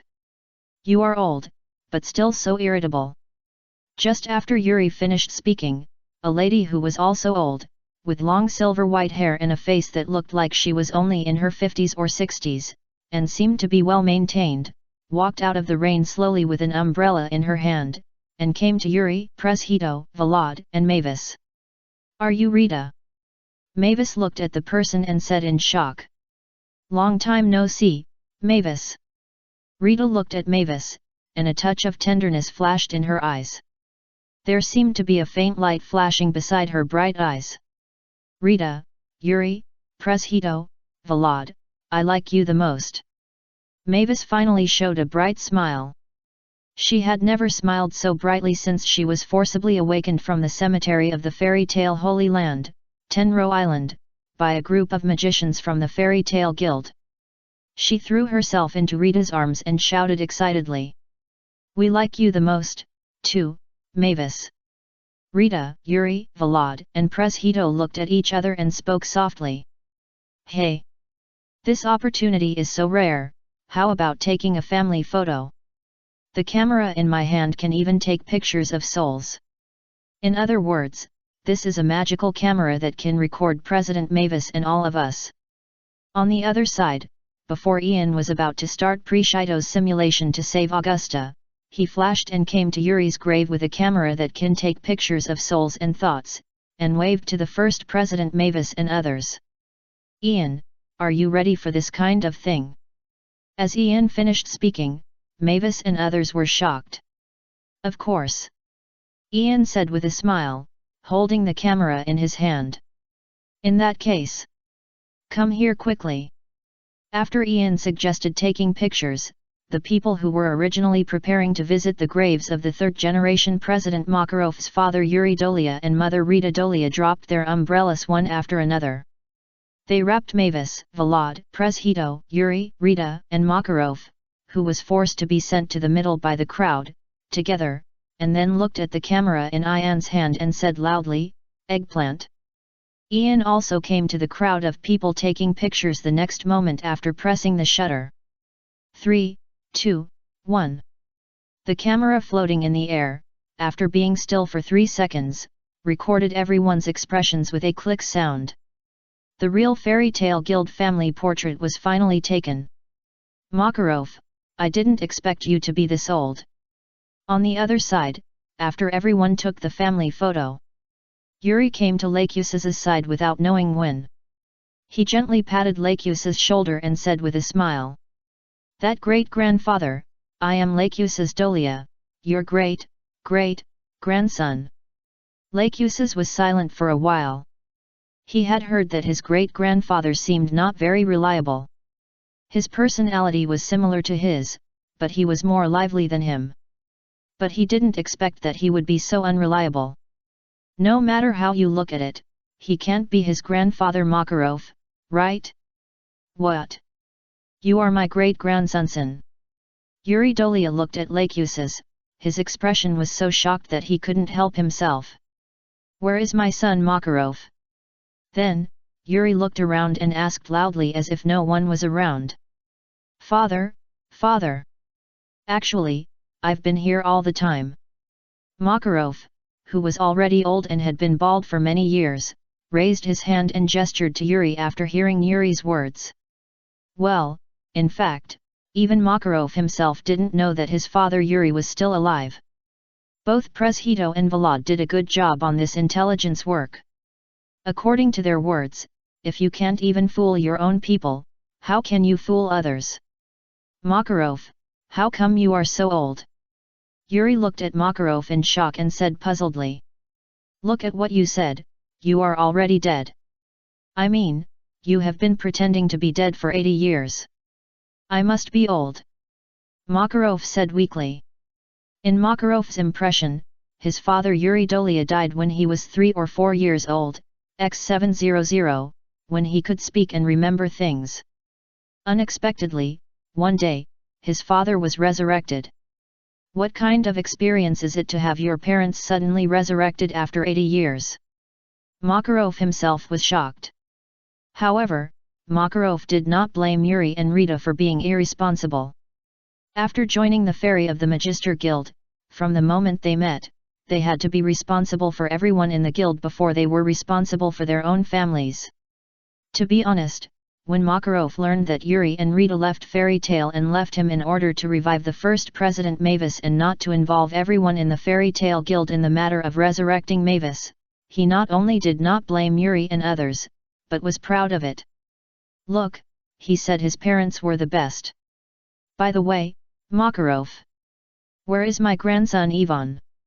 Why is he gone? Just when Makarov was deeply moved by the deeds of Yuri and Rita, Yuri suddenly said something that hurt Makarov. Don't mention that beast, I don't have a son like him. Makarov's face suddenly changed, and he said angrily. What happened? At this moment, Yuri still didn't know what Ivan had done and what he was going to do. Ivan, that bastard, he was going to get the shooting star. Makarov looked around and put his mouth close to his father Yuri's ear. He deliberately lowered his voice and whispered, of course, I was also wrong about the top secret of the guild that should only be known by the successive presidents of the Fairy Tale Guild. Ivan knew about this matter. But the guy who wanted to get the shooting star at the cost of hurting his companions is not qualified to stay in the Fairy Tale Guild. I expelled him from the guild. I was also wrong. I was away from the guild for a long time, so I neglected to teach my grandson. When I catch him back, I will definitely train him hard. Yuri frowned and said in a deep voice. By the way, father, why did you suddenly return to the guild? Then, Makarov seemed to have thought of something and asked Yuri. No, I just found out in the newspaper a few days ago that you went to Crocus, the capital of the kingdom of Fiori, and demolished the Tomflaw arena, which has a history of hundreds of years. Even so, you were not punished by the king. I thought that compared with what you have done over the years, the not-so-bright work I have done over the years does not seem to be a big deal, so I just came back. Yuri heard this, he patted Makarov's shoulder and said with a smile. Ah, this. Makarov was silent after hearing this. He suddenly had a bad feeling in his heart. He always felt that his old father seemed not so reliable, and he was probably a troublemaker. This. Makarov thought that his father Yuri Dolia would most likely bring the second-generation President Preshito, the first-generation President Mavis and Senior Vlad to make trouble everywhere under the banner of the Magician Guild Fairy Tale. As a junior, he couldn't say or scold, and he felt tired. Makarov, don't worry. Mom will always support you. At this time, Rita came to Makarov's side. She gently patted Makarov's shoulder and said softly, "Don't support me." Makarov looked at his gentle mother and felt exhausted. So, the troublemaking father, the fanatical mother, the bastard son and the rebellious grandson, and the sensible him, please forgive him soon. When did being too sensible become a mistake?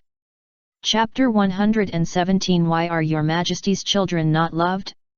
Lao Pu, then why am I not loved either? In this world, children will love their parents, and parents will love their children? Isn't this a matter of course? Then why can't your Majesty's children be loved? What a young man cannot get will eventually trap him for life. Even the strongest master of magic in the world is no exception. After Ian successfully rescued Makarov's parents Yuri and Rita from the timeline of death, he immediately launched his second simulation without any hesitation. Simulation. Preshido's timeline. After Ian took a family photo for everyone, he went back to his room. He lay on the bed with his eyes closed and gave orders to his system. Boom. After a moment of trance, Ian's figure disappeared without a trace. Time goes back to August, X696. Since Mavis found out that she was indeed cursed by the god Angselram, it has been half a year. During this time, she has never eaten or slept. She is constantly torturing herself, using the cruelest method in the world, but she can't die. As the black magician Ziref said, she has become an out-and-out monster with an immortal body. In this situation, the only two beings in the world cursed by the god Angselram finally met. They tried to understand each other, tried to walk hand in hand, and tried to face the eternal loneliness together, just because they were the only two beings in the world with eternal time, and they were the only two beings in the world who could understand each other. Unfortunately, the final result of working together could not satisfy everyone. Perhaps the god Angselram had different levels of anger towards the two, and the power of the curse he cast was also different. Or perhaps one of the two could not fully understand what it meant to work together. The final consequence was that the fairy-like girl would sleep forever. The boy helplessly held the girl's corpse, looking at the desolate surroundings. He trembled all over, and hot tears slid down his cheeks. In the end, the person who survived became himself again, just like all the history he had gone through in the past 400 years. Anyone he loved would eventually be robbed of his life, no matter who it was. At this moment, the boy seemed to see a great being in the void, silently laughing at him. The words of the sacrifice in the temple 400 years ago once again rang in his ears, and those who disrespected God would be cursed by him for life. Mavis, it seems that no one in this world can stop me anymore. As the boy said, his eyes became firm. Since God had robbed him of his ability to love others, he would give God a world without any love. He wanted to conquer the whole world, and the meaning of conquering the world was just to completely destroy this world. Let everything end. The boy murmured. He picked up the girl's corpse and returned it to the people who still loved the girl. The girl was different from him who was alone. Behind the girl, there were companions, and those people were still concerned about the girl. As for the boy himself, he was going to prepare to destroy this world that hated him. The time came to October of X696. How could this happen? This is absolutely impossible. At present, after Mavis left, Hito, who was replacing Mavis as the president of the Fairy Tale Guild, took Mavis' body from the boy's arms. He couldn't believe that Mavis died like this. Hito is definitely a genius among geniuses. He found a trace of magic from Mavis's body that even the boy had not found. Mavis is definitely not dead yet. Let me revive her. Thinking so, Hito took the girl's body into the basement of the guild and sealed it in the huge magic crystal he obtained in his early years, and started his research. Hito did not tell Rita, Yuri, or Vlad about this matter. He was silently controlling everything in the dark. It was not until a year later that he announced Mavis' death and decided to build Mavis's tomb on the holy land of the Fairy Tale Guild, Tenro Island. October X697. The S-Class Magician Hall on the second floor of the Fairy Tale Guild. Pres Hito, are you kidding me? How could Mavis die? Yuri grabbed Preshito's collar tightly with both hands and shouted angrily. Yuri, calm down first.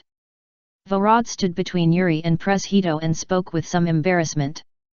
Varad, did you hear what Pres Hito said just now? He actually said that Mavis was dead. What a joke. Yuri's eyes were red. If Mavis died like this, then what was the point of his continuous efforts in training over the years? Pres Hito, you are not the kind of person who likes to joke. Mavis has been missing for 1.5 years. Don't scare us anymore. We can't stand it. Varad was helpless. He looked at Pres Hito and advised him softly. In fact, while he was advising Pres Hito, he was actually advising himself. He absolutely did not believe that the innocent Mavis, who deserved all the good things in the world, was just like this. Mavis is indeed dead, but I can save her. Pres Hito slapped him away first, and Yuri grabbed his hand by the collar, then he artistically processed everything he knew and told the two people present. 1 year ago, on the day of the Harvest Festival, that is, the afternoon when you all went out to celebrate the festival, the black magician who once taught us magic sent Mavis's body. He killed Mavis, there is no doubt about that. But Mavis didn't die. As the senior said 1 year ago, Mavis' body was taken away by Angsur. Cursed by the god Ram, she has become an immortal being and will never die easily. As long as Mavis is still alive, I can save her. Although Mavis has not yet awakened. But it is very magical that she is between life and death, and she has avoided the curse of the god Angsur Ram. This is not a bad thing for us, but an opportunity. This shows that the curse of Anshan is not unsolvable, and what we have to do is to find a way to break the curse before Mavis wakes up completely. Pres Hito told Yuri and Vlad his idea. What do you need us to do? After listening to Preshito's words, Yuri, Rita, and Vlad paused and asked. I need knowledge, a lot of knowledge about curses. I will revive Mavis, but you will have to break the curse. Pres Hito handed a list to Yuri, Rita, and Vlad, and whispered, all the books on this list are what I need. Also, I hope Yuri and Rita can practice some lost magic. Lost magic? Yuri was stunned, with doubts flashing in his eyes. Yes. Since Angselram is a high god, I will use magic that specifically destroys gods to deal with them. Legend has it that in ancient times, in order to destroy the evil gods that were doing all kinds of evil on earth, people created a kind of magic that specifically destroys gods. It is called god-destroying magic. This is our hope to defeat the curse of Angselram. Pres Hito told Yuri, Rita, and Vlad about the god-destroying magic, which has been lost for 100 years on the continent of Ishgar. I understand. Yuri nodded gently after hearing this. If it was for Mavis, he was willing to practice this god-destroying magic that had been lost on the continent for many years. As for the book, I'll leave it to you, Rita. Pres Hito looked at Rita again and said in a deep voice. I understand. This is all for Fairy Tale and for President Mavis. Rita nodded vigorously. She would never be a drag in the future. She would also practice magic and become a powerful magician who could help. Pres Hito, I want to see Mavis's body. At this moment, Yuri looked at Pres Hito and spoke seriously. I can't do it. Pres Hito rejected Yuri's request without hesitation. He frowned and said seriously, I'm sorry, but I can't let anyone except me go to the basement to see Mavis's body. I haven't fully mastered the characteristics of the curse of Angsaram. If the curse breaks out and I die, then, you will continue to guard Mavis's body until she is resurrected. Do you understand this? We understand. Yuri, Rita, and Vlad were unwilling. But now, they are much more mature than before, and they know that they will be confused if they care too much. What they can do now is to follow Preshito's arrangements and do their best. Hey! After Pres Hito arranged everything properly, he breathed a sigh of relief. After Hito hesitated for a moment, he continued, "That's it. Don't delay my research. Go on the mission as much as you want. I will protect Magnolia Town, Fairy Tale Guild, and Mavis." "Okay." Yuri and others were silent for a while, then took the list and information given to them by Hito and left. They had a heavy task. As for Hito, after he patiently coaxed Rita, Vlad, and Yuri away, he returned to the basement of the Fairy Tale Guild alone, looking lost and helpless. He looked at the body of Mavis in the magic crystal and the baby in the cradle next to the body, and said, not knowing what to do, "So how should I deal with Mavis's child? This child who violated all the principles of life in the world and was born in chaos should not exist in the world, right?" After Hito thought for a long time, he seemed to have finally made a decision. Abandon him. If this child can survive, that proves that this child is protected by God and should not die. If this child dies, that proves that even the gods above cannot tolerate this child. After a day and a night of self-consumption, Hito finally made a decision to return this child who should not have been born to God, and let God decide his fate. Life or death. Just like that, Hito abandoned this child who was born neither in light nor in darkness, born in chaos, and should not exist in the world, in the wild. Hito said that he would return the child to God and let God decide the child's life or death. In fact, he did not want to let this sinful child live. After all, this is a wilderness where monsters roam. Not to mention a newborn child, even adults or some weak magicians will encounter danger. Abandoning a newborn child in such a place indirectly explains everything. Hito did not want the child to live, he wanted him to die. Where is this child from? So cute. Just when Hito was about to go back like this, he suddenly heard a baby crying behind him and the sound of adults teasing the child. Ah! Hito's face suddenly changed. He had just abandoned the child in the deserted wilderness. If someone passed by and took the child away the next second, wouldn't it mean that even God couldn't stand what he did? Hito thought so, and turned around angrily. He wanted to see who was secretly against him. As a result, when Hito turned around, what caught his eyes was the person who suddenly appeared on the day Makarov was born and the day Mavis left Magnolia Town, and saved the dying Rita. After telling them the curse of the god Angselram, he mysteriously disappeared. He hadn't been seen for a long time. He was wearing a white coat, a clown mask, and behaved very strangely. He was the predecessor of the great magician. Senior. Hito looked at the person coming, his pupils trembled slightly, his voice trembled, and he tried to call the masked man in front of him. Because it had been too long, he was not sure whether the person in front of him was the mysterious senior. "Hey! Hito, long time no see. As soon as we met, I saw you throwing a child. You deserve to die." The masked man was naturally Ian. He looked over and greeted Hito while speaking in a cold voice. "Senior. I have a reason. The child in your arms is not simple." Hito was still quibbling at this moment. He looked at the baby in Ian's arms fiercely, and his voice was fierce. "With your strength, you should be able to feel that the magic power in this child's body is neither light nor dark, and it does not even belong to any known attribute in this world. He was originally a person who should not be born in this world. His existence is one of the biggest variables and crises in this world. I just let him go back to where he should go, that's all. I don't intend to abandon him." Quibbling.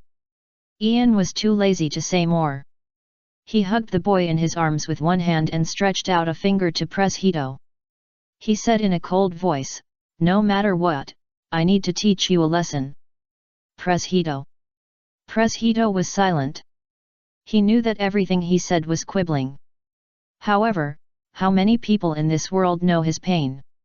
What is it like to deliver a baby to your beloved one with your own hands? Do you bastards really understand it? The most important thing is that the child he delivered has nothing to do with him.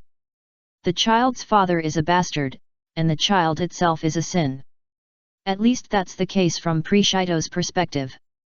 Theoretically, he should have killed the child directly. But the child is Mavis's after all, and he can't bear to do it. Perhaps abandoning is the only thing he can do. Everyone says why His Majesty's child is not loved? Then who would love him, Preshido? Preshido, stop talking nonsense, take it. Ian was too lazy to understand Preshido. The brain circuits of licking dogs are different from those of normal people. Guys like Preshido, who are already in the late stage of licking dogs, are even more different from ordinary people. So Ian skipped the step of understanding and punched Preshido's cheek hard. Boom! Accompanied by a roar. Preshido flew backwards, and he was silently crying because he was not loved. First update. Chapter 118 Ian, August, please be my son. This world is never black and white. Whether it is a villain or a decent person, everyone has more or less reasons and excuses behind their choice of doing something. Some of these reasons sound like sophistry, while others sound reasonable. Therefore, in order not to fall into the logical trap of these strong men, Ian always adheres to two principles. First, the first principle. Ian learned it from Ichigo Kurosaki, the hero of the well-known hot-blooded manga Bleach. If you can't hear the principle, no matter how good your reasons are, no matter how exaggerated you say, even if you are the invincible Aizen and Ichigo Kurosaki only said one sentence from beginning to end, "Sorry, I don't understand what you are saying." Then I fired a crescent moon sky strike and rushed forward without thinking. Secondly, the second principle. Ian learned it from the protagonist General Duanmu in the famous domestic special effects drama Armor Hero Nawa. The theories of lazy talk is not worth listening to, cowardly, rotten orange, etc. The simple logic is just one sentence: what nonsense. If you don't die, should I die? With the above two principles in hand, Ian is simply invincible. Ian, my heart and my actions are as clear as a mirror, and everything I do is justice. Just now, I punched the licking dog Preshido away, which is also a part of justice. Then, according to the initiator of this simulation, Ian spent a full 84 years since the death of Mavis, the first president of the Fairy Tale Guild in X696. Finally, he evolved from a primary licking dog to the ultimate licking dog. As the old Preshido wished, he punched the young, cowardly Preshido away. Ian finally had some free time and looked at the baby Augusta in his arms. Augusta lay quietly in Ian's arms and was very well behaved. He tried to open his eyes wide and carefully looked at Ian wearing a mask, without crying or making a fuss. As for Ian, he was also looking at this incredible and miraculous child in his arms. Yes, in fact, in Ian's view, Augustus himself was the most incredible miracle in the world. Perhaps even the god Anxelram, who claimed to be the master of life, had never expected that the existence cursed by him could actually give birth to life? Perhaps it was because of Mavis and Zeref who gave birth to him. Auguste was independent of light and darkness, the great master of magic, and an absolute genius who was born with knowledge. It is no exaggeration to say that his talent surpassed any genius Ian had ever seen in his life. Including the black magician Zeref, who stood at the top of the entire Eslandan world and the true limit that the concept of human beings could reach. They are also the future twin pillars of the Albarez Empire. One of Zeref's biggest trump cards to conquer the world. However, since Ian has traveled to this time period, Augusta can only become one of the biggest trump cards of their Magician Guild fairy tale to conquer the world. Do you know Augusta? Your mother is Mavis, the first president of the Fairy Tale Guild. She was killed by a very bad person. You must protect her in the future. Ian lifted Augusta high, and he looked at the cute kid in front of him and said softly, "Well, educating children should start from childhood." In response, Augusta was silent. In fact, although no one had ever told Augusta, when he was delivered from Mavis by Preseto and opened his eyes to the world, he knew clearly that his mother was Mavis, the founder and first president of the Fairy Tale Guild, and his father was a hated dark wizard. He also knew that his existence itself was not tolerated by the world. But, despite this, August also wanted to live, which was the instinct of life. But, despite this, August also wanted to be loved, even if he was not tolerated by the world. But, will anyone really love him? August, who had just been born, was confused. He blinked his big eyes and looked at the mysterious man in front of him, and many questions arose in his heart. Maybe, the man in front of him was just using him for his mother, or maybe he would abandon him soon and let him fend for himself in this wilderness, just like Preseto, who was punched away by the mysterious man just now. On the other side, Ian thought for a long time. In the end, Ian still couldn't continue to speak, and passed on the idea of hating the black magician Zeref and trying to protect Mavis to the child August. In Ian's view, the child is innocent, he should not be involved in the love-hate relationship between Zeref and Mavis, and he should not become a victim of the love between Mavis and Zeref. Making August an individual independent of Zeref and Mavis may be the happiest thing in the world for August. After all, Ian doesn't want to see that August sacrifices himself at the end of his life just to fulfill his father's wish when he was crazy.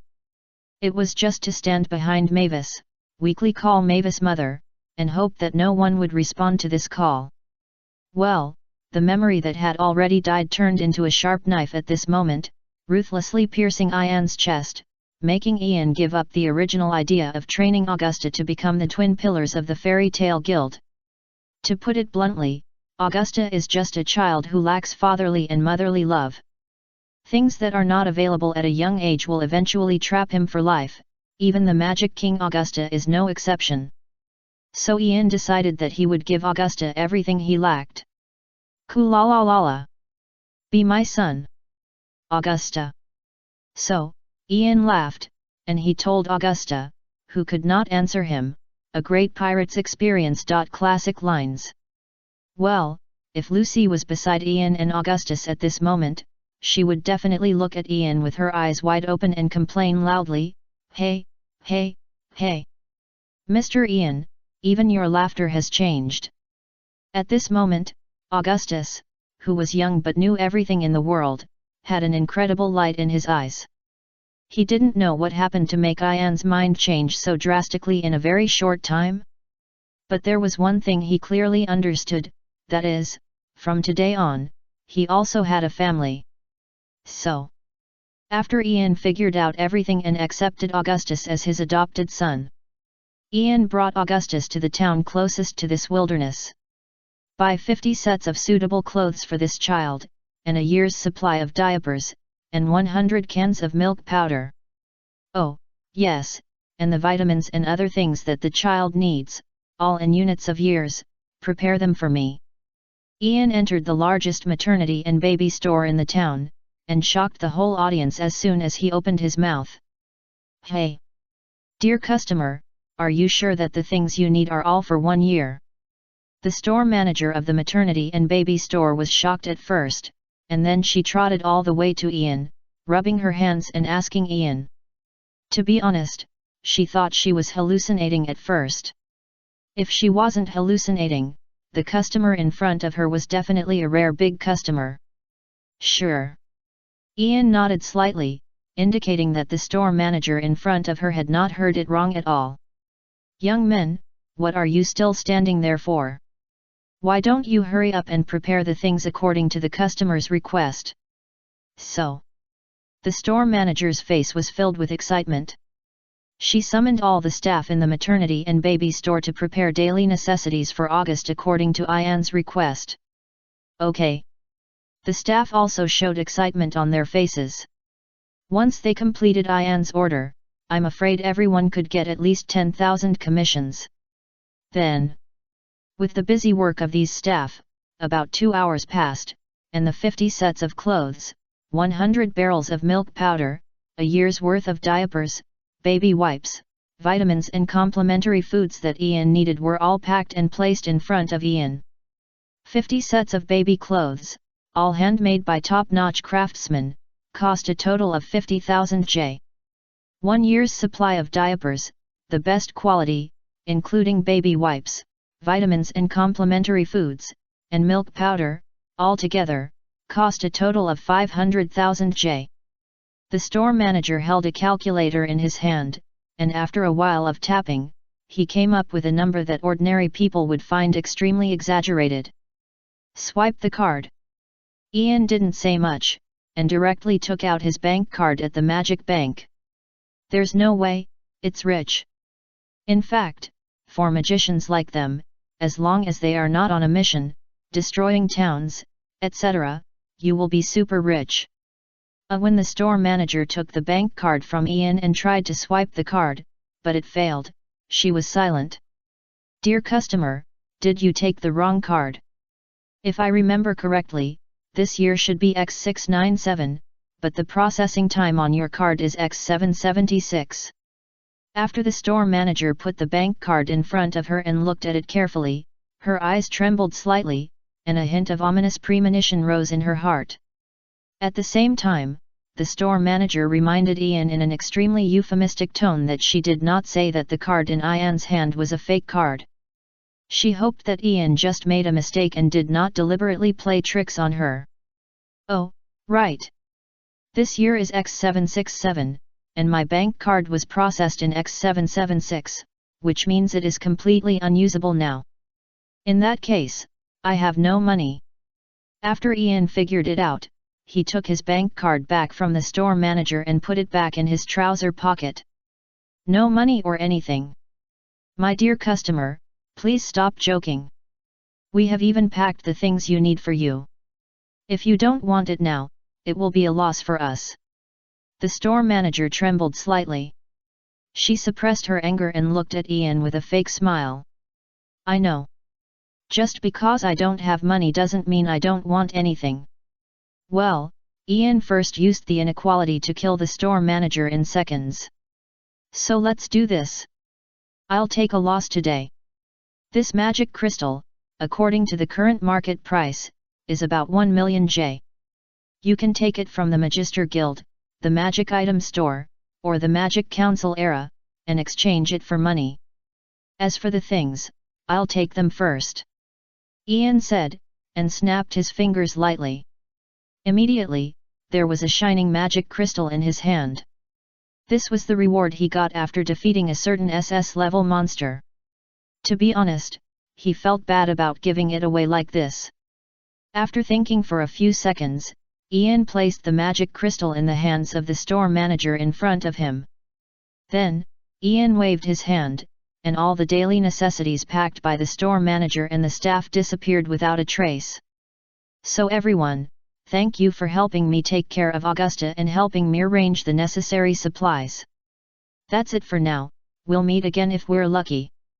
After Ian finished all this, he snatched Augusta, who was quietly watching everything in front of him, from the dazed clerk's arms, and then strode out of the maternity and baby store. Hey?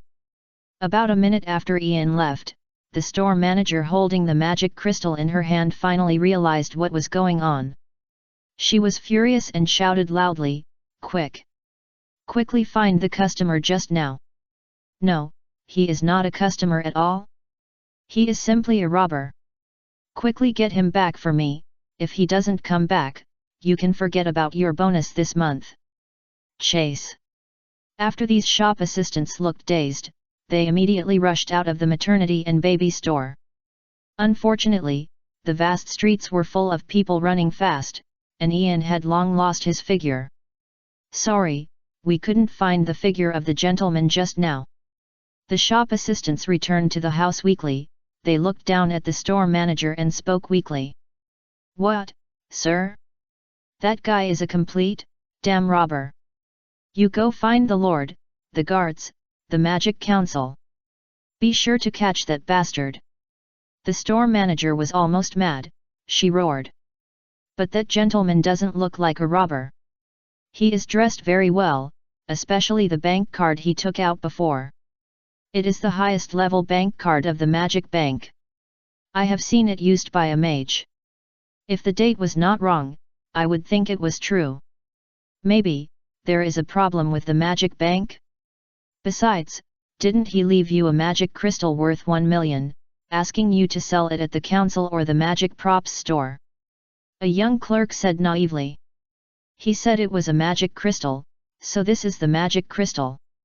He said it was worth 1 million, so is it really worth 1 million?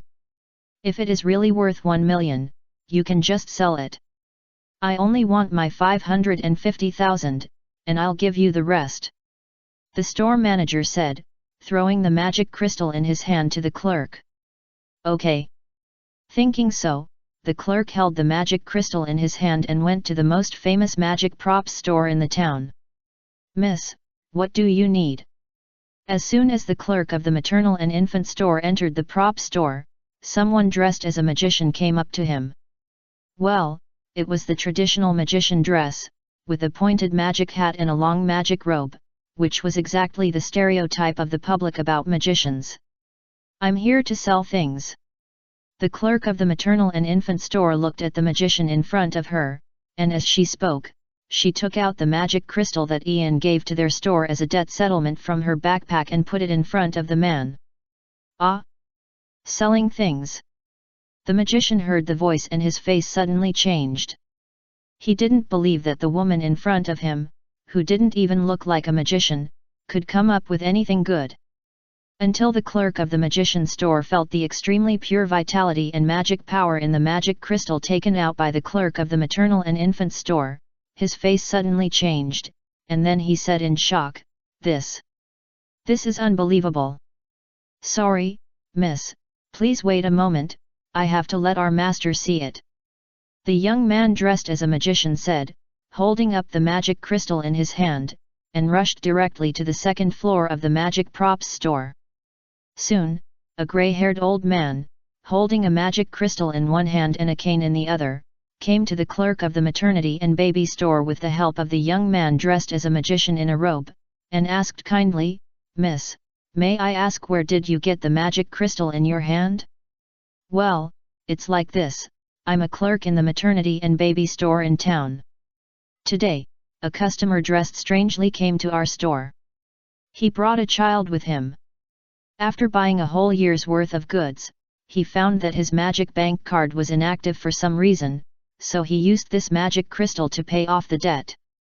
The clerk of the maternal and infant store was stunned for a moment, and immediately told the old man in front of him everything that happened when Ian visited their store. As for the old man, he had a smile on his face. He had been listening very fascinated and listening very seriously. Excuse me, is there a problem with my magic crystal? The clerk of the maternal and infant store said, looking at the dazed old man, and asked weakly. No. No problem. Prepare 5 million J for this beautiful lady. The old man shook his head repeatedly after hearing this, and whispered to the assistant beside him. 5 million J. At this moment, not only the clerk of the maternal and infant store was dumbfounded, but even the assistant who was dressed like a stereotyped magician was dumbfounded. They all thought they had heard wrong. Go and prepare. The old man just glared at the assistant seriously, his voice cold. As you command. The assistant's face suddenly changed, and he immediately began to prepare money for the clerk of the maternity and baby store. Soon, a magic bank card with 5 million J was handed to the assistant in his trembling hands. The clerk of the maternal and child store.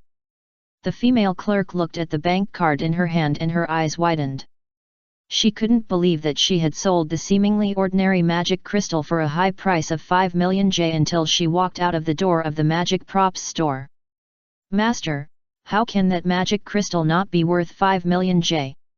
After the female clerk left, the clerk of the magic shop, who was also the assistant of the old magic mentor as the owner, came to the old magic mentor and said unwillingly.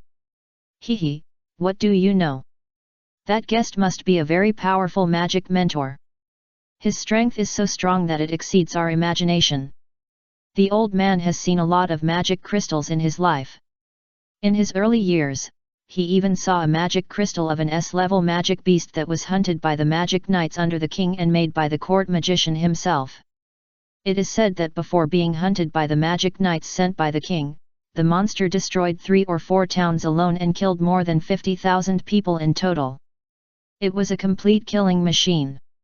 However, if the old man remembered correctly, the magic crystal that amazed him for his whole life seemed a bit dwarfed by the huge vitality and magic power in the magic crystal in his hand at this moment. This made the old man unable to imagine how powerful the monster was before it became a magic crystal. You know, magic crystals like this kind of creature are made from the hearts of extremely powerful monsters, and the monsters cannot be dead for too long, and the conditions are extremely strict. At the same time, basically, the owner of the magic crystal, the person who made the magic crystal, is also the hunter of this monster. In other words, the person who took out this magic crystal must be so powerful that he can turn their towns and even some small countries into ruins with a wave of his hand. This kind of strong man is absolutely not to be offended. I really want to see these powerful magicians. The old man muttered to himself. He dreamed of meeting the owner of this magic crystal. On the other side, Ian was on the top of a barren mountain not far from the town. He used the crappy wood modeling magic and spent nearly an hour to build a villa. At this moment, Ian didn't know that the magic crystal he took out casually in the town had caused such a sensation. In fact, the 1 million J that Ian mentioned was based on the price after the S-level magicians of the Fairy Tale Guild continued to roll inward 80 years later, killing S-level and SS-level monsters indiscriminately on a continent, causing a large amount of water in the market. Ian forgot that this was the era when the Magician Guild was just born. The Fairy Tale Scum King Gildarts, who had almost completed the continent's 10-year mission and SS-level mission and was eyeing the 100-year mission, was not yet born. Even Makarov, the greatest president of Fairy Tale, was only 1.5 years old. Even the founders of the Fairy Tale Guild are only at the S level, not counting the explosive species. The magic of the Ishgar continent has just entered the era of recovery, and there are very few strong people. It is precisely because of this that in this era, the magic crystal made from the powerful hearts of monsters is becoming more and more precious. It's time for Augusta to drink milk. Eat more to grow faster. At this moment, Ian is holding Augusta to feed her. Gurgle. This is the 3rd can of milk Augusta has drunk today. He really can't drink it anymore, and he is even about to vomit milk. Without his old father, Augusta almost starved to death in the wild. With his old father, Augusta almost died of choking. It has to be said that Ian's love is too heavy, and he can't digest it. Indigestible in all senses. Well, there is a kind of hunger in this world. It's called your old father, who thinks you should be hungry. A big chapter of 6,000 words, making up for yesterday's. Chapter 119. 5 years passed quickly, and Augusta's powerful talent. Ian, Saint 10? This is 5 years old? After the clerk of the maternal and baby store sold the magic crystal to the magic props store in exchange for a high price of 5 million J, she immediately returned to the maternal and baby store, returned the 500,000 that the store manager needed, and resigned. Well, she is already a millionaire, and there is no reason to continue working. Not only that, the clerk of the maternal and baby store also gave a bonus of 100,000 to each clerk in the store. Even so, the clerk of the maternal and baby store still has 4 million J left, a huge fortune. My money! My money! In response, the manager of the maternal and baby store fainted in the toilet. When she thought of the magic crystal worth 5 million sold by the clerk, which should have been hers, she was in great pain. In extreme anger, she even reported to the police, accusing the shop assistant of stealing her magic crystal. Unfortunately, with the evidence of other shop assistants, she didn't get a penny in the end, and was severely verbally educated by the guards. Ian was completely unaware of this. 3 months passed quickly. It was January of X698. August and Ian had officially settled in this town. During these 3 months, Ian was surprised to find that the prices in this timeline were completely different from those more than 80 years later. Especially the magic materials on some powerful monsters were extremely expensive. And in the town, most of the main customers of the prop shop are not related to the general public, but mainly to the wandering magicians. This indirectly led to the fact that some of Ian's well-known life magic that benefits the people more than 80 years later were products that the general public in the town had heard of but had never seen. In response to this, Ian opened the first people-friendly magic prop shop in the town.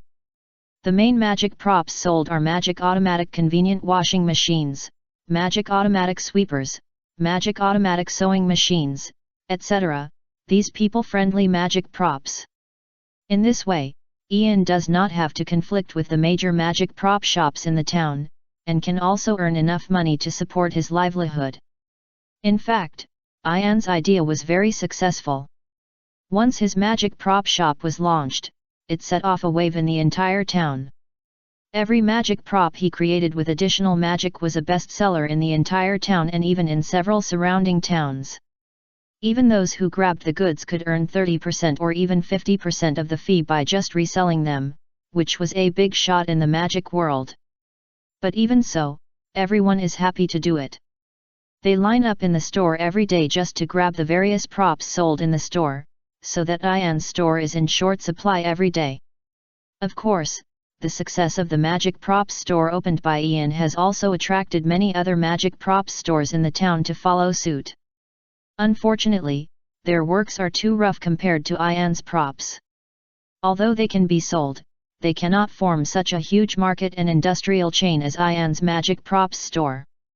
Boss, make more. Yes, boss. You sell too few props every day. I have been queuing for a week and can't buy them. In the store, Ian was holding Augusta, nursing the tired baby, while enduring the urging of countless customers in the store. It's so annoying.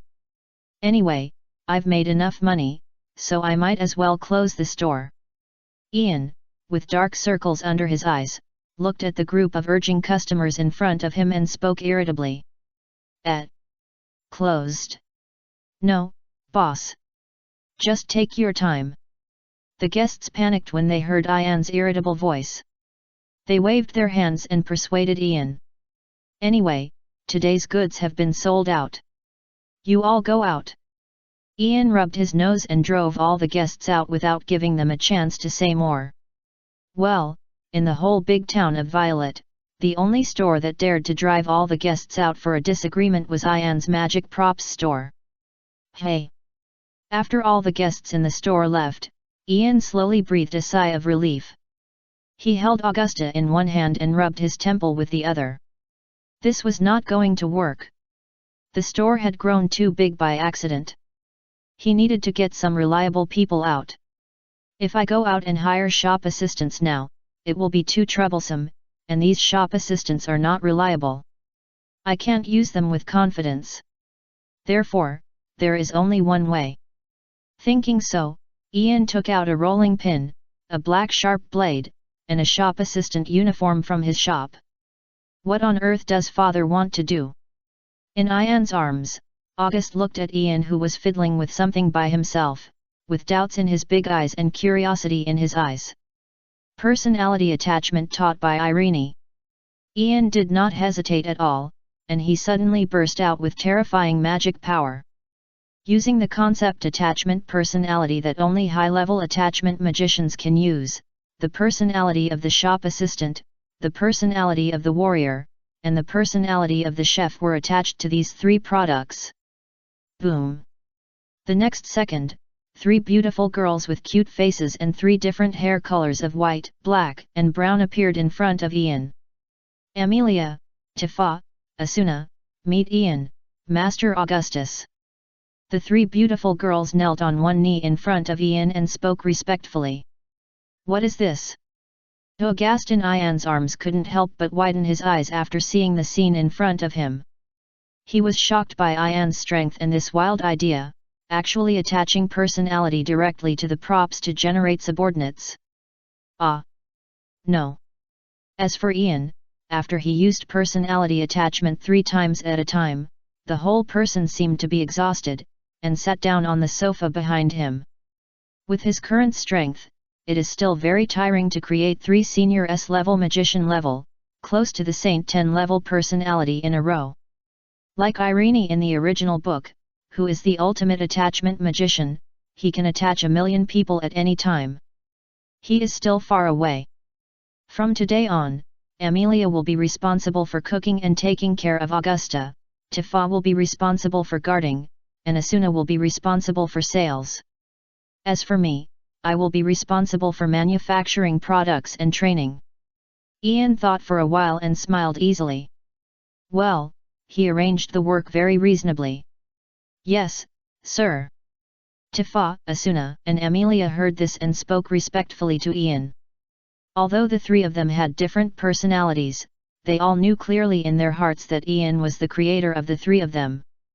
In other words, Ian decided the life and death of the 3 of them. Only Ian, they dared not resist.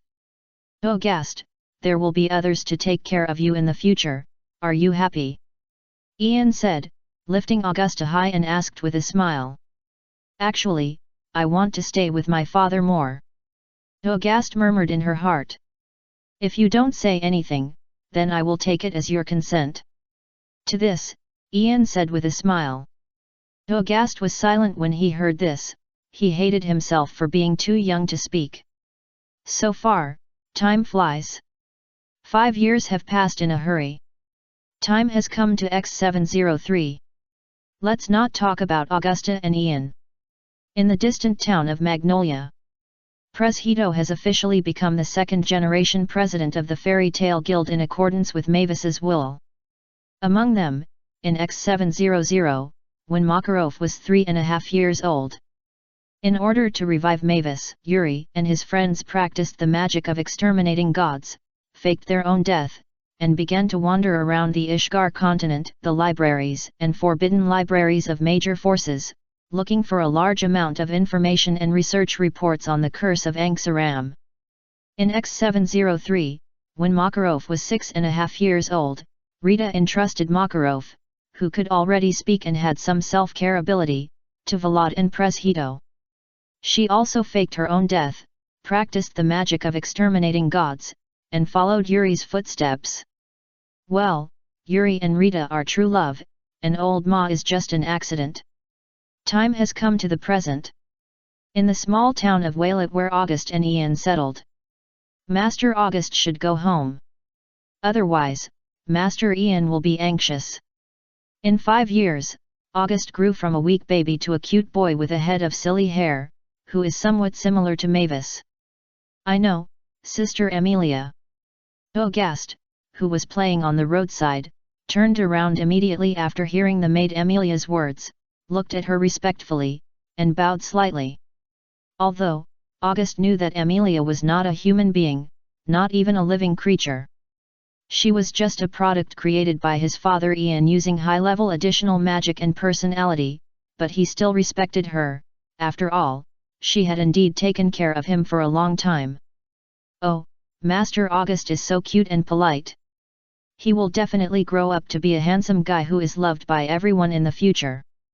By then, I'm afraid that all the girls in the city, and even the whole kingdom, will be fascinated by your charm. Amelia's face flushed when she heard this. She ignored August's obstruction, hugged him in her arms, and then kept rubbing him, and laughed from time to time. This made August very helpless. In this way, Augusta was carried by Amelia and returned to Ian's magic props store. During this time, Augusta resisted, saying that he was no longer a child and he could walk back, but the resistance was ineffective. The 5-year-old Augusta was not a match for Ian's personality addition technique. After 5 years, Ian's magic props store has changed from its original small storefront to the most important block and the largest storefront in the entire town of Waylett. Even so, the flow of customers in the props store is always endless, and customers are always swarming. There will be customers queuing outside the store until the closing time. Even Augusta often saw customers queuing outside the store in the early morning, so that they can be the first to enter the store and buy in the early morning. In these 5 years, the magic props in Ian's store are no longer convenient products, but more like a trend and a symbol of status. There are even many fake and inferior products on the market, which are under the banner of Ian's shop, so Ian was forced to print the magic characters, and that cannot be washed off on his products as a trademark. However, when your store grows bigger and bigger and makes more and more money, it will eventually be targeted by jealous people. Even Ian's store is no exception. Hey! Call your boss out! Our master wants to see him. Accompanied by the hustle and bustle of the crowd, a team of knights in fine armor roughly pushed away the crowd surrounding the store, strode into Ian's magic shop, and shouted loudly to Asuna, who was managing the store. Hey! I'm so sorry, our boss is practicing outside and has no time to go. Asuna looked at the people who came, with a hint of disdain in her eyes. She didn't take these jumping clowns seriously at all and sneered. This is not a question, but an order. Do you know who our master is? He is the lord of this area, the great Marquis. Even the mayor of your town has to kneel down respectfully when he sees him. The knight was arrogant and loudly revealed the identity of the person behind him. What, Marquis? Isn't this magic prop shop doomed now? The old Marquis usually goes to he is used to being arrogant and domineering. Everything he sets his sights on will be taken away without exception. Such a scum who bullies men and women should be punished by God. Hush! Keep your voice down. That's the Marquis, one of the top nobles in this country. If he hears you, your life will be over. The townspeople who were originally angry about the appearance of these soldiers were trembling with fear when they heard that the Marquis was behind them. They, the citizens, could not fight against the nobles no matter what. Haha! Do you understand? If you know, call your boss out and go with us. The knight raised his mouth. He liked to see these civilians angry but helpless. They are the noble privileged class. Tifa, destroy them. Just when these knights were arrogant, Asuna gave an order to Tifa, who was a guard. It's ready. In 5 years, as Ian's strength continued to improve, the strength of Ian's 3 additional personalities also improved. Among them, Tifa's strength has reached the level of Holy 10. With her powerful strength, it is easy to deal with these knights. Sorry, I'm going to attack you. Tifa walked in front of these knights, with contempt in her eyes, and her attitude was quite polite. However, this kind of politeness is more like the pity of the strong for ants. Hey? This little girl actually said she was going to attack us? Ha ha ha ha. Tifa's words seemed to hit the funny points of these people. They pointed at Tifa and laughed out loud. Among them, a knight boldly walked in front of Tifa, looked at Tifa with a lustful look, and said with a lewd smile, "You said you were going to attack us? What kind of attack method is it?" Ha ha ha, it's so bright now, I'm still busy, Master Knight. If it's night, I'll have some time to accompany you. Swish! Tifa ignored the knight's dirty words, she just raised her leg and kicked the knight's lower body hard. Bang! Everyone only heard a light sound. Then there was a mess. The knight who was kicked in the lower body by Tifa collapsed directly to the ground, foaming at the mouth and fainted. Asshole, what are you doing? I think you want to die. Attacking a knight is a serious crime. Seeing this, the knights belonging to the Marquis drew their knight swords, looked at Tifa who was attacking them, and roared. Hey! Tifa took a deep breath, and she jumped in front of the knight closest to her. Her tall white legs broke through the air at this moment and landed fiercely on the face of the knight, kicking the knight's entire body, including the deformed armor, into the air. If it was a normal person, this would be either death or disability. The second one. Tifa counted the numbers in her mouth, and she continued to look at the third knight. Monster! Monster! Run, run quickly! Go report to the Marquis! The knights finally understood the gap in strength between them and Tifa when they saw this. Not to mention that there were only a dozen knights here, even if there were 100 or 1,000 of them, they would never be Tifa's opponent. The woman in front of them was a real monster. Get lost! Don't come again! After the knights fled, Asuna, holding edible salt in her hand, kept waving it at the door of the prop shop as if to exorcise evil spirits, and shouted loudly at the fleeing knights. After doing all this, Asuna noticed Amelia and Augusta standing outside the store. She immediately showed a friendly smile and said, "Hey, isn't this Master Augusta? Are you back from playing? Come in quickly." Yet. August nodded gently in Amelia's arms. Little Augustus understood the importance of strength at this moment. In this world, it is not that kind people will definitely be rewarded. Kind and weak people will only be bullied. Only those who are strong and kind can be rewarded. Today's business is over. Everyone, go back. After Asuna welcomed Augustus and Amelia back to the prop store, she immediately announced the end of business to the customers queuing outside the door. Okay, okay. In response, these customers did not say anything. After experiencing the farce just now, they did not feel like buying magic props in Ian's store. Sister Asuna, is father still practicing? After Augustus returned to the prop store, he looked at Asuna and asked. Yes, the master has been working hard.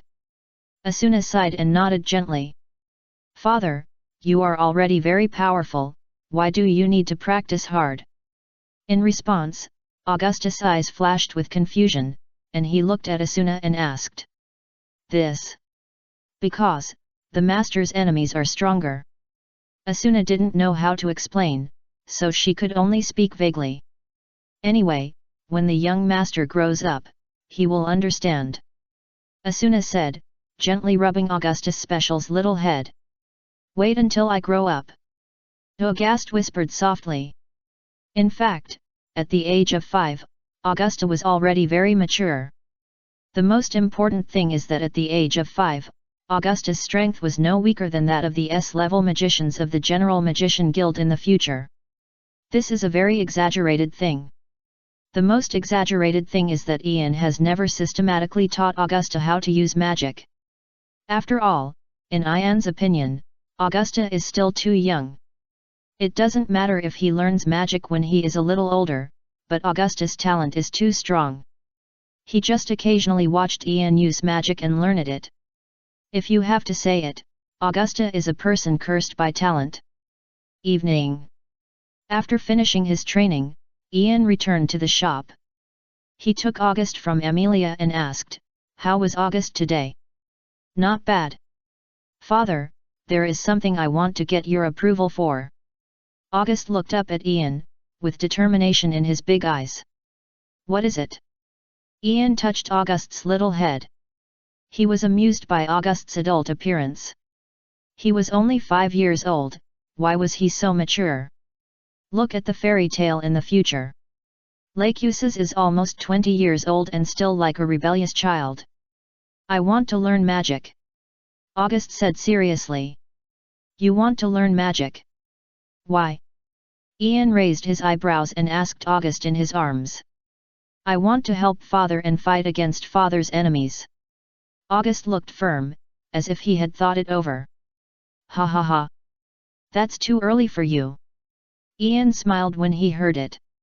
He waved his hand and messed up Augusta's hair. But August was a little unhappy. In addition to wanting to practice magic with Ian, he wanted to stay with Ian more. After Amelia took care of him, Ian spent less and less time with him. "Okay. I have agreed to your request to practice magic with me. As for helping me deal with the enemy, you are still 100 years early." Ian smiled and agreed to Augusta's request to practice magic, and poked Augusta's little head hard, denying Augusta's determination to help him deal with the enemy. "Just kidding, Ian is an adult, what if he needs help from a minor? This is too embarrassing. Even if Ian doesn't use dragon-killing magic, it is enough to suppress all enemies in the world." Well, until decades later, when Ian accidentally encountered Akunologia, he shamelessly shouted, "Auguste, save me!" Great! Auguste stretched out his hand and covered his little head. Ian's fingers were strong, and the young Auguste was in pain. Tears squeezed out of the corners of his eyes, but he was still very happy, because in the following days, he could finally stay with Ian for a long time. As long as he could stay with his father, he was very happy. The next day, Ian took Auguste to the back mountain of the town to practice magic. "Auguste, you have to learn magic from the basics. Look at this. This is modeling magic." Ian planned to teach Auguste from the most basic magic. The first thing he taught Auguste was the ice modeling magic he stole from URU.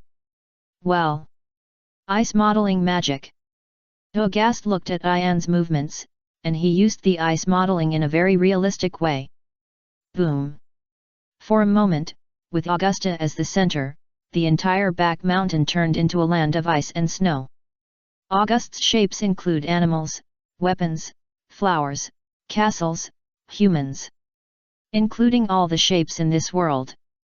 If Grey is a weapon, URU and Arusha are plants, and Leon is an animal, then Augusta's shape is the world. Hey!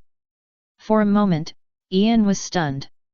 I don't know if it was Ian's illusion. At the age of 5, he learned ice shape magic for the first time. It can even be said that Augusta learned magic for the first time. His understanding of ice shape has surpassed Grey, Leon, and Arusha. At the same time, the magic power in Augusta's body is rapidly increasing, and at a speed visible to the naked eye, it is moving towards the threshold of the Holy 10.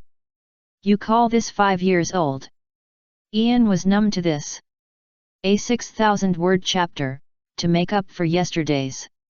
Chapter 120 Augusta, Humility. Lao Deng, I have already learned all your magic. Do you still need to be humble? Wait. I need to calm down a bit. Indeed, with Auguste's talent, it is normal for him to learn magic at this speed. Ian rubbed his temples vigorously with both hands. But if all the magic he taught was learned by Auguste in seconds, then what is the meaning of his existence as a magic teacher? He has no authority as an adult. In order to restore his father's dignity. At the same time, he regained his great image in Auguste's mind. Ian finally decided to teach Auguste some dangerous magic. Auguste, watch out! This move is called Meteor, which can increase your speed several times. It is the foundation of celestial magic. When you really master this magic, those mediocre magicians can't even catch your shadow. After Ian found out Auguste's talent, he no longer hid it and began to teach Auguste his best celestial magic. Celestial magic can be said to be a talent measuring device. Its difficulty is proportional to its power. Among all the magics, it can be called top level. In fact, even Ian, who was praised by Makarov as a super magic genius rarely seen in a century, spent nearly 2 years from learning celestial magic to fully mastering it. During this period, he even learned gravity magic to make the transition. Therefore, in Ian's opinion, using celestial magic, a magic with extremely high difficulty, to regain his father's dignity is the most appropriate thing. Okay, Auguste. Hurry up and tell me as your father, something like, "Oh, dear father, the magic you taught me is too difficult and has completely exceeded my understanding. Please tell me more in detail." Ian thought to himself that he had turned into a high-speed moving meteor in a burst of golden light, flying freely in the sky. Celestial magic. Auguste saw this, and his eyes, as deep as the night sky, were twinkling with stars. He looked at Ian flying freely in the sky and muttered to himself, "What a beautiful magic! Although it is indeed a bit difficult, it is still understandable." As Auguste said, golden light appeared on his body. "Auguste, what's wrong with you? Why don't you activate the meteor that your father taught you? Did you encounter any difficulties? Is there something you don't understand?" "Ha ha ha, this is normal. It doesn't matter, just ask me, your father will solve it for you. At this time, Ian landed from the sky and came to the side of August. He put one hand on his waist, looked at the young August, and said proudly, "Well, I have to say that Ian's face at this moment is really mean and makes people feel uncomfortable." "No, father. I'm just wondering if this magic can be improved." August heard this, smiled, and shook his head gently at Ian. "Ah? Improve?" Ian was stunned. To be honest, he had never thought about this question. "Look. If I change the magic power that drives the meteor from covering my whole body to concentrating it at the back to push me forward, the speed will increase about 3 times. As Augusta said, according to his understanding of the magic of the meteor, after changing the driving form of the magic, Augusta's body surface suddenly emitted a scarlet light, and flew into the sky with less magic and faster speed. "What red horns 3 times faster?" Ian looked at Augusta taking off and complained silently in his heart. But to be honest, Augusta's idea of improving the meteor is really good, using less magic to get a faster speed. Be sure to write it down quickly, it will be his Ian in the future, cough cough. August, you have to remember that the meteor is just the introduction to celestial magic. Learning the meteor does not prove anything. You have a lot of magic to learn. Next, I will show you a more difficult and more powerful magic," Ian said, posing the posture of the 7-star sword. Ian's fingers glowed with golden light at this moment. He waved them gently in front of Augusta. In the blink of an eye, Ian successfully wrote 7 powerful magic circles in the air. "Accept the punishment of the 7 stars." As Ian finished speaking, the 7 magic circles written by Ian immediately lit up with brilliant light. The next second, the magic circle released an endless rain of laser swords in front of Ian, passing through Augusta's head and instantly destroying the distant mountains. How about this trick of Augusta? After Ian did all this, he looked at Augusta and said proudly. Well, what Ian showed Augusta at this moment was the horizontal use of the 7-star sword, which was more complicated and troublesome than the 7-star sword that Gerald wrote in the sky. The most important thing is the understanding of celestial magic. Is magic such an inconvenient thing? Without a decade or 8 of understanding of celestial magic, it's hard to perform the 7-star sword rain horizontally like Ian. I see. After watching Ian release the 7-star sword rain, August's eyes lit up with stars. He hummed softly and waved his fingers to the sky like Ian. The next second, the place set by August. In the sky, on the ground, in the east, south, west, north, southeast, southwest, northeast, northwest, a total of 10 directions, all filled with the magic circle of the 7-star sword. Accept the punishment of the 7 stars. As Augustus finished speaking, the 10 directions filled with spells written by Augustus immediately shot out endless light rain, destroying the apple tree that Augustus had targeted without leaving any ash, and left a large pit with a diameter of 100 meters on the ground. Hey! Ian was dumbfounded when he saw the 7-star sword rain released by Augustus. Has this reached the threshold of super magic? This can no longer be called the 7-star sword rain. It is more appropriate to call it the 70-star sword rain. No, that's not right. It should be called the 7-star light prison. Any selected target will not be able to escape from it, not even a mosquito. Ian recalled the 7-star light prison used by Augustus. He always had the illusion that he was watching Press Hito release Amaterasu 100 styles. That kind of magic array that is already very powerful when a normal person uses one, is superimposed with 100 to distinguish between geniuses and mortals. Father, am I awesome? At this moment, August was like a happy puppy who had done something good, wagging his tail towards Ian, trying to seek Ian's praise. This is no longer a matter of being awesome. This is too awesome. Ian could no longer find words to praise August. This child's talent was so strong that it made Ian's scalp numb. In fact, the magic just now was just like that. The magic I'm going to teach you next is truly powerful. Ian wiped the cold sweat from his forehead. In fact, what Ian said at this moment was a lie. August had already learned the most difficult types of conventional magic that Ian had learned. What Ian was going to teach August was no longer within the scope of conventional magic. These magics were called super magic by the world. Watch out, Augustus. The next move is the essence of celestial magic. This move is called Dark Paradise.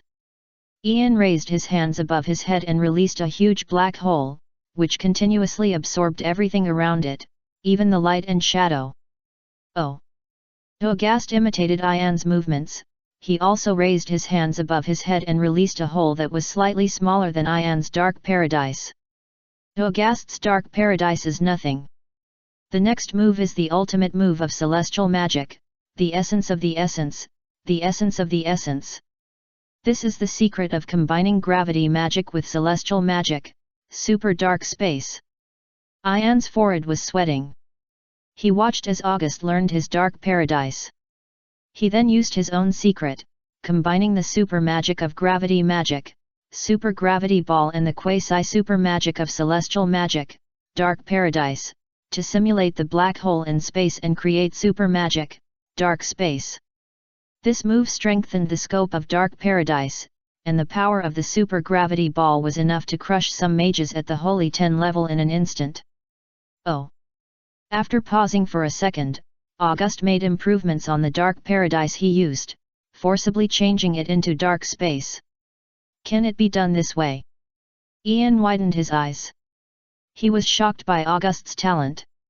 6 consecutive stars. 9 consecutive stars.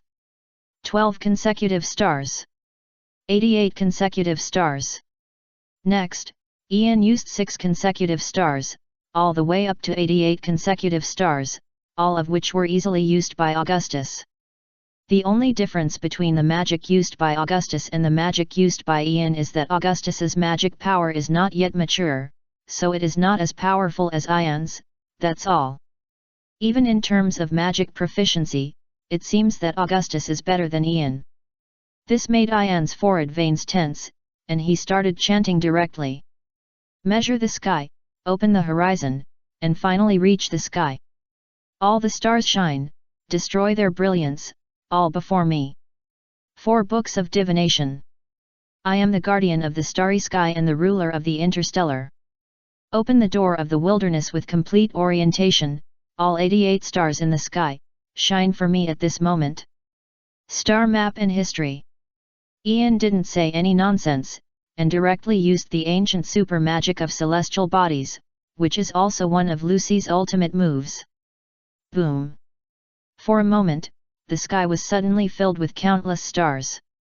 The starlight in the sky shone for Ian at this moment, and the stars kept falling, releasing infinite power, and completely plowed the back mountain of the entire town. Well, the same magic, used by different people, has completely different power. This is the power that super magic should have. Hey! How about this trick of August? After Ian finished using the star map history, he looked at August and asked. It's a bit difficult, but I can still use it. August frowned slightly, and he whispered softly, measure the sky, cut through the sky, until the sky. The sky is full of stars, all shining, in front of me star map history. Boom! Wait for August toes. Soon as the voice fell, the sky cracked again, and the light of the stars fell on the earth again, plowing the land that had already turned into ruins again. The townspeople of the nearby town of Waylett said, strange. Why is it always thundering today, but it just doesn't rain? This weather is too abnormal. Ahem. Back to the back mountain. Not Augustus, how can you even improve the chanting language of super magic? For a moment, Ian, who had practiced magic for decades, including the time of the simulator, felt that he was like a rookie in front of Augustus. I didn't improve it, I just changed this magic to be more suitable for me. In response, Augustus smiled and replied. Hee hee. August, Take a look at this move of your father, this is the forbidden magic, purgatory shattering. Its power is so great that it is enough to destroy an entire town. After a brief sneer, Ian took out his real unique skills. This move is also one of Gerald's special moves in the original book. Its power is enough to destroy the entire Paradise Tower in one blow. Boom! When this move is in Ian's hands, its power is even greater. It can instantly destroy more than half of Magnolia Town. As for the remaining half of the town, it will be destroyed in the next moment. Cough cough. Purgatory shattered. Ian roared and released this forbidden magic to the entire back mountain. At the moment Ian released the magic, the terrifying dark wave swept across the world. I saw that the villa where Ian lived when he was in seclusion in the back mountain, along with the entire back mountain, was blown up into the sky. The entire mountain range behind the town of Waylett, dozens of consecutive mountains, were razed to the ground. What? After Ian did all this, he looked at the side, and asked August, who was carefully protected by him using the highest defense magic 3 pillars. Got it? August said, and released a purgatory shattering that was much smaller in power and scale than the purgatory shattering that Ian had just released. Come again. This move is called Fairy Law.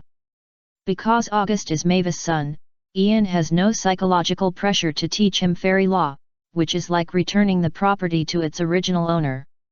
Got it? August watched Ian's movements, and after a short silence, he immediately imitated the Fairy Law released by Ian. Fairy Glory. Ian did not hesitate and used the second move directly. Got it? August learned it easily. Fairy Ball. Ian then used the last move of the 3 major magics of Fairy Tale, which was taught by Mavis herself. I got it. For some reason, August always felt that learning these 3 super magics starting with Fairy was twice as effective as learning them with half the effort, as if they were tailor-made for him, and learning them was like being assisted by God.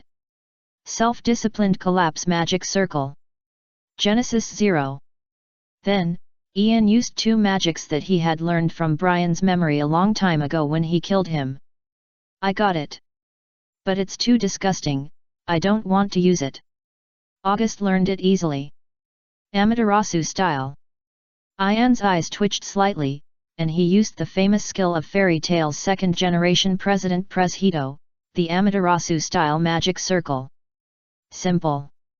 Augustus smiled easily, and then he seemed to have discovered something, and continued, Father, this magic circle is very magical, it seems that it can be stacked up. With my current magic power, I can stack up to 50. But in time, I will definitely be able to stack this magic circle to more than 100. Ian was silent after hearing Augustus' words. Although it was a pity, even Ian himself, when using Preshido's Amaterasu magic circle, could only use the 28th style at most. If it goes higher, Ian is not unable to use it. But it is very troublesome for him. In actual combat, he must prepare 1 or 2 in advance, which seems to be a bit of a loss. After all, he does have magic that can be replaced. But if you think about it from another angle, Augustus, who can instantly use more than 50 Amaterasu styles, has surpassed Ian in the Amaterasu style alone. Boom! What I'm going to teach you next is true celestial magic. Ian has already given up. What does it mean? This kind of powerful magic is definitely not something that an immature child should master. For Ian at the moment, none of it matters. Oh! At this moment, August looked at the dark sky and the suddenly cracked clouds, and his eyes widened. He was shocked and said, Father! This magic is so powerful. Ha ha ha! If it's powerful, you should learn it quickly. As Ian's voice fell, accompanied by a roar. A huge meteorite, surrounded by a flaming coat, dragged a long tail and fell on the back mountain of the town of Waylett, which had been flattened from a mountain. Boom! Then, with a huge roar, a huge meteorite crater appeared in front of Ian and August. August, try to learn it. Ian said, giving August a thumbs up. At this moment, August seemed to have finally found the fun. He began to try to use the real celestial magic that Ian had just used. To be honest, the real celestial magic was still a bit difficult. It took August 5 minutes to finally learn it. With August's efforts, the huge meteorite crater created by the star collapse released by Ian became even bigger at this moment. So, August, you should have understood now that there are still many magics in this world, which are extremely difficult for you, a young child. Therefore, you must have a humble attitude and a humble learning attitude to learn every kind of magic in this world. You must not underestimate them. After Ian was silent for a moment, he walked in front of August and forced him to teach. I understand, Father, I will learn humbly. August nodded gently after hearing this. August, humility? Sorry, I don't know what humility means. These magics are too simple for me. Isn't it enough to have hands? So, August, the first task your father gives you today is to learn the word humility. Yesterday, Asuna and the others told me about the nearby lords sending knights to our store to make trouble. You go and tell them what humility means. As Ian said, he gently rubbed August's little head. If it was August before today, Ian would be very worried about him. But today, this August, who has learned dozens of super magics from him, and whose magic power has developed from close to S-class magician to entering the door of Holy 10 and towards Senior Holy 10 and even the limit of human beings in front of him, is enough to deal with any enemy on the Ishgar continent at this time, except for the Black Dragon Aknologia and the Gate of Hades. There is no rival in front of August. Yes, Father, I will teach them. As August said, according to the direction of the Marquis's mansion pointed out by Ian, he used the meteor that Ian taught him, turned into a red light, flew into the sky at a faster speed, and disappeared without a trace. At the same time, in the mansion of the Marquis. Asshole! You, a dozen knights, can't handle a little girl. The Marquis, who was too fat and could only sit on a gorgeous chair and couldn't move, roared angrily after hearing that his knights failed to handle Ian's magic props store, and picked up a water cup beside him and threw it at the heads of these knights. Bang! With a slight sound, the knight's head was immediately hit by the water cup and a trace of blood was left. This made the knight's eyes flash with a fierce look, but they finally endured it. As a member of the privileged class, even if they were at the bottom of the privileged class, they did not have the courage to overthrow this damn system. Go and ask the court magician to come to me. I want to kill the damn blind manager of the magic props store. Then tie up those girls and love them well. He he he. The Marquis said, and a meaningless lewd laugh came out of his mouth. No need, my father will not come. Guys like you will only pollute my father's eyes. Just when the Marquis was excited, a cold voice suddenly sounded in the luxurious hall where he was. Who's talking? For a moment, the Marquis's face suddenly changed in fear, and the knights under him drew their knight swords one by one, protecting the Marquis and guarding everything around him. In the sky of the luxurious living room, a ray of light began to twist, gradually forming a thin human figure. That person was none other than Augusta, who came to teach the Marquis the word humility.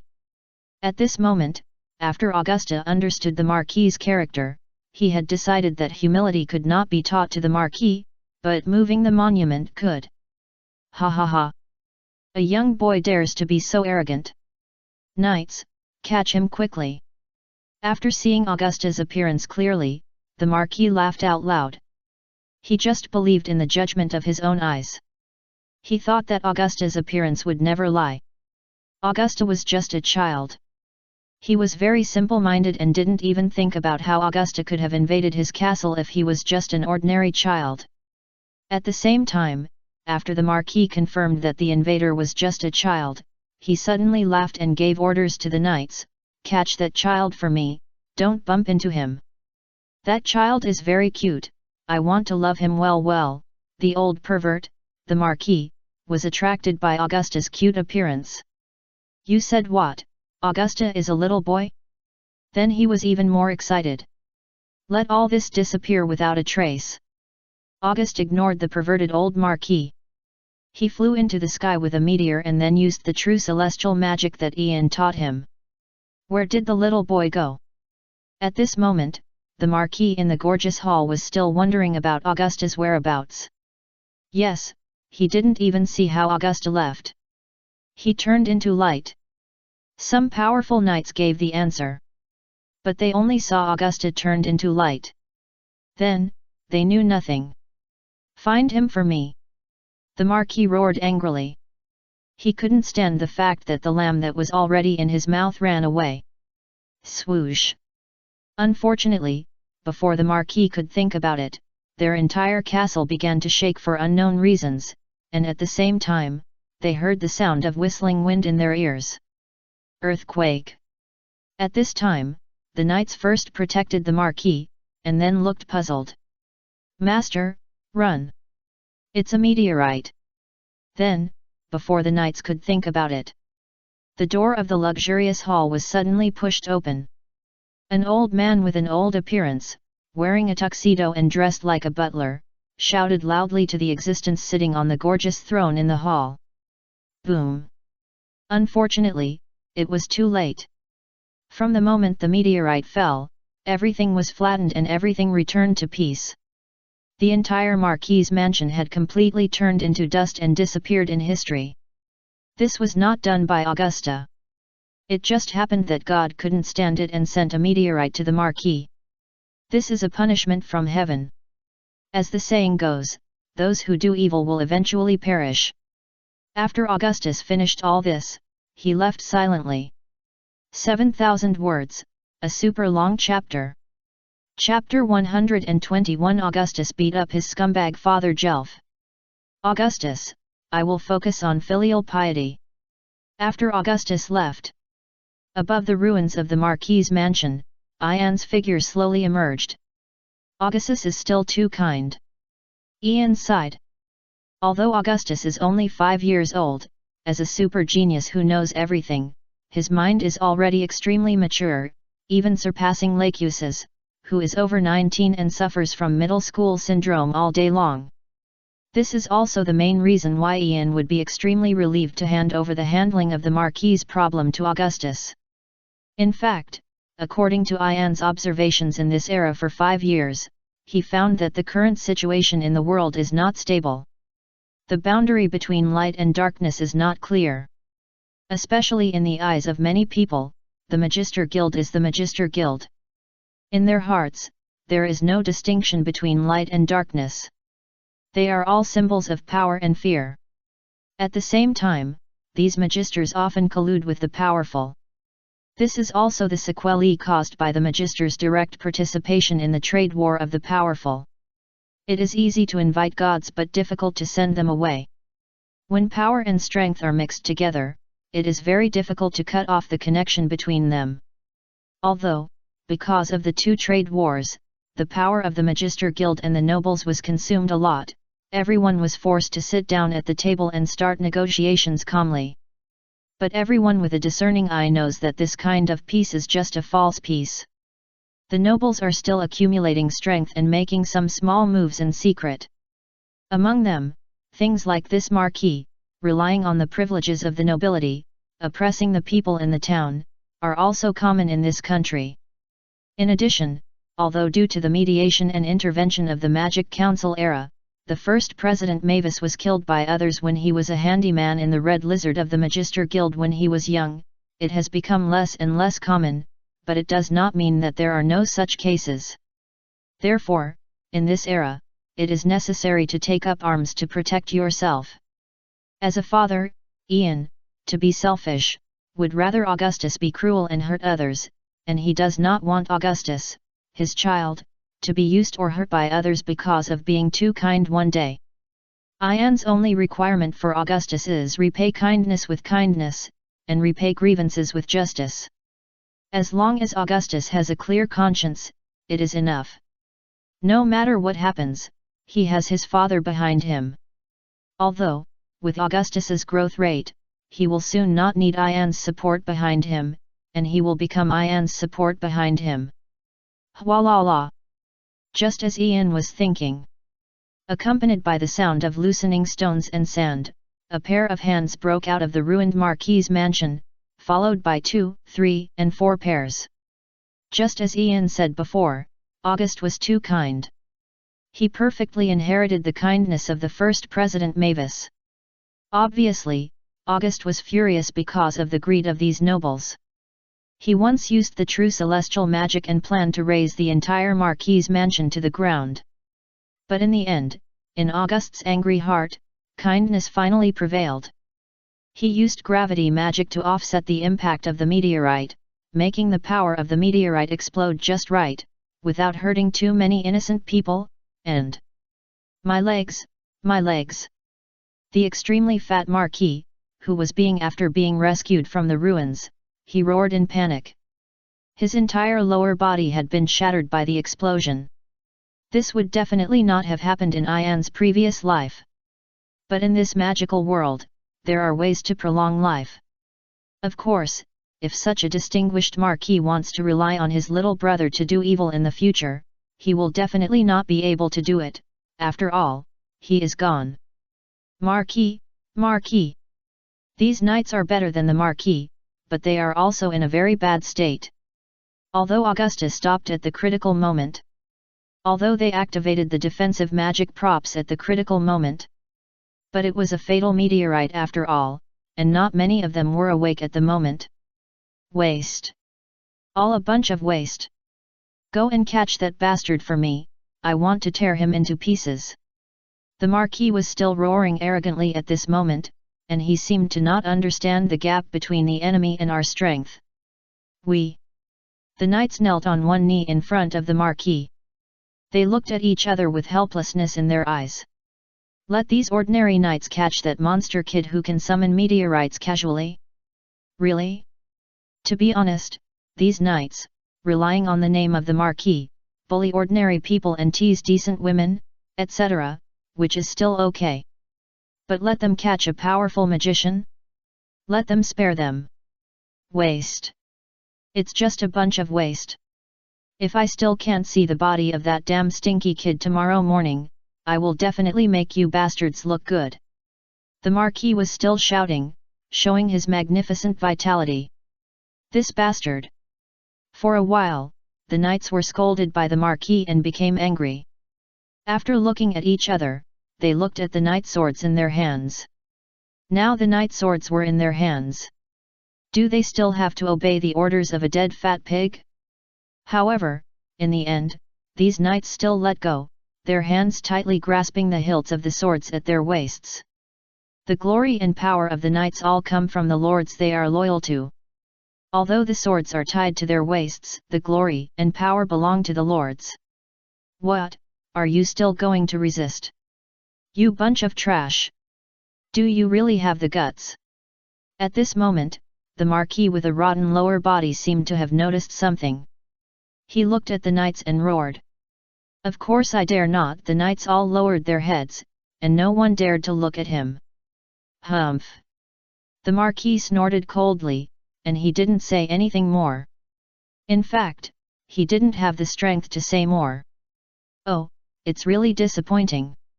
I thought you would kill this dead fat pig. Just as the Marquis was silent, Ian, who had been hiding in the sky, suddenly spoke. You? Who are you?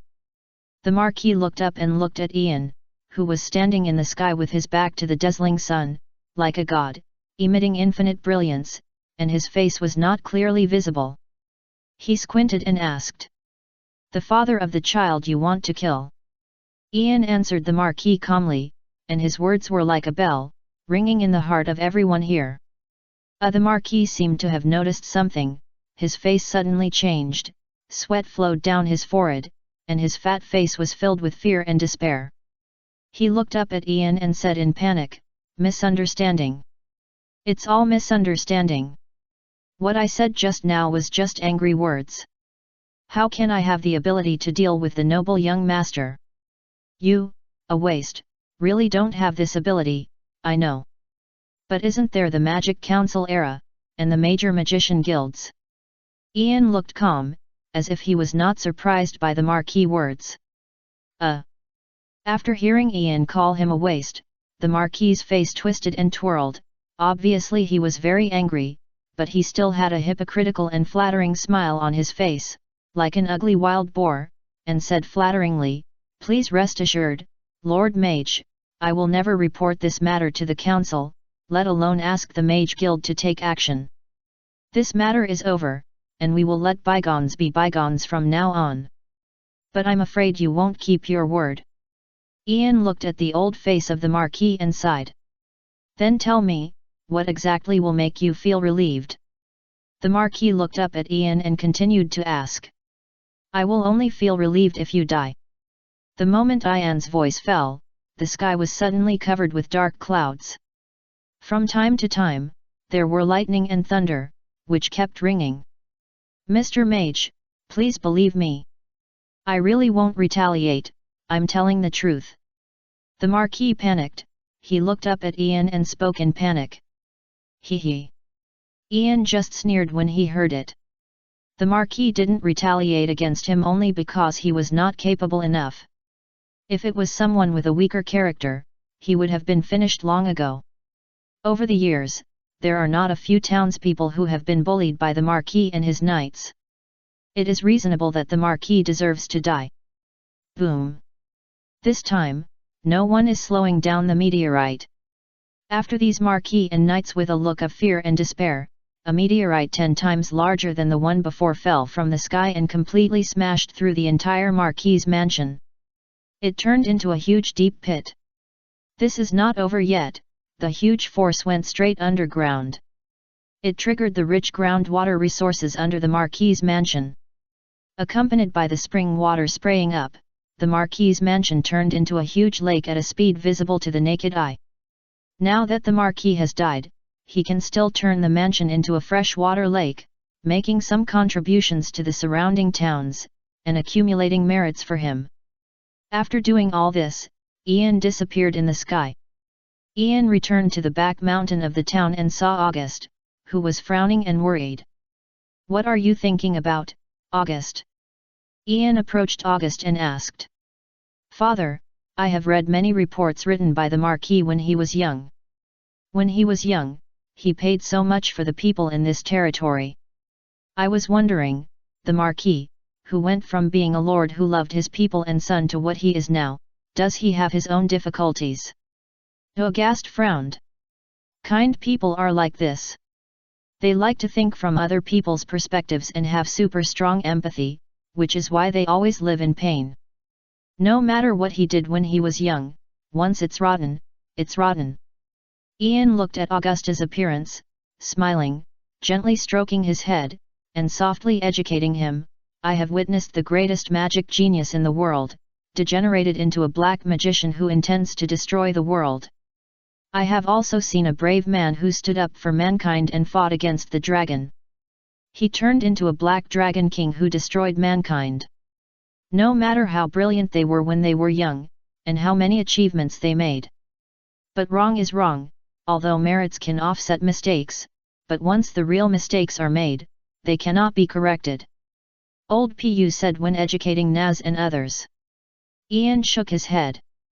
"Not to mention this world, the Dragon Slayer eventually became a dragon. Even in his previous life, there were many people in history who were brilliant in the early stage, but in the later stage, they acted like their souls were taken away by others, and made a series of dementia operations, such as the famous Qiang Guobandi, who made people wish that these people would die decades earlier." "I understand." August's eyes lit up, and he seemed to have an epiphany at this moment. "I will fix all these rotten guys." August clenched his fists gently, and a vigorous righteousness burst out from him. But no matter how Ian looked at it, he felt that the righteousness in Augustus seemed a little evil. "Haha! Those things are too early for Augustus.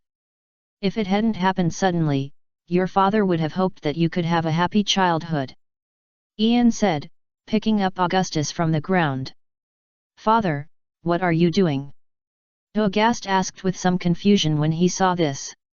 Today's training ends here. Let's take a bath and rest early. Speaking of which, I haven't told you a fairy tale for a long time. Today I'll tell you the story you like the most, about the battle between Luffy, the Pirate King, and Naruto, the Hokage, which eventually led to the abnormality of time and space, forcing Ichigo Kurosaki, a high school boy who didn't want to become a death god, to succeed the Invisible Empire and become the crown prince appointed by Yhwach, and unite with Aizen and Akari to unify the three realms. Ian held Augusta and walked towards the artificial hot spring that he had blasted out with super magic. Great! Young Augusta shouted excitedly after hearing what Ian said. Just like that. In these plain and warm days. Time passed by minute by minute. 3 years passed in a flash. Time came to the year X706. During these 3 years, Ian closed the magic props store in the town of Wailot because he had made enough money. On the day of closing, some people cried and some laughed. The people who cried were those who made a living by reselling Ian's magic props. Their good days seemed to be over. The people who laughed were naturally Ian's competitors. Although Ian never regarded these people as his opponents. Ian turned to open a bakery in the town. He didn't ask how much money he made, as long as the income and expenditure could be balanced. In fact, Ian's bakery had a good flow of customers. Many of them were old customers who made their fortune by reselling Ian's magic props. In fact, these old customers still wanted to resell Ian's magic props. Every time, they would ask Asuna and others in the name of buying bread whether Ian had the idea of continuing to do his old business. Okay, okay. Take your bread and go. Every time, they would be driven out impatiently by Asuna. Dear, beautiful, gentle, and kind Miss Asuna. If there is any news about magic props, please inform me as soon as possible. These customers were obviously driven out by Asuna, but they were still in a good mood, winking at Asuna and talking shamelessly.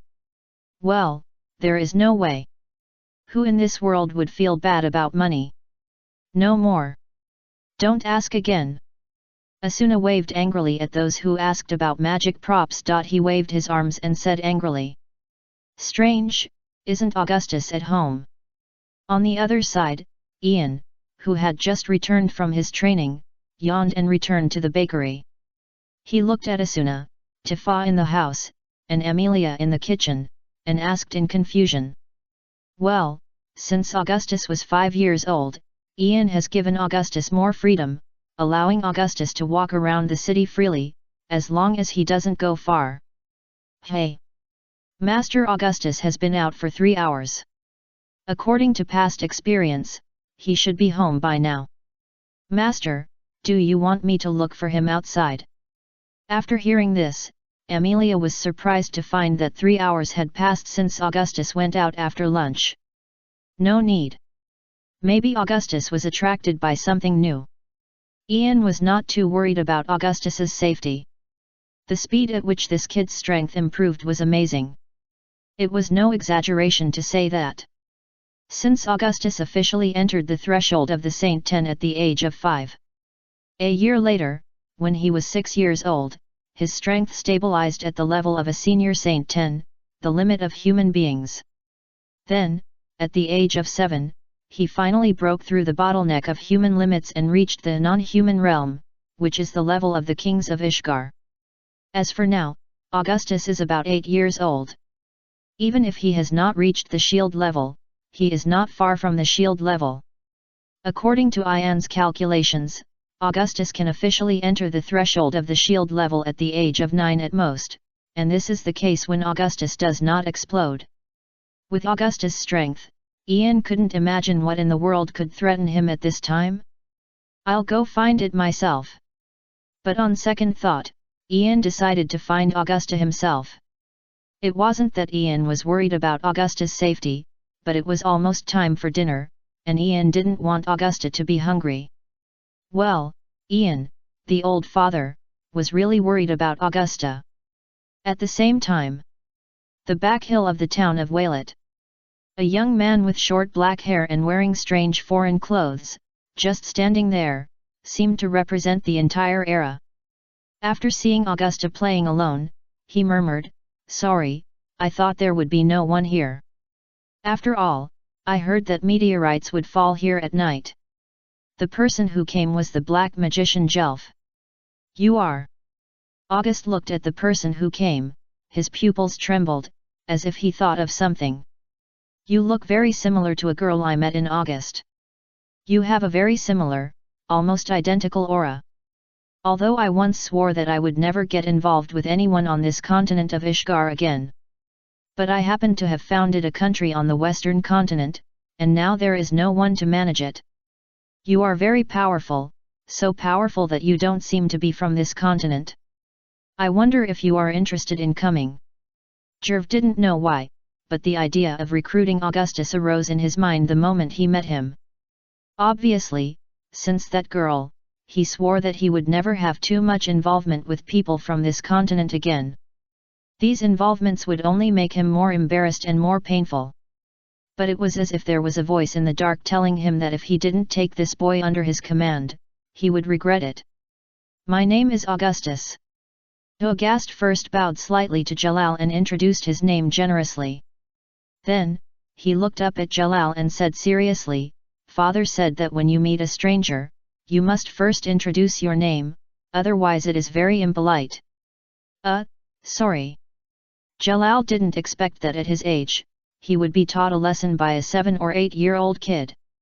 This made Jalal feel that the kid in front of him was interesting, and it seemed that anyone who was similar to that girl was very interesting. "My name is Jalal. My full name is Jalal Dragneel. It's nice to meet you here, August." Jalal murmured August's name. "August is August. August is a good day. It was the day he met that girl. Maybe this is fate?" Jalal couldn't help thinking so in his heart. "Jalal Dragneel.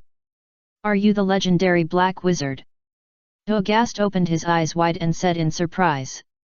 In fact, as soon as August saw the person in front of him, he had judged the other party's identity and the relationship between him and him, but he didn't want to admit it, so he pretended not to know.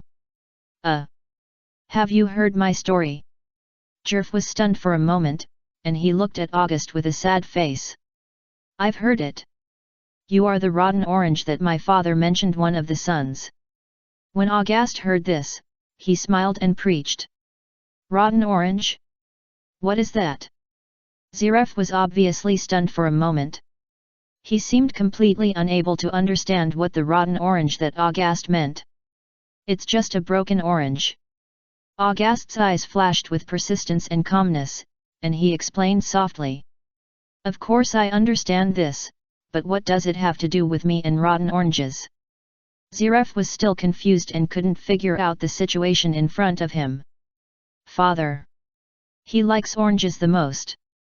So he will be very heartbroken when there are rotten oranges. It's a pity that if my father cares about oranges, rotten oranges are rotten oranges and cannot be eaten. Therefore, we can only exclude them." When August said this, the magic power in his body burst out instantly. In fact, August hid his strength in front of Ian. He was already a shield level or something like that. At this moment, Ziref has not yet understood the situation. The mystery of destroying gods, heaven's karma cloud. The god-destroying mystery, the raging waves of the earth. The secret of god destruction, embers of fire. The mystery of god destruction, the vortex of water. It's a pity that August didn't give Ziref a chance to figure it out.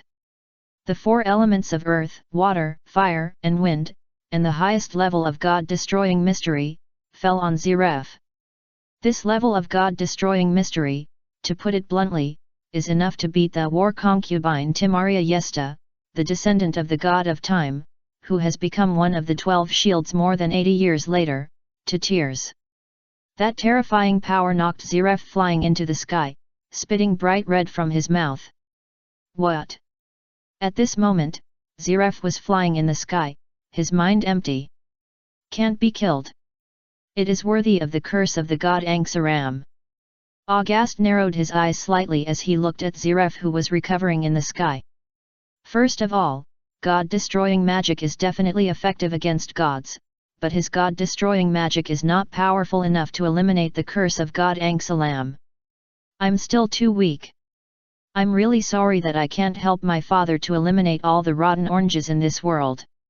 Sure enough, we still need to keep up our efforts. August sighed. He was still too weak now. If those who have worked so hard to reach the shield level will definitely faint when they hear August's sigh. Boom! Just after August knocked Ziref away, a terrifying force suddenly burst out from Ziref's body, and the terrifying power went straight towards August. August frowned slightly when he saw this. I can't control it anymore. As for Ziref, he held his brain firmly with both hands, his body trembling slightly. Because of August's attack, the curse of god Angsaram that had been suppressed in his body seemed to be about to break out. Boom! At this critical moment, Ian suddenly fell from the sky and stood in front of August and Ziref. Father! August's eyes lit up when he saw Ian falling from the sky. Then August's expression tightened, and he said anxiously, Father, get out of here quickly, the curse on this man is about to break out. Don't worry, my father knows. Second generation personal inheritance, the 24 pillars of the highest defensive magic. Let me show you again the power of the dragon scales. Ian said, his movements were not slow. He waved his hand and summoned 24 stone pillars flashing with mysterious runes, blocking Ziref's surroundings to block the power of the curse. And took out 2 pieces. After Mabis died, he recovered the powerful white divine dragon Yuri from Yuri and others, and draped it on himself and August. Before this was over, Ian suddenly activated the power of the dragon, and after raising his magic power to a large level, he loudly said, World Reconstruction Magic. Yes, this is the world reshaping magic he stole from Irene. It's just that Ian's magic power cannot cover the entire kingdom of Fiori, nor can it randomly disrupt the entire map, but it is enough to send Ziref away alone. Boom! Accompanied by a roar, Ziref finally disappeared in front of Ian and August. The crisis is over. Hey! After doing all this, Ian wiped the sweat from his forehead and looked helplessly at August, who stood behind him and looked at him with admiration. Well, it was just a carelessness. Then I saw August beating his own father. Filial piety. Really filial piety. Yuxiao is so generous, family members. But this also indirectly proves that Ian's education method is indeed very successful. Father, I can explain it. At this moment, August was like a child who had done something wrong. He lowered his head and did not dare to look at Ian, and glanced at Ian's expression from the corner of his eye from time to time. Chapter 122 August, Fairy Tale is the Source of Chaos. Ian, you just finished beating up your scumbag dad, what are you going to do next? Explain. Ian looked at August and frowned slightly. Forehead. Father, I was wrong. After August caught a glimpse of Ian's expression with his peripheral vision, his expression suddenly changed. He seemed to have mistakenly thought that Ian was angry, and he kept apologizing incessantly. Tell me, what did you do wrong? Ian looked at Augusta and asked seriously. I shouldn't have taken the initiative to attack a stranger. You said that people who take the initiative to hit others are bad kids. After hesitating for a while, Augusta spoke seriously. It's not important. The important thing is, how many times have I told you not to take risks? Being a magician is like walking on the edge of a knife. If you are not careful, you may capsize in the ditch. So when we do things, we must be steady. If I wasn't there just now, how would you resist that terrible curse? Ian frowned, he looked at Augusta, his voice was cold and majestic. I don't know. August lowered his head. He stared at the toes in his sandals in a daze, and never dared to look up and face Ian. "And I have told you so many times that when you are in danger, you must come back to your father as soon as possible. But when you are in danger, what are you doing? You are showing off. You put your life in danger and don't care." Just when August thought Ian was going to criticize him, August suddenly found that his body was warm, and he was gently embraced by Ian. Ian looked at him with no blame, only endless worry. "August, first of all, your father must admit that you are very talented and your strength is also very strong. Much stronger than when your father was 8 years old. Even stronger than most people in this world. But this world is very vast, and there are many dangerous enemies. Some of them have practiced magic for dozens of times longer than the time you were born in this world. Even hundreds of times. So, you must be cautious and never take it lightly, unless you are tired of staying by your father's side and want to leave me forever." "Of course I don't want to." August was emotional. He grabbed Ian's shoulders and shook his head. "Just as you don't want to lose your father doesn't want to lose you either." Ian was a little emotional. He looked at August and spoke seriously. "Father." August's eyes were red, and tears rushed out of his eyes. He said in a hoarse voice, "I just saw my father's enemies, and I want to reduce the burden on my father. August, you have to understand. Although my father has many enemies in this world, but they are not important to my father. You are one of the most important things for my father in this world. Do you understand?" Ian looked at August patiently and told the story. "I understand." August nodded and said with a sob, "Okay, don't cry. Today, your father will take you out to eat. We must celebrate today," Ian said, picked up August from the ground, and walked towards the town of Waylett. Why? Is there anything worth celebrating today?" August blinked his big eyes, looked at Ian in confusion, and asked in confusion. "You helped me beat up a guy today. I have always wanted to do it, but I can't find a chance to do it, so I must celebrate." Ian touched August's little head and said with a smile. August listened, his eyes lit up. He knew that as long as he beat Jelf hard, Ian would be very happy. On the other side. Swish! Boom! Accompanied by a roar. Jerf, who released a powerful curse all over his body, was thrown into the sea by Ian. Gurgle! Jerf was soaking in the sea water, bubbles coming out of his mouth. He felt that his internal organs seemed to have entered the water, but even so he would not die. Suddenly, Jelf was a little sleepy. "Well, take a nap. After waking up, all the pain of the past will be forgotten." At this moment, only the world where the black wizard Zeref is injured is achieved. Time flies. Another 7 years have passed in a hurry. Time has come to X713. August is 15 years old this year. According to the laws of the Kingdom of Fiori, August has reached adulthood this year. 15-year-old Augusta has become more and more upright and handsome. He has retained the gentleness of Mavis, but his eyes have a bit of heroism that Mavis does not have. His height has also reached about 1.8 meters, and his whole person exudes a calmness that ordinary people do not have. In this regard, Ian looked at his son who he had raised and felt very satisfied. The most important thing is that since a year ago, Ian has been unable to figure out what level of Augusta's true strength is. One thing Ian knows clearly is that Augusta is now above him in terms of the amount of magic power. Smile. Very good. Eggplant.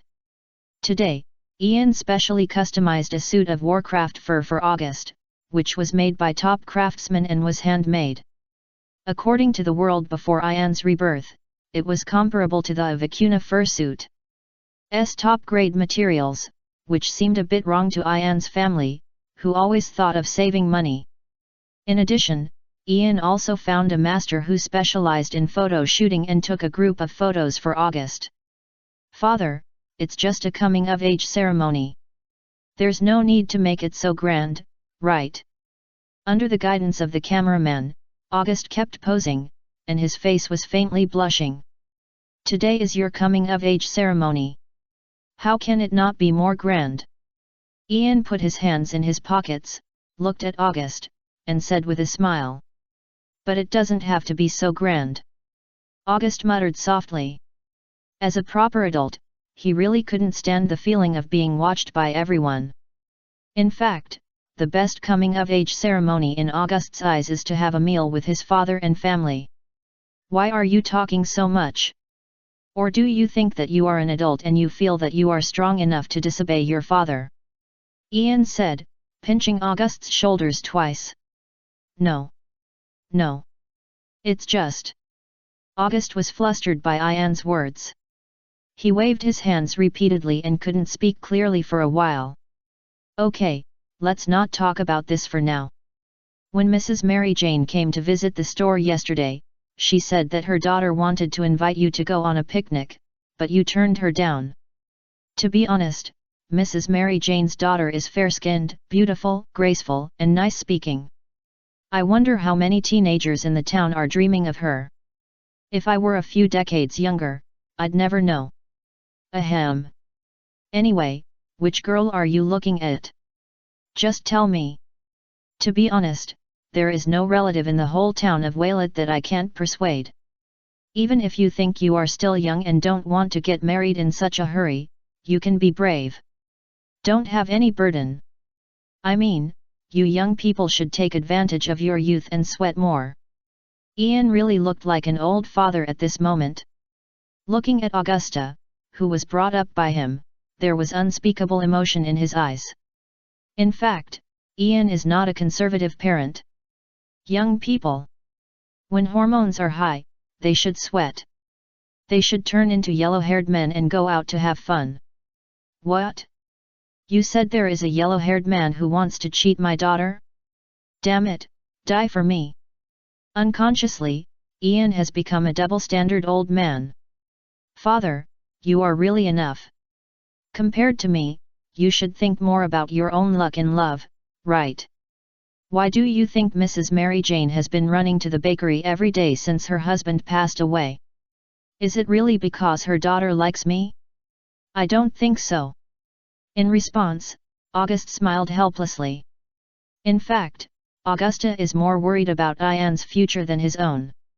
After all, in the past 10 years since he was born. After Augusta was abandoned by old Pu and adopted by Ian, and lived together, in Augusta's memory, Ian's life was a routine of training, taking care of him, and resting. Besides, compared to him who has no interest and gives people a dull feeling, Ian is the real favorite in the town. This old father Ian, who is mysterious, rich, handsome, mature, and steady, is simply the first choice of heartthrob for girls as young as 15 or 16 years old, divorced women or widows in their 30s or 40s in the town. You don't need to worry about your father's affairs. Ian was amused by August's words. He ruffled August's hair. If he had another one, it would be a complete mess. He would really die. Haha, if the members of the Mage Guild fairy tale more than 80 years later heard that August had worried about Ian's marriage, they would definitely laugh. Little did they know that Ian was on par with Gildarts, the two scumbags of fairy tale. Boom! Just when Ian hooked August's shoulder and ruffled the smooth hair of August, who had randomly set up a marriage for him, a huge roar rang in the ears of Ian and others. What happened? Ian and August looked up at the same time. What they saw was a wonderful chase. Behind a dozen thieves wearing black cloaks and moving at high speed with the help of the town's terrain, there was a giant with a terrifying body, several dozen meters tall, chasing these people relentlessly. The noise just now was made by this giant chasing the thieves. Giant! When the townspeople saw the huge giant, their eyes widened. They thought they saw it wrong, but after blinking, they found that the giant was still there. Only then did they realize that they were not wrong. Fuck, these magicians of the fairy tale guild are still chasing us. As these men in black moved forward, they looked back from time to time. After discovering that the giant, even after entering the city, still did not know how to restrain himself, and kept rushing towards them. They could not help but roar. "Damn! Thieves! Don't run away! Take a punch from your grandpa Makarov!" the giant said, punching the floor of the town, and a deafening roar broke out, punching a huge gap in the ground. Ah! Ian looked at the young giant and felt familiar for a moment. After Ian saw the fairy tale logo on the other party and further confirmed the identity of the person in front of him, he opened his mouth slightly and showed an unbelievable look. "Father, do you need me to help?" Seeing this, August rolled up his sleeves slightly and made a gesture of intending to help. But no matter how you look at it, August's eyes are intended to eliminate the thieves and Makarov who destroyed the streets. No. Let's see. Ian stopped August, who was about to take action, and he shook his head gently. "Okay, father." August heard this and put down his right hand that was slightly raised and ready to release super magic. Well, only by raising his hand to cast super magic can he express his respect for the fairy tale people. "Makarov, stop destroying the streets. You were just criticized by President Preshito last time, weren't you?" Beside Makarov, a boy with sunglasses on his nose and two double guns in his hands shouted at Makarov, who was making a mess of the street. "Stop talking nonsense, Goodman. If you hadn't accidentally fallen asleep last night and let these damn bandits run away and break into the town, would I have made such a mess here? You must take full responsibility for this incident." Yes, the giant who destroyed the street was the young Makarov. When Makarov heard the name of President Preshito, his expression paused for a moment, but it only made him pause for a moment. He was still running on the street with a big and open attitude, chasing the bandits who looked terrified. "Really?" The boy named Goodman sighed helplessly after hearing this. "Well, this person is the future president of the Four Hounds, the top magician guild of the Kingdom of Fiori, but at this moment he is just an ordinary member of the Fairy Tale Guild. If you're telling the truth, it should be me, right? I still don't know what's wrong with me. Why do I have to go on a mission with you guys, a bunch of rude guys?" Next to Goldman and Makarov, stood a boy in a suit, with a completely different style from them. The boy put his hands in his pockets and held a rose without thorns in his mouth. There was a bit of melancholy in his eyes that a boy shouldn't have. Every expression could attract the hot eyes of the girls who were watching them on both sides of the town street. "So handsome. He is really handsome." The girls looked at the boy and exclaimed. "Bob! If you don't plan to help us, please don't make trouble." In response, Goldman and Makarov said in unison. "The uglier the guy, the more trouble he has." Bob sighed, his expression showing helplessness. "Well, this handsome guy's name is Bob. He is the founder and president of the Blue Pegasus, the top magician guild in the Kingdom of Fiori in the future. Although, he will grow up in a very regrettable way in the future. I'll stop them." Just then, across the street, a boy with a pointed hedgehog head and long eyebrows, and a boy with a square chin, suddenly came over and surrounded these thieves with Makarov and others. "Ajima and Rob, you are here." In response, Makarov shouted excitedly after seeing the scene in front of him. "Yes, the people who came are Rob and Ajima. In the near future, one of them became an adventurer and the other became a member of the Magic Council era. Oh, by the way, I forgot to introduce the protagonist Makarov among these people. This guy will become the president of the Magician Guild Fairy Tale in the future. And led Fairy Tale to become the most powerful magician guild in Ishgar and even in the world of Eslanden, without a doubt. Well, for a time, this small town brought together the presidents of the three major magician guilds that would be famous in the future in the Kingdom of Fiori and even in the magic circle of the Ishgar continent. So, how did you say that sentence? There are thousands of magician guilds in the Kingdom of Fiori, and half of them are from Fairy Tale. This is not an exaggeration at all. Even the famous dark magician guilds on the continent, such as the Devil's Heart and the Gate of Hades, were all created by the direct lineage of fairy tale. The purity is higher than that of the blue Pegasus and the four-headed hound. Just when the mages of the fairy tale guild finally surrounded the group of men in black, the people of the small town of Waylett beside Ian seemed to have figured out what was happening. They murmured, "It is said that these people are from a magician guild called Fairy Tale." Fairy Tale. The passerby seemed unfamiliar with the name of this guild.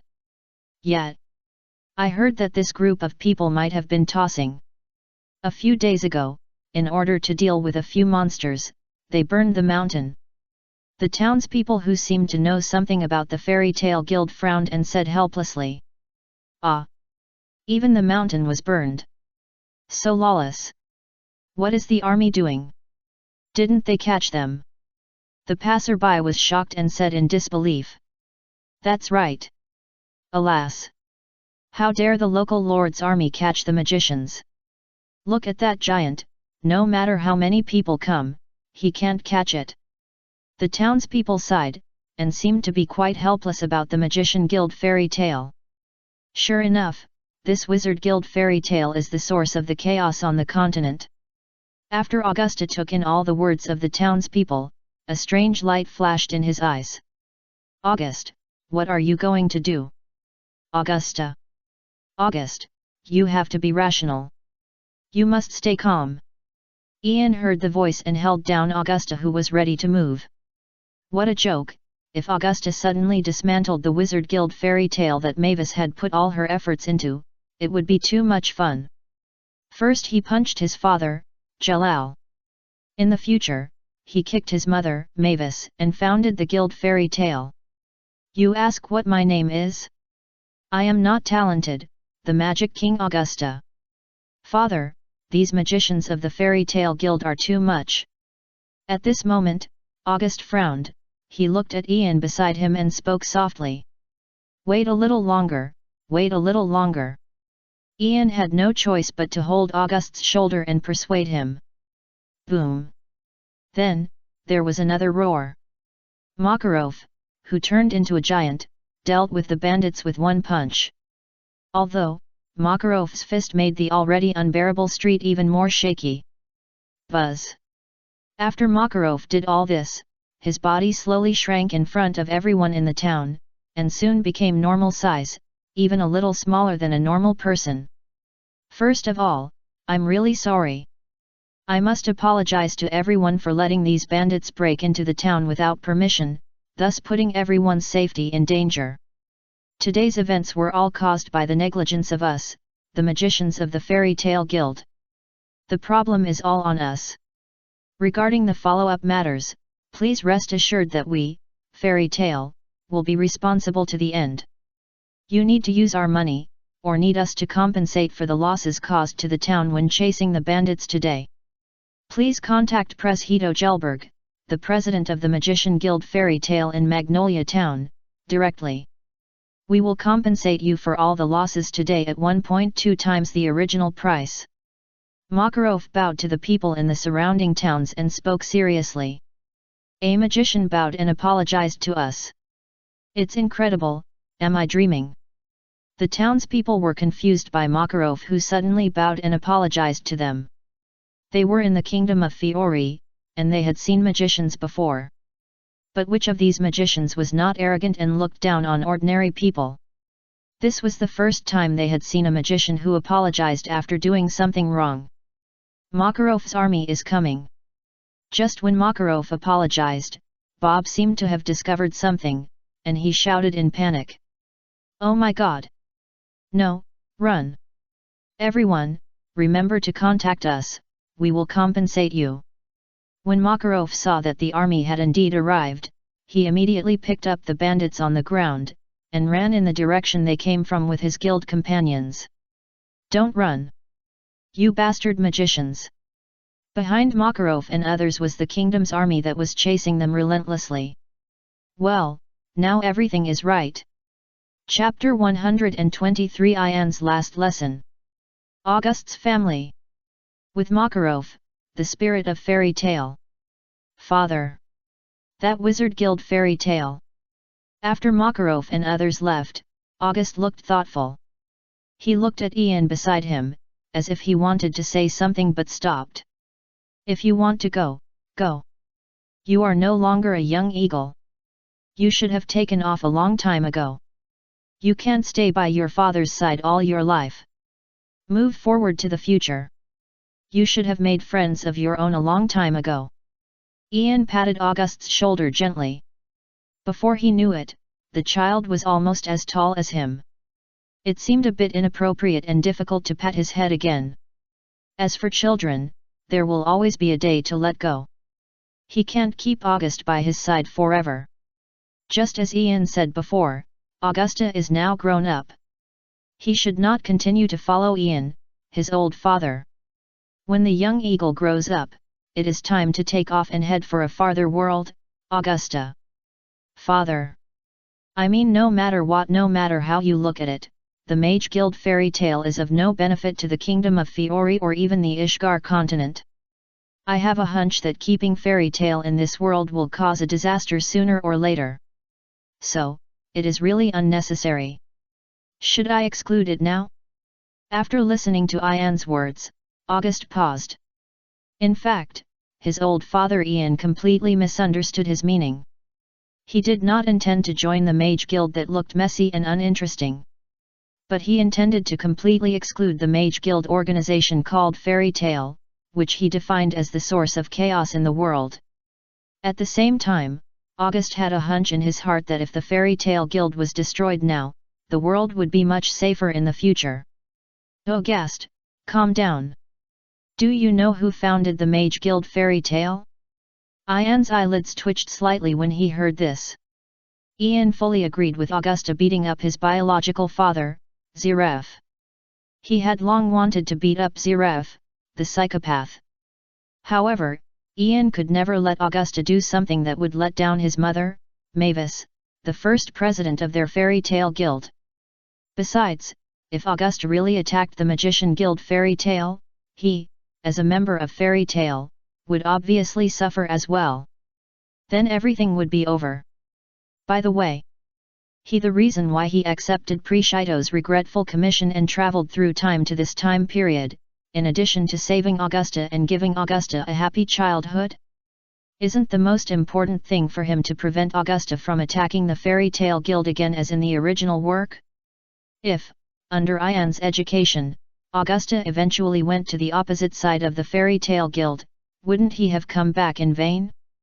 Well, at least Ian taught Augusta what love is. Thinking about it this way, it seems not a loss. Not a loss, Hammer. Of course I know. They were founded by Yuri Dolia, Vlad Sinkin, and Preshedo Gelberg, the second-generation president of the Fairy Tale Guild, who delivered me and abandoned me in the forest, hoping that I would be eaten by passing monsters. If you think about it this way, even if it is for my own revenge, I should destroy Fairy Tale. Just like what you taught me, Father, we should repay kindness with kindness and repay evil with justice. August narrowed his eyes and gritted his teeth to name the four founders of the Fairy Tale Guild. Well, Yuri, Vlad and Preshedo were all full names. When it came to his biological mother Mavis, August changed Mavis's name to etc. By the way, does Mavis not deserve a name in your eyes? She is your biological mother. August. Ian was taking over Lucy's job at the moment, and he was complaining wildly in his heart. Of course, Ian looked very calm on the surface, and he had to maintain the steady image of his old father. Well, as an old father, he must be steady. At least, he should give people a very stable feeling. Ian squeezed August's shoulders hard, lowered his voice, and said seriously, August, your father has always known that you are different from ordinary children. You have known who your biological parents are since the day you were born. Father, I only have you as my father, and I don't have a mother. Even if I really have a mother one day, she must be your wife. August was very anxious, he seemed to be trying to get rid of something.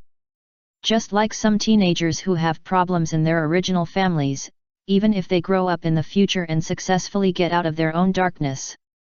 In fact, they are still affected by the problems of their original families when they were young, and sometimes even have stress reactions, and spend their whole lives getting rid of the shadows.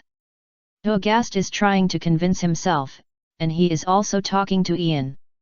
He has only one father, that is Ian. Others are not important to him. August, listen to me. You have to learn to accept everything about yourself, including your imperfections. Your imperfections will never become your mark or shame, it will only make you stronger. Ian looked at August and spoke earnestly. August, I know, you always know who your mother is in your heart. In fact, you also know that if your mother knew that she had such an excellent, obedient, and sensible child like you, she will definitely do her best to love you. It is an eternal truth in this world that obedient children get more love. Good parents will never hurt the heart of an obedient child. So go to the fairy tale, the wizard guild created by your mother, and open your eyes and take a good look. This building that your mother, what does the Magister Guild, which has been poured with all its efforts, look like? Then, accept your own life experience. Accept your own imperfections. Accept your own past and everything. Make peace with yourself, August. You will eventually be crowned the king on the path of magic. Become an indelible mark in the history of magic in the entire Islanden world. The most profound mark. Ian patted August's shoulder and spoke vigorously. These were all his heartfelt words to August. I understand, father. August's expression was moved, his eyes were red, and tears kept dripping along the wind, one drop after another. Why are you crying, August? Ian looked at Augusta, who was crying silently and couldn't help but smile. He stretched out his hand and tried to gently wipe away the tears in Augusta's eyes, just like he did to Augusta when he was young. However, when Ian stretched out his hand, he found that his hands had become illusory, turning into stars and floating towards the sky. It seems that your time has come, father. Augusta tried to raise his head to prevent tears from falling. He stiffened his neck, sobbed and choked as he said, Don't worry, from now on, I will think twice before doing anything. I will never worry you, I will live and grow up healthily. Until I reunite with you in the future. Oh, Augusta, you even know this? Ian looked at Augusta with some embarrassment. This kid really knows a lot. I asked Asuna and others. After all, when you are free, you always like to stare at the clock hanging on the wall. August explained how he knew that Ian was a man from the future. It turned out that there were 3 little traitors. Ian smiled lightly. He didn't care much about Asuna and others telling Augusta about his time travel. August was his child, a child he raised. He had absolute trust in Augusta. He had no secrets that he couldn't tell Augusta. Of course, except for the incredible thing of time travel. But even if Augusta really knew, Augusta wouldn't say much. He would probably just think that Ian's previous life was a parallel world without magic. As for the fairy tale comics, Augusta would only think of it as a record of the world's affairs in Ian's world in the form of a comic. Father, can you touch my head like you did when I was a child? Just when Ian was in a trance, Augusta lowered his head and asked Ian. Of course. Ian smiled. He could still satisfy Augusta with this. Ian reached out his hand and gently touched Augusta's head. Time froze at this moment. August never looked up from beginning to end. He knew that his father had returned to the time when he should have returned. But it doesn't matter. In the near future, he will be reunited with his father. The next time. According to Ian's instructions, Augusta went alone to the fairy tale, the Wizard Guild, in the town of Magnolia. This was his mother's legacy. However, Augusta set up a cognitive barrier for himself so that the wizards of fairy tale would not notice him. With his strength, even Presheto was deceived. The next days inside. August has been living with the magicians of the fairy tale guild. He always secretly and silently observes these mischievous guys. There is a kind and lovely girl in this guild, Polyasica, who has a sharp tongue but a soft heart. She always tries her best to treat her guildmates when they are injured. Whenever she concentrates on treating the wounded, she will shine. There is Goldman, who wears sunglasses, has a mohawk, dresses like a gangster, but calls himself a noble cowboy. Although this guy has a face that can bully his companions at any time, he has never done anything to let his companions down. And again, in the name of brotherhood, he lends the money he earned from hard work to his companions, but never takes the initiative to ask for it. According to Goldman's words, men should be wild. Money given out is like water spilled out, how can it be returned? Despite this, August often saw this guy hungry because he had no money. In addition, there is Bob, who has a sharp tongue and is not inferior to Polaka.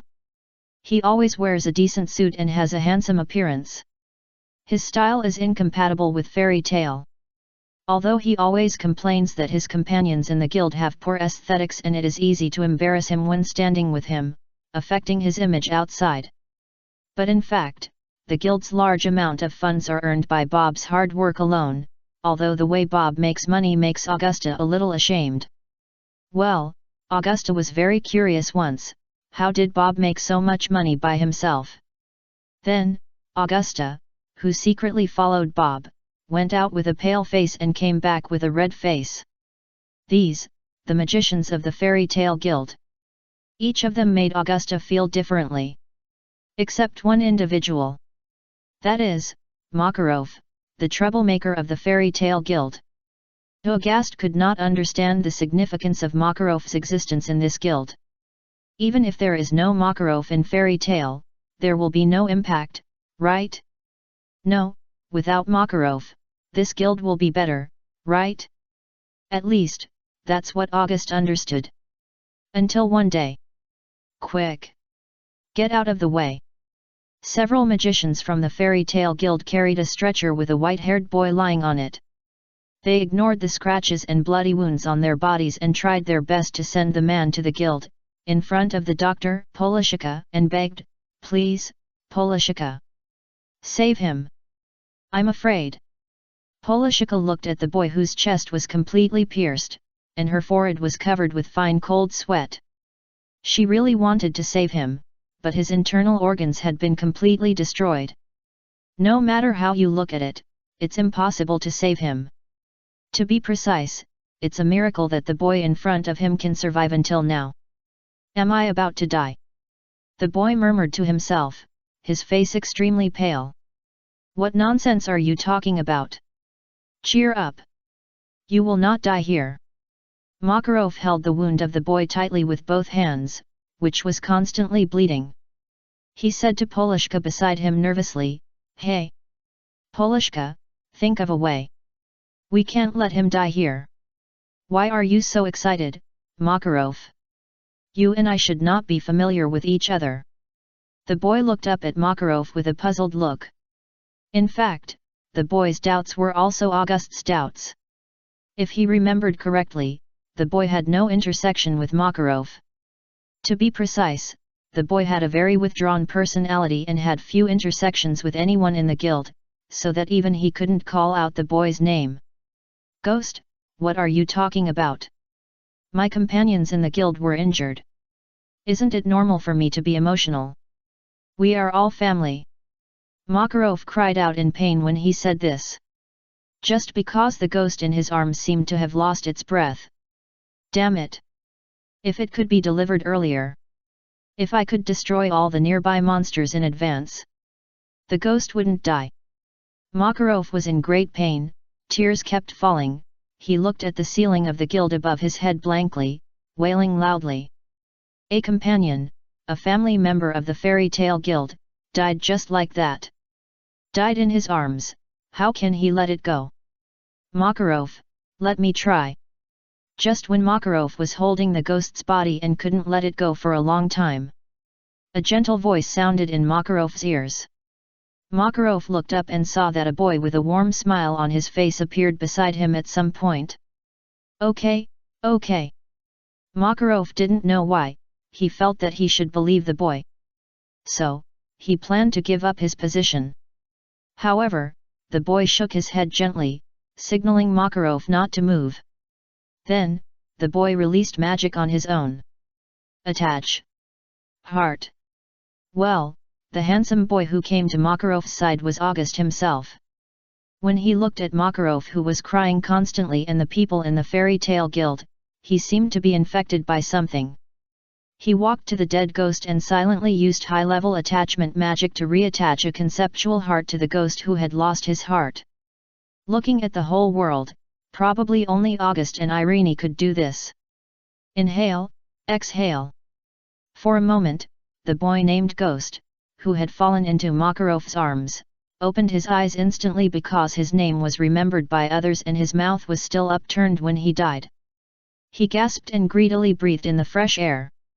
Hurry up, Polishika, his heart seems to have recovered. Makarov saw this and hurriedly urged Polishika to come over and provide follow-up treatment for the ghost. Okay, okay. Polishika nodded repeatedly. She walked straight to the ghost and started the follow-up treatment. Hee. As for Augustus, who had done all this, he smiled quietly. He didn't know why. He had never regarded himself as a magician of the Fairy Tale Guild, and he didn't even have the seal of the Fairy Tale Guild on his body. At this moment, he was happy because a fairy tale magician was resurrected. Maybe, it's time to leave. August felt that he was under some kind of spell by the fairy tale magicians. He planned to leave the guild and go to the outside world. Well, even Augustus didn't realize that his early idea of destroying Fairy Tale had disappeared without a trace without knowing it. Hey! Thank you so much, Augusta. Just as Augusta turned around and walked out of the Fairy Tale Guild, Makarov suddenly stood up, looked at Augusta's back, and thanked him loudly. Hey! August paused when he heard this. His magic failed? Theoretically, no matter how many times August introduces his name to other people in the guild, everyone in the guild will completely forget it within 30 seconds, or will not take it seriously. Haha, Makarov. I understand, you are not a troublemaker. You are the soul of the Magician Guild Fairy Tale. I am relieved to entrust my mother's guild to you. August smiled, his smile was very bright, and he strode out. At this moment, the knot between Mavis and the Fairy Tale Guild has been completely resolved in August's heart, and he is going to start his own life. Do something he thinks is right. After August left. In the Fairy Tale Guild. Makarov, who are you thanking? In the guild, other companions looked at Makarov and asked puzzledly. Don't they remember that in this huge Fairy Tale Guild, there is a guy named August? August is Augusta. Our companions are family. Makarov looked puzzled. He didn't know what happened to his companions in the guild. They looked suspicious. Augusta was the little transparent person who greeted everyone every day but was ignored by everyone. He would take the initiative to talk to him every day, although he would always be completely ignored by him. Makarov, did you remember it wrong? In our Fairy Tale Guild, there has never been a person with such a weird name that he needs to use the month as his name. In response, Goodman and others also showed a confused look. They didn't remember any Augusta. Impossible, I won't remember it wrong. I remember the name of every companion in the guild. I will never remember the name of my family wrong. Speaking of which, Augusta was here just now, and he saved the ghost. Makarov said anxiously. Well, this is not a lie. It is a fact. As Makarov said, the mind can overcome magic. Although there is a huge gap between Makarov and August. Isn't the ghost self-healing? At this time, everyone, including Presheto, cast a puzzled look at Makarov. They don't understand what Makarov is saying. Ah! What's wrong with you? In response, Makarov shouted in collapse. On this day, Makarov secretly vowed that no matter how long it took, he must find August's trace and prove to Presheto and others that there is indeed a person named August in the guild and saved the ghost. Hee. In response, August, who was already on the road to other countries, seemed to think of something and smiled lightly.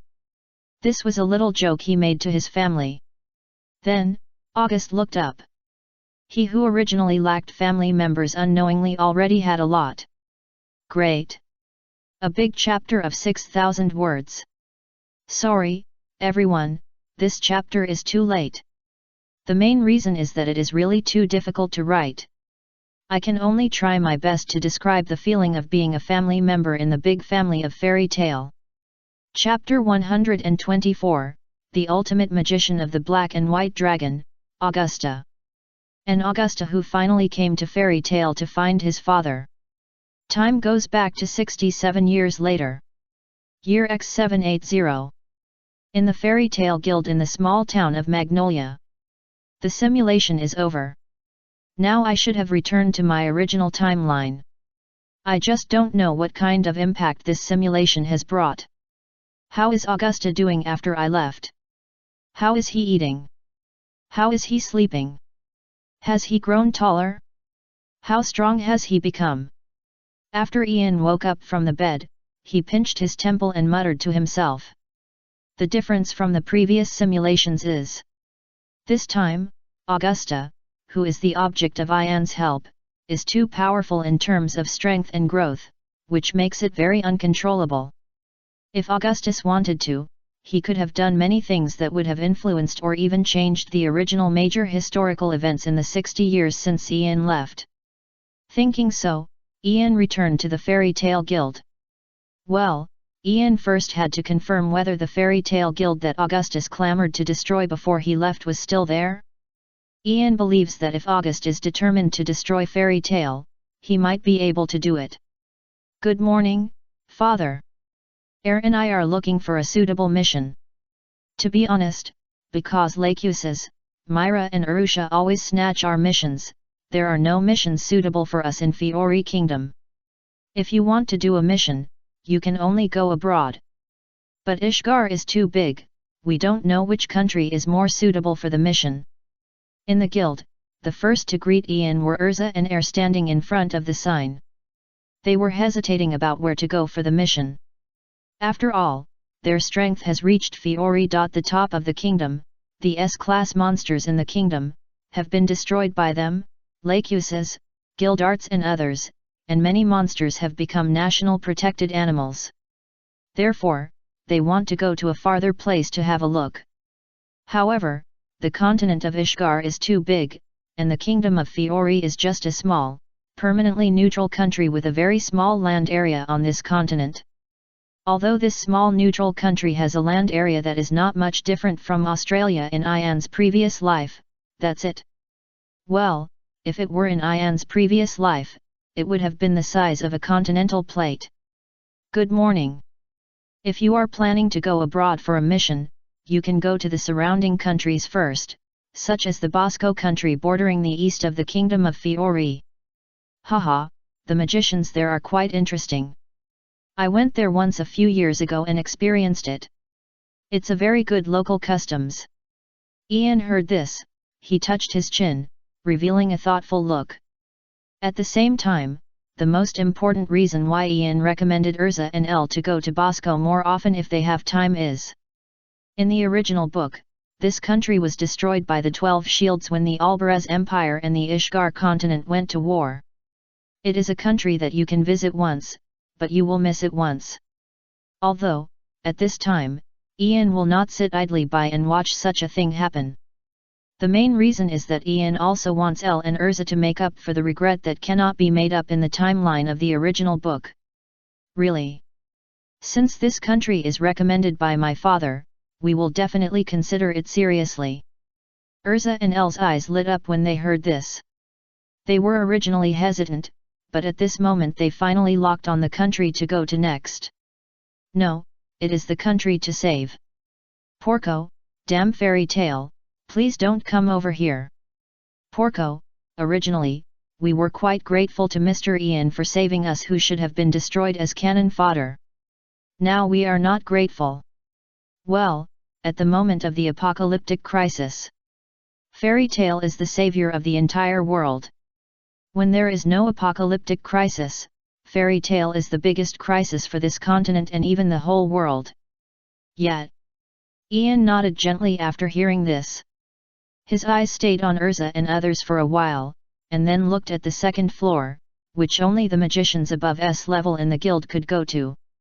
At this moment, Lacuses, Yuri, Preshedo, and Vlad, who had not yet returned to the Magic Council era, gathered on the second floor of the guild, seemingly discussing the future development direction of the Fairy Tale Guild.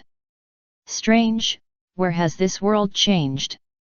Seeing this, Ian showed some doubts. It seems that nothing in this world has changed. Theoretically, in the 60 years since he left, it is impossible for Augusta to do nothing. Especially, before Ian left, Augusta had shown an extremely interested look in the Mage Guild fairy tale. But until now, Ian has not noticed what Augusta has changed. This is very interesting. So, what did that brat Augusta change? Ian was extremely confused about this. He sat in front of the bar of the guild and thought silently. Until the bartender in the bar brought him a glass of water of life. Tun. Forget it, if you can't figure it out, just don't think about it. It's more important to drink. Well, Ian drank the wine in big gulps and stopped thinking about those things. Well, the invincible Lord Ian, he gave up thinking. At the same time, the western continent Alakadasia. The strongest country on the western continent at present. Of course, it is not an exaggeration to call it the strongest country in the Eslandan world. At the same time, this is also the only country on the western continent. In the Albaraz Empire. Currently, a very important meeting is being held. This is a high-level meeting held by Irene Belzarian, the leader of the 12 Shields, known as the Scarlet Despair. All magicians who are one of the 12 Shields must attend. In the meeting room. Is Lady Irene not here yet? In this case, I came quite early. The man had long purple hair, light makeup on his face, and wore a close-fitting green knight armor, but it was a female version. Well, this is a sissy whose walking posture and dressing style are both feminine. That's right, he is a man. Although his strength is undoubtedly shield level. But he didn't have the demeanor of a strong man, his face was full of flattery that only a lackey would have. He seemed to be very humble, especially in those occasions when he mentioned that Lady Irene was there. Well, the man is called Neinhart, and he is currently a member of the 12 Shields. Unlike some of the current 12 Shields, such as the Neutral faction, the Emperor faction, etc., he is undoubtedly an Irene faction. That is, Irene's supporter in the Empire, commonly known as the Urge. Since Princess Urza left the Albaraz Empire and went to the Ishgar continent to find after the marriage, the entire empire has become much quieter, and it's really a bit boring. I think I should just quit my job at the 12 Shields after a while, go to the Ishgar continent, and serve as a guard for Princess Urza? After all, no matter how you look at it, being a close guard for the little princess of the regent is better than being a close guard of the emperor in name only, but not even seeing the emperor's position. There are many more promising ones. Neinhart came to the long table where the 12 Shields held a meeting, sat in a corner, and muttered to himself, revealing a bored look. To be honest, the entire Albaraz Empire is currently controlled by Irene, the regent. All matters in the country, big or small, currently require Irene's approval. More than 99.99% of the people in this country have never seen the legendary emperor. Take himself for example. When he was 13 years old, he successfully graduated from the Imperial Academy as a genius and became a glorious Imperial Knight. He spent a full 15 years and made a series of achievements, and finally met Irene, the regent, a level of a king. Afterwards, he swore allegiance to Irene, and with Irene's help, he broke through the shield level and successfully became a member of the 12 Shields of the Holy Guard last year. During this period, he had never seen the legendary Emperor of the Empire. Isn't it funny? The guards responsible for protecting the Emperor's safety have never seen the Emperor at all. If you ask, the emperor is wandering outside, and no one knows where he is? It's really ironic. To be honest, if Lady Irene hadn't said in person that there really is an emperor in this country, and it wasn't a story used to coax children. Even he, as the emperor's guard, began to doubt whether there really is an emperor in this country. Neinhart, you're here? Just when Neinhart was confused, someone else entered the meeting room. The person who came was a guy who was dressed incompatible with Neinhart's clothes. The man's hair was messy as if he hadn't washed it for a few days, and he was hunched over, wearing an orange worksuit with the Empire logo. He looked like a mechanic who had just finished work in a car repair shop and came to the meeting without even changing his clothes. Tisk tisk, Val Ishit. Neinhart rolled his eyes subconsciously when he saw the person coming. He hated those who dressed carelessly, especially those who didn't pay much attention to personal hygiene. Don't worry, Neinhart. I am a mechanical race, different from you humans. All parts of my body are made of metal parts. Even if I don't take a shower for a few days, there will be no odor. Val Ishit looked at Neinhart and his eyes flickered. He seemed to have analyzed Neinhart's thoughts, so he replied. A smell of engine oil. Neinhart didn't bother to pay attention to Val Ishit. This guy gave all his lackeys to Irene, and he was extremely arrogant in front of outsiders. He called himself the Rose Knight, a knight as beautiful as a rose, which was quite disgusting. By the way, Val Ishit is a neutral faction among the 4 major factions of the Empire. It is also the weakest faction. It seems that both gentlemen have arrived. In that case, I am not too late. Being on time is a virtue of a killer. After Val Ishit and Neinhart, the young man with a skull logo on his forehead and wearing a slim suit entered the meeting room. The young man was about the same age as Neinhart, who was 28 years old, but he looked too old, giving people the feeling of an uncle. Yo! It's Jacob Ricio. Neinhart still likes the young man in front of him. Perhaps it's because the other party is a genius in assassination magic. These guys who specialize in assassination will not leave any smell on their bodies for the sake of success rate. In addition, the other party's clothes are also very particular. Classic things like suits will never go out of style. By the way, Jacob Ricio is from the Irene faction like Neinhart. Hey, everyone is here. Not long after Jacob took his seat, the door of the conference room was pushed open again, and 2 new members of the 12 Shields of the Holy Guard came. One of the 2 men is a taciturn strong man wearing a black cloak, carrying 2 sharp sickles on his back, with a height of more than 2 meters. The other one of the 2 is a teenager dressed like a monk, wearing a white body, in sharp contrast to the dark strong man, carrying a cross on his back. Raked and Bradman? Neinhart couldn't help but yawn when he saw the person coming. Remember, it's Laquette Dragneel. I have a surname, so it's best to call me by my full name. Laquette said, looking at Neinhart with a half-smile in his eyes. He spoke his surname in a voice that was neither too loud nor too soft, just enough for everyone present to hear clearly. It is said that this surname has a great origin. The legendary emperor of the empire has the surname Dragneel. Rakt seems to be related to the emperor of the empire by blood, that is, the prince.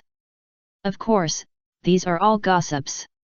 Well, Rakt and Bradman, the white and black, are undoubtedly the emperor's faction. Hey! Everyone is here. Sister Asuna, we have to hurry up or it will be impolite. Sister Tifa, you shouldn't rush me. It's mainly because Amelia is too slow. I can't help it. She has promised to teach the old lady living alone in the 3rd block how to make bread. I can't break my promise, can I? Didn't Master August also say that people must keep their promises? Okay, come in quickly. Next, 3 beautiful girls of different appearances entered the meeting room. Judging from their appearance, the youngest one was only 15 years old and had just reached adulthood. The age of adulthood in the Western continent and the Ishgar continent is the same. But no one in the meeting room dared to underestimate the 3 of them, especially Nienhart.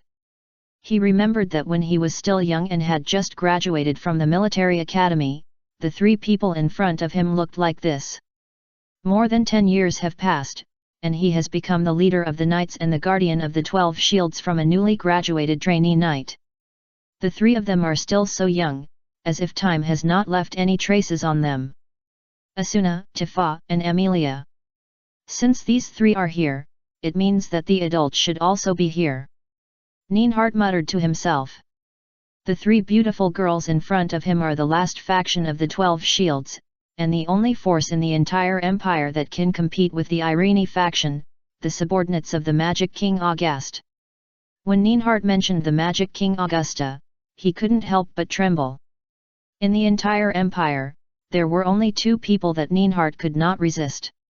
One was Irene Belzarian, known as the Scarlet Despair, to whom he was loyal, and the other was the Magic King Augusta, who ruled all magic in the world.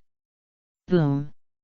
Just as Nienhart was mumbling, accompanied by an overwhelming magic power, a snow-white boy quietly appeared at one end of the long table. When the boy appeared, everyone in the room stood up at the same time, bowed to the boy and said hello, meet the Magic King Augusta. The man was one of the two regents of the empire, Augusta, the king of all laws who stood at the top of the concept of magic. Sit down. August, who was covered in snow white, yawned casually. 67 years had passed, and time seemed to have stopped for him. He still maintained a young posture. In fact, since August discovered that the god-killing magic he practiced had sprouted the seeds of God in his body's growth rate began to slow down.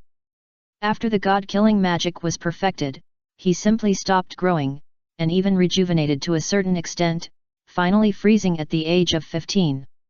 At the same time, in the more than 60 years since Ian disappeared. In addition to practicing the god-killing magic specifically used to deal with the god Anxelrum, August discovered that his biological father, the black magician Zirav, had created a demon that was capable of destroying the world, known as the final demon, the flame demon, and so he learned the demon-killing method. After that, Augustus accidentally read a book called Apocalypse, from which he learned that there was a destructive dragon named Acnologia in this world. He had no choice but to learn dragon-slaying magic. It was also on his way to learn dragon-slaying magic that he met Irene, the mother of dragon-slaying magic, and joined the Albarez Empire at Irene's invitation to fight against the invincible Black Dragon King Acnologia. However, Augustus's purpose of joining the empire may be different from that of the others present. He did not intend to protect the emperor of this country, Zirav, from the beginning. The reason why he joined the empire and became one of the 12 shields was because this place was really close to Zirav, and he could experiment with Zirav, the emperor, at any time until one day he killed him completely. Oh! By the way, some people may wonder why he is dressed in white at this moment. This is because, in order to completely destroy the black magician Zirav, he recently practiced a kind of power called white magic from the white magician, which is completely opposite to black magic. When he practiced the white magic to the end of what he could achieve, he became Snow White. Of course, he also practiced black magic and could dye himself black at any time. Buzz. Just after the Magic King August took his seat, Irene also entered the meeting room accompanied by a crimson light. Hello, Master Irene. The members of the 12 shields who had not yet sat down quickly raised their buttocks and bowed to Irene, who was sitting at the other end of the long table. Well, sit down. Seeing this, Irene nodded gently. Then let's hold today's meeting. First, the candidates for the Holy 12 Shields. There are currently 2 vacancies. The recommended candidates are Inbulura and Agil Ram. War Princess and Bran are still too young. Of course, for now, they are still too young and a little weak in strength. In another 5 or 6 years, they will be almost ready. What do you object to? Aaron looked at the people present and asked softly. Of course, it is better to say that Aaron is asking Augusta's opinion rather than asking everyone. The opinions of others are not important to her. I have no problem.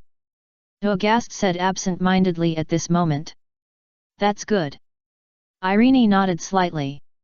To be honest, Irene was still quite afraid of August. That guy, Zerev, used the power of black magic to create the magic dragon Aknologia that can devour all magic. As for Irene, she accidentally taught a chaos dragon August who can copy all dragon-killing magic for her own use and has all attributes. Whether the magic dragon that can devour everything is more powerful, or the chaos dragon that can copy all attributes is more powerful, even Irene herself can't figure it out. But there is one thing that Irene knows clearly. If there is anyone in this world who can defeat the invincible Aknologia single-handedly, it must be August, who is similar to Aknologia and also has all attributes. Irene, I ask you to come out this time, but I actually have an unwelcome request. Just when Irene was about to say something, August, who had been silent all the time, suddenly interrupted the meeting. What's the matter? Irene asked, and she narrowed her eyes subconsciously.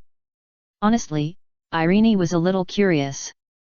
Although he was the regent, he always acted like a magic king who was not interested in the world. He was either learning magic or looking for magic. What did he have to say? As for the 12 shields except Irene, they had already begun to tremble. Among them, Neinhart was so panicked that he was trembling all over. He thought to himself, no way. Could it be that August is going to compete with Lord Irene for power? This is terrible. The thoughts of the other 12 shields were not much different from Neinhart. For a while, the atmosphere in the entire meeting room became heavy. I mean, now that you are finally back, it's my turn to take a vacation. August looked at Irene and spoke seriously. You want to take a vacation? Irene was stunned for a moment, and she looked puzzled. To be honest, after more than 60 years, I only recently found the whereabouts of my father who had been away for a long time, and I plan to go back to see him. August sighed, and he tried his best to suppress the excitement in his heart. Ah! Is August's father still alive? Everyone present was dumbfounded when they heard this. They didn't expect that the reason why August spoke at the 12 Shields conference was to ask Irene for advice and go back to his hometown to visit relatives. Okay. Erin's eyes twitched slightly. She didn't expect that Augustus would make such an abstract request for leave at the highest level meeting of the Empire. Speaking of which, Irene has known Augustus for nearly 50 years, but she has never heard that his father is still alive. However, Augustus has been so abstract, and it would be inappropriate for her not to approve his leave. Well, Irene only thought that Augustus had his own things to do. In order to consider everyone's face and the rules of the Empire, she found the 3 words home visit leave between the lines of the Empire's leave regulations. Speaking of which, it is also difficult for Augustus. He can obviously leave the Empire directly without asking for leave. It can only be said that Augustus is really too rule-abiding. Thank you. August thanked Irene from the bottom of his heart, and he disappeared in the conference room with a teleportation.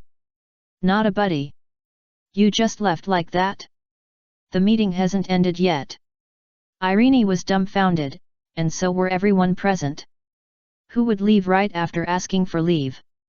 Normal people should pretend to stay a little longer after asking for leave, right? Buzz. Just when Irene didn't know what to say about Augustus's departure, Augustus teleported again and returned to the meeting room of the 12 Shields. Just when everyone thought that Augustus was back to continue the meeting, Augustus suddenly threw a magic crystal to Irene and told her, "Remember to notify me if you are in danger. You don't seem to be suitable for fighting now." After Augustus finished speaking, he frowned and glanced at Irene's lower abdomen. His words seemed to hint at something. After doing all this, Augustus disappeared in the meeting room again. Dismissed. In response, Irene, who was no longer in the mood to continue the meeting, held August's magic crystal in her hand, and moved through space and left the meeting room. For a moment, only the remaining members of the 12 Shields were left in this huge meeting room, looking at each other, as if they had heard nothing and dared not say anything. Well, they can't get involved in the boss's affairs. At the same time, in the town of Magnolia, in the Fairy Tale Guild, behind Ian, who was drinking at the bar, a faint voice came, "Father, how have you been these years?" A super chapter of 7,000 words. A new month has begun. Thank you for your support last month. In the new month, I will work harder to write a good story. I hope you will continue to support me. Thank you. Chapter 125. How many children does Ian have? Irene, no, I just like being a mother, right? Who is this voice? Ian trembled slightly when he heard the voice. For Augusta, perhaps it has been more than 60 years. But for Ian, their separation was just a moment. Therefore, Ian would never hear it wrong. After all, this is the voice of a big child that Ian raised for 15 years with hard work. For a moment, Ian's slight intoxication from the 96-degree water of life disappeared in this seemingly ordinary but emotional call. He turned his head and saw a snow-white boy looking at him with red eyes. Aghast. Ian looked at the visitor with a slight smile on his face. Without any hesitation, he said the visitor's name. Yes, the uninvited guest who suddenly broke into the first-floor hall of the fairy tale, the Magician Guild, was the Magic King Aghast, who had been separated from Ian for more than 60 years and came to Fairy Tale to find his relatives. "Father, I miss you so much." Aghast looked at Ian's face, wiped away the tears from his eyes gently, and expressed his most sincere feelings in the most plain words. Although, after so many years, Augusta is no longer the weak child who would face life-threatening danger if abandoned in the wild. He is now one of the 2 regents of the strongest country in the Eslandan world, the Albaraz Empire of the Western continent. He is a substantial power holder who stands below one person and above hundreds of millions of people. At the same time, he is the only one in the 3 worlds who has cultivated the 3 major killing magics, namely, God-killing, evil-killing, and dragon-killing, to the pinnacle. On the basis of killing magic, he also cultivated black magic and white magic, as well as a series of conventional or lost magics. He is praised by the world as a person who knows all magic in the world and a magic king who stands at the pinnacle of all magic. At this moment, Augusta, whether it is his identity or his strength, there is no doubt that he stands at the pinnacle of the Eslandan world and is a great master of all magics. The master of great magic power that no one can match. Even, Augustus was considered by Irene, the mother of dragon slayer magic, to be the only one in the 3 realms of Eslandan, Elentia, and Edras who could fight head-on with the invincible Black Dragon King Aknalaja. But even so, he was still the 15-year-old boy in front of Ian. August always remembered that on the day when Ian abandoned him, he took him in without hesitation and taught him the truth of life. Without Ian back then, there would be no Augustus now.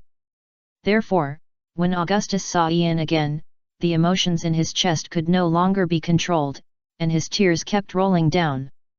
No matter how he wiped them away, he could not stop them. "Strange, it seems that there is sand in my eyes." August's words were filled with tears, and he tried his best to control his emotions, but unfortunately he could not control them. "Aghast, you've worked so hard these years." Ian looked at the crying Augusta with a smile on his face and his eyes seemed a little red. Without much hesitation, he stood up from his seat and took Augusta into his arms. He stroked her head like Augusta did when she was young, and comforted her in a gentle tone. "Aghast, after 60 years, you have grown up. You are no longer the little brat who needs your father's protection. Your father is really relieved to see you again. From now on, you will be in this world. The world is so big, the sky is high and the sea is open for you to travel. Father, I am already very strong. Become stronger than you can imagine. So from today on, I will protect you." Under Ian's gentle comfort, Augusta's excitement, which was ignited by seeing his father Ian again after many years, finally calmed down slowly. "Well, no matter what, Augusta is over 80 years old after all, and his mind is no longer comparable to that of the 15-year-old him. Over the years, he has grown a lot and matured a lot, and knows that as a high-ranking person, he should not show his emotions. At the same time, after so many years, Augusta is no longer confused, and he already knows clearly in his heart what he wants. He just wants his father and sincere family members to live well. At the same time, anyone in this world who intends to subvert his home, hurt his family, and destroy his happiness will be regarded as an enemy by him, and he will personally eliminate them one by one. Protect me. Ha ha ha. August, you look down on your father too much. When did your father need your protection? You are not the only one who has become stronger in recent years. Your father, I have never slacked off for a single day in these years, and I have been practicing hard every day. To be honest, your father is very powerful now. In Ian's eyes, Augustus seemed to be the child who had not grown up. He gently patted Augustus's shoulder and said with a smile, I know, father. August could only smile helplessly after hearing this. His father was really something. After so many years, he was still so strong. Ian. Just when Ian and Augustus, the father and son, finally recognized each other after many years, Gildarts, who had been sitting next to Ian from the beginning and drinking and chatting with Ian at the fairy tale bar, seemed to have discovered something extraordinary. Gildarts carefully leaned close to Ian's ear and asked softly, Who is this child?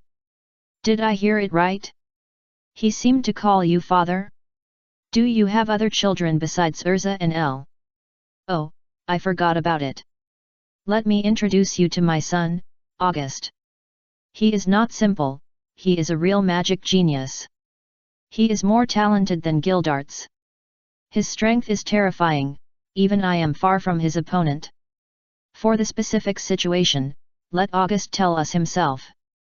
After being reminded by Gildarts, Ian suddenly remembered that he had not yet introduced Augusta's identity to everyone present. So, Ian put his arm around Augusta's shoulders and loudly announced to everyone in the first floor hall of the Fairy Tale Guild that Augusta's true identity was his son. However, I don't know if it was an illusion of the people present. They always felt that Ian's words introducing Augusta were full of boasting no matter how they listened. It was as if Ian was very satisfied and glad that Augusta was his son. Hello everyone, I am Ian's son, Augusta. I'm really sorry that I came to visit everyone in the guild after my father joined the Fairy Tale Guild for so long, but this is also related to the fact that my work unit is too far away. By the way, I forgot to introduce my work unit. I am currently working for the World Territory Reconstruction Co., Ltd. A company that destroys other countries' territories, incorporates them into its own territory, and rebuilds them, in Alvarez, the Western Continent. If you are interested in the Western Continent, you can visit there at any time. I may not have much to say in the Ishgar Continent. But in the Western Continent, Alvarez, I still have some social status. August was well educated by Ian. He never had the habit of lying since he was a child, just because Ian said that good children never lied. But August could not reveal that he was one of the two most brutal regents of the Alvarez Empire. This would easily cause a lot of unnecessary trouble to his father Ian. Especially in the Fairy Tale Guild Hall, there were often some reporters from the Magic magazine invited by Makarov to promote the Fairy Tale Guild, as well as some paparazzi who sneaked in to find interesting materials. Once these reporters and paparazzi knew that he was the regent of the Alvarez Empire, it would become a big news of the explosive level. If it was not handled properly, it would become a diplomatic issue of a major power. So he used a few very euphemistic words to explain his identity. Hey! This boy is actually Ian's son. World Land Reconstruction Co., Limited? What kind of company is this? Civil engineering? As Ian finished speaking, the entire Fairy Tale Guild Hall fell silent, and all the Fairy Tale members present had only one question in their minds: Ian actually has another son. That's weird, why do we need to use again? Well, none of this really matters. The important thing is, who did Ian's new son have? Do Irene and Selene know about this? If they don't know, it could be a world-class disaster if something goes wrong. When the fairy tale mages thought so, their faces suddenly turned pale. When they thought that Irene and Selene would come together to settle accounts with Ian, the scumbag, and eventually implicate them, they showed an expression of pain. Well, as mages of the fairy tale guild, they are really too difficult. I say, Ian brother. You and Gildarts, you two are really enough. How many women do you two have outside? And how many illegitimate children? After learning that August was Ian's son, Kana was completely numb, looking at Ian and Gildarts in silence. It can be said that there are two unsolved mysteries in the fairy tale guild. The first thing is, how many women does Gildarts have outside? The second thing is, how many children does Ian have outside? These two guys are really hopeless. The reputation of the fairy tale guild in the kingdom of Fiori is it's because of Ian and Gildarts that they can't get promoted. Isn't it? Guess why Ian and Gildarts are nominated in the Holy Ten meeting every year, but they fail in the Holy Ten election every year. It's not because they are not strong enough, but because the council believes that Ian and Gildarts can't set a positive example for the magicians on the continent. For a while, many magicians in the guild complained in their hearts. At the same time, on the second floor of the guild. Wait. Is this magic power? Yes, this time it is absolutely correct. This chaotic magic power that belongs neither to darkness nor light. It is the magic power controlled by the child of Mavis who was immediately adopted by the senior after being abandoned in the wild by me. Pres Hito, who was originally bragging about his experiences over the years with Vlad and Yuri, fell in dismay after feeling the magic released by August. After all, this was something he would never forget in his life. It was the nature of magic controlled by Mavis's child. The only difference from before was that this magic, after being separated from him for more than 80 years, has become many times stronger than when the child was just born. It has even reached the point where he, who claims to be the strongest black magician on the Ishgar continent after Zerev, can no longer resist. Is Mavis's son here to seek revenge on me? Pres Hito was thinking secretly in his heart. His forehead was covered with cold sweat without knowing when. He was extremely panicked, as if thinking about a way to break the deadlock. However, just when Pres Hito was stunned, he suddenly discovered that the child of Mavis came to the fairy tale guild not to cause trouble for him, but to find his father, and the father of Mavis's child was none other than Ian. What? How could this be? For a moment, Pres Hito was dumbfounded. No matter how you look at it, Mavis's child should have nothing to do with Ian. After all, Ian is so young that the time doesn't match. Wait. Just when Pres Hito thought that Ian was young and the time didn't match, he suddenly thought of something, his brows were tightly twisted into a ball, and he muttered to himself, something is wrong. It seems that no one in this guild knows how old Ian really is. It's just that we subconsciously think that Ian is younger. But what if Ian is an old monster who never ages? Just like the black wizard Jelf? Could it be? For a moment, Pres Hito seemed to have caught Watson. Over the years, countless details that puzzled Pres Hito flashed through Pres Hito's genius brain one by one. Finally, Pres Hito seemed to have obtained an astonishing fact. Could it be that the clown senior back then was Ian himself? But, no. I still have a lot of things I don't understand. Pres Hito didn't dare to make his bold guess public. This guess was so horrifying that even he was scared. He frowned tightly, with a puzzled look in his eyes, thinking constantly. In fact, he still had a lot of things he didn't understand. Strange, that boy. Why do you always give me a familiar feeling? As if I've seen him somewhere before? But I can't remember it at all. Is it because I'm a ghost now? Just then, Mavis, who had been sleeping in the guild basement, seemed to sense something. She suddenly woke up, rubbed her sleepy eyes, and came to the first floor hall. When Mavis, with a hazy face, saw Augusta communicating with Ian in the guild hall, she felt a sharp pain in her chest for some reason, as if there were infinite emotions that she had hidden, exploding in her body. The meaning of the 8 characters "blood is thicker than water" and "mother and child are connected by heart" was fully displayed on Mavis at this moment. Although Mavis had never seen Augusta, and she didn't even know there was such a person as Augusta, she still clearly realized that Augusta was an extremely important person to her. He was as important to her as the relatives in the fairy tale guild. August, who was held by Ian's shoulders and constantly showing off and introducing him to everyone in the guild, seemed to feel something at this moment. He turned his head and looked in the direction of Mavis' soul, revealing a faint smile, and secretly said, seeing that Mother got what she wanted. The world's #1 magician guild was created, and the child was relieved. Although Mother never took care of me, I don't hate you. After all, you don't know my existence. You don't need to know my existence, just treat me as a big shot in the fairy tale guild. A home-like existence is enough. Well, after a long time, there are many things that Augusta has already let go. Strange. Mavis murmured. She touched her wet eyes. For some reason, she just wanted to cry at this moment, inexplicably wanted to cry. Mavis. At the same time, Pres Hito, who was on the 2nd floor of the guild, felt a sudden pain in his heart after seeing Mavis crying. He wanted to confront Mavis directly and tell Mavis that Augusta was Mavis's child, but he couldn't do it, because once he did so, he would have to explain why he abandoned Augusta in the first place.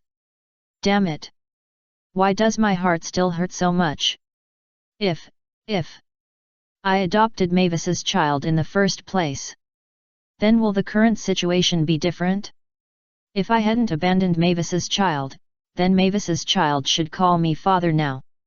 Then, will I have the opportunity to stand closer to Mavis? Pres Hito didn't know why. He had already put the devil's heart into the basement of the fairy tale guild and cast the highest defense spell on it, but his chest still hurt.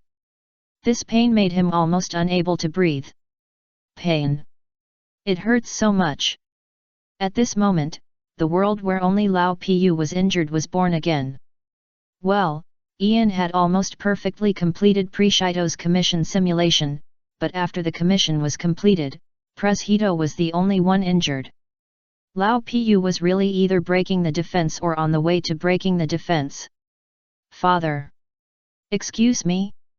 What is your relationship with Lord August? Just when Ian, in a slightly tipsy state, was promoting his good son August to everyone in Fairy Tale, Urza, who had been watching all this silently beside the mission board, widened her eyes. Wait, what is going on? The one who was hailed as the twin pillars of the Empire and the regent of the Empire together with his mother, Lady Irene Belzarian, in the Albaraz Empire of the distant western continent of Alakadasia, and was called the strongest ally and the most powerful competitor by his mother, the Magic King August, was actually also the child of his father. It was simply incredible. Oh, right. I forgot to introduce you brothers and sisters to each other. Urza and El, this is my youngest son, August, and your younger brother. Ian first introduced Augusta's identity to Urza and El. August, the two standing in front of you are my eldest and second daughters, Urza and El. You should call them sisters. Come and call them sisters. Then, Ian introduced Urza and El to Augusta. Sister Urza and Sister El, good morning. Hearing this, Augusta looked at Urza and El politely, and called Urza and El sisters with a smile. To be honest, Augusta was not too surprised that Ian had a child other than him. After all, his father was so outstanding that he would definitely have a very outstanding woman who was worthy of Ian. However, when Augusta saw Urza's face clearly, he was still stunned. He couldn't believe his eyes and said to himself, "No, wait a moment. Let me think about it. If I am not mistaken, the girl with long crimson hair who appeared in front of me could not be Urza Belzarian, the daughter of Irene. Wait, if that's the case, Urza calls Irene mother and father father. Doesn't that mean that father and Irene are husband and wife? In other words, from now on, I have to call Irene mother? Incredible! For the first time, August realized what it meant to be a small world, with familiar faces everywhere. Hey! That magic king August called me sister. At the same time, Urza was also numb at this moment, her eyes were wide open, and she looked unbelievable. In other words, August, the kid, has to call me mother from today on? This is really interesting. In the Western continent, in the Albarez Empire, Irene, who was using a remote communication crystal ball to observe the movements of Ian, Urza, and Ellie, was surprised to find that she was going to be a mother. She ate the melon and ate it herself. Sorry, everyone, I had something to do yesterday. I have to make up for the 6,000 word chapter yesterday. It will not affect today. By the way, I wish you all a happy holiday.